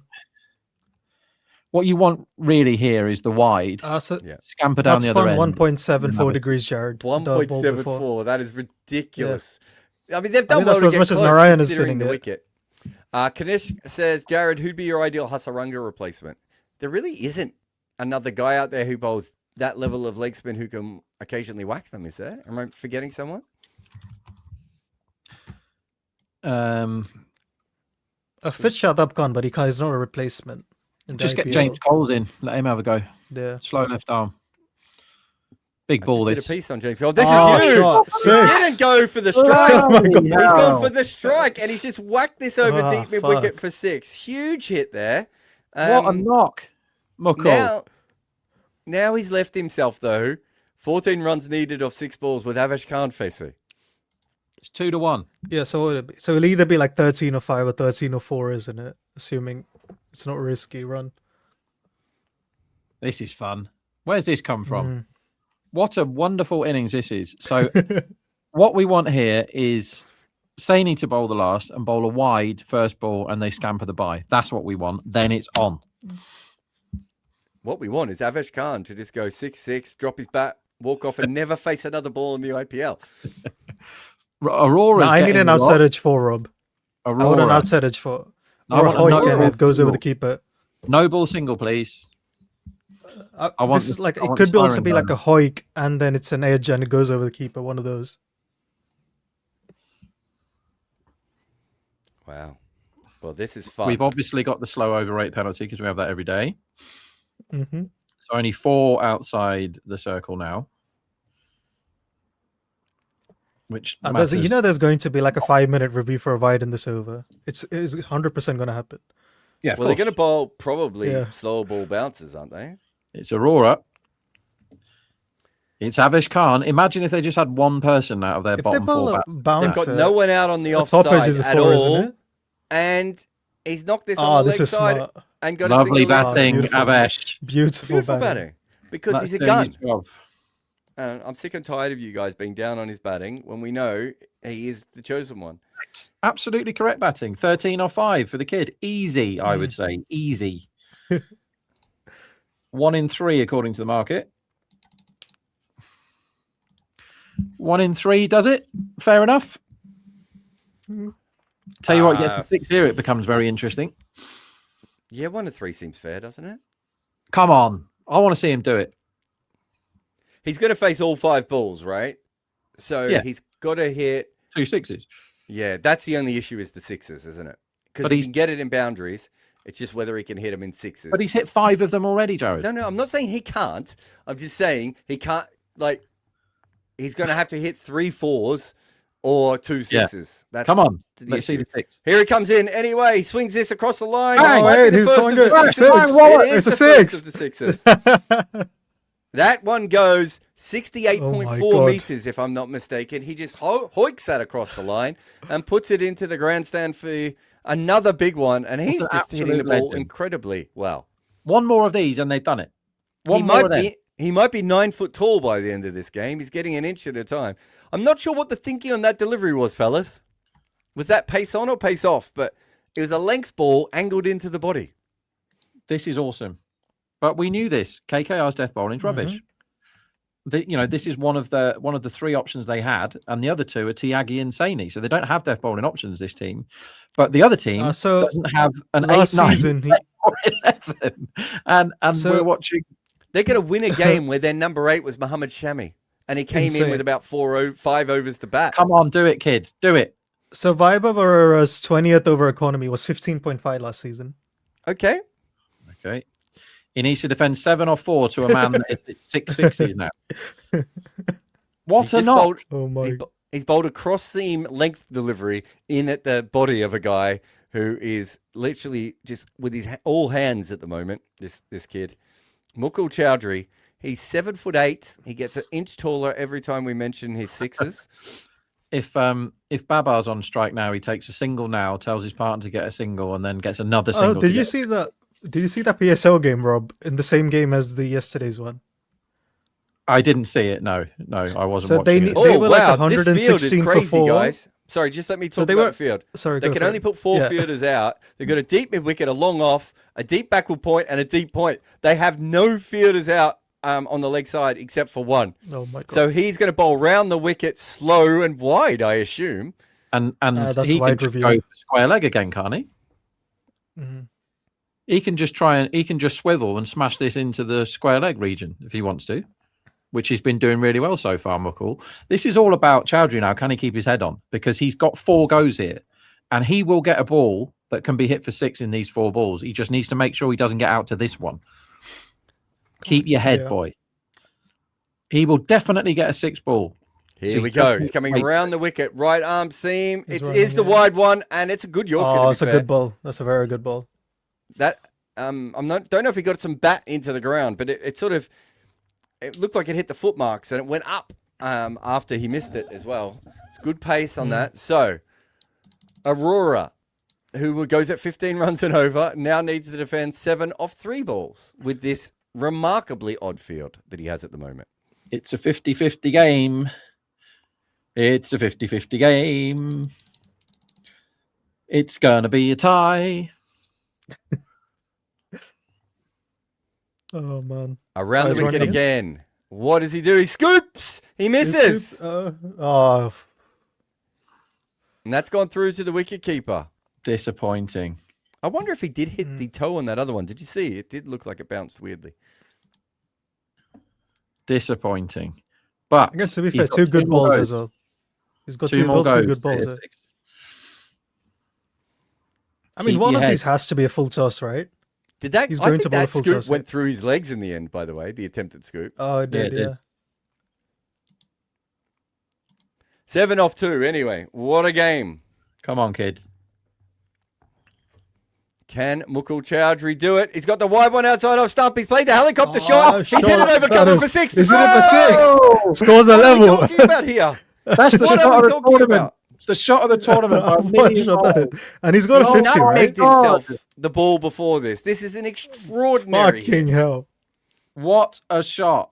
That's the double helicopter. That's as good as it gets. What is Rahani's just applauded the shot, I think, rather than applauding his bowler. I He's don't played think a helicopter shot, but have a look how he's standing at the with end. one knee on the floor, if you don't It mind. looks like he's in the sweep position.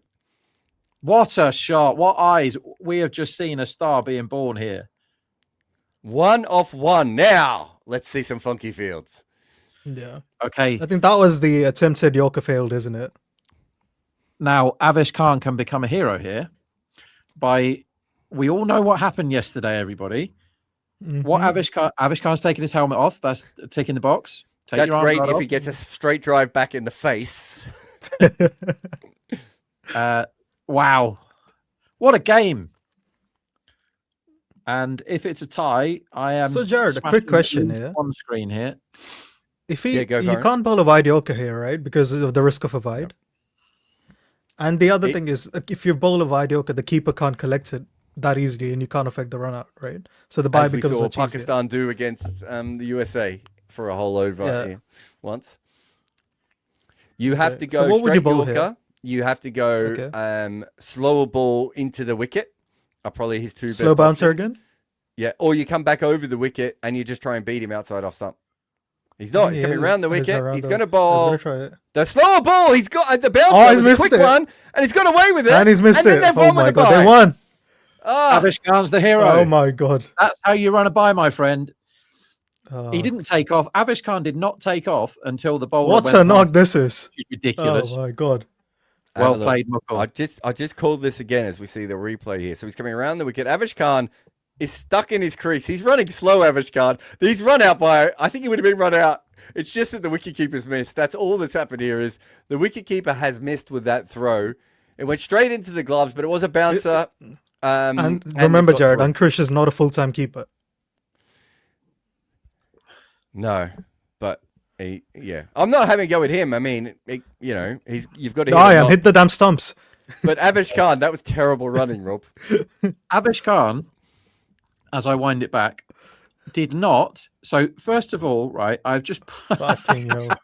I have paused my screen with Aurora 1 yard behind the umpire, right? So he's got 3 yards to go to get to the crease. I know what you're going to say. Avesh Khan has his legs crossed.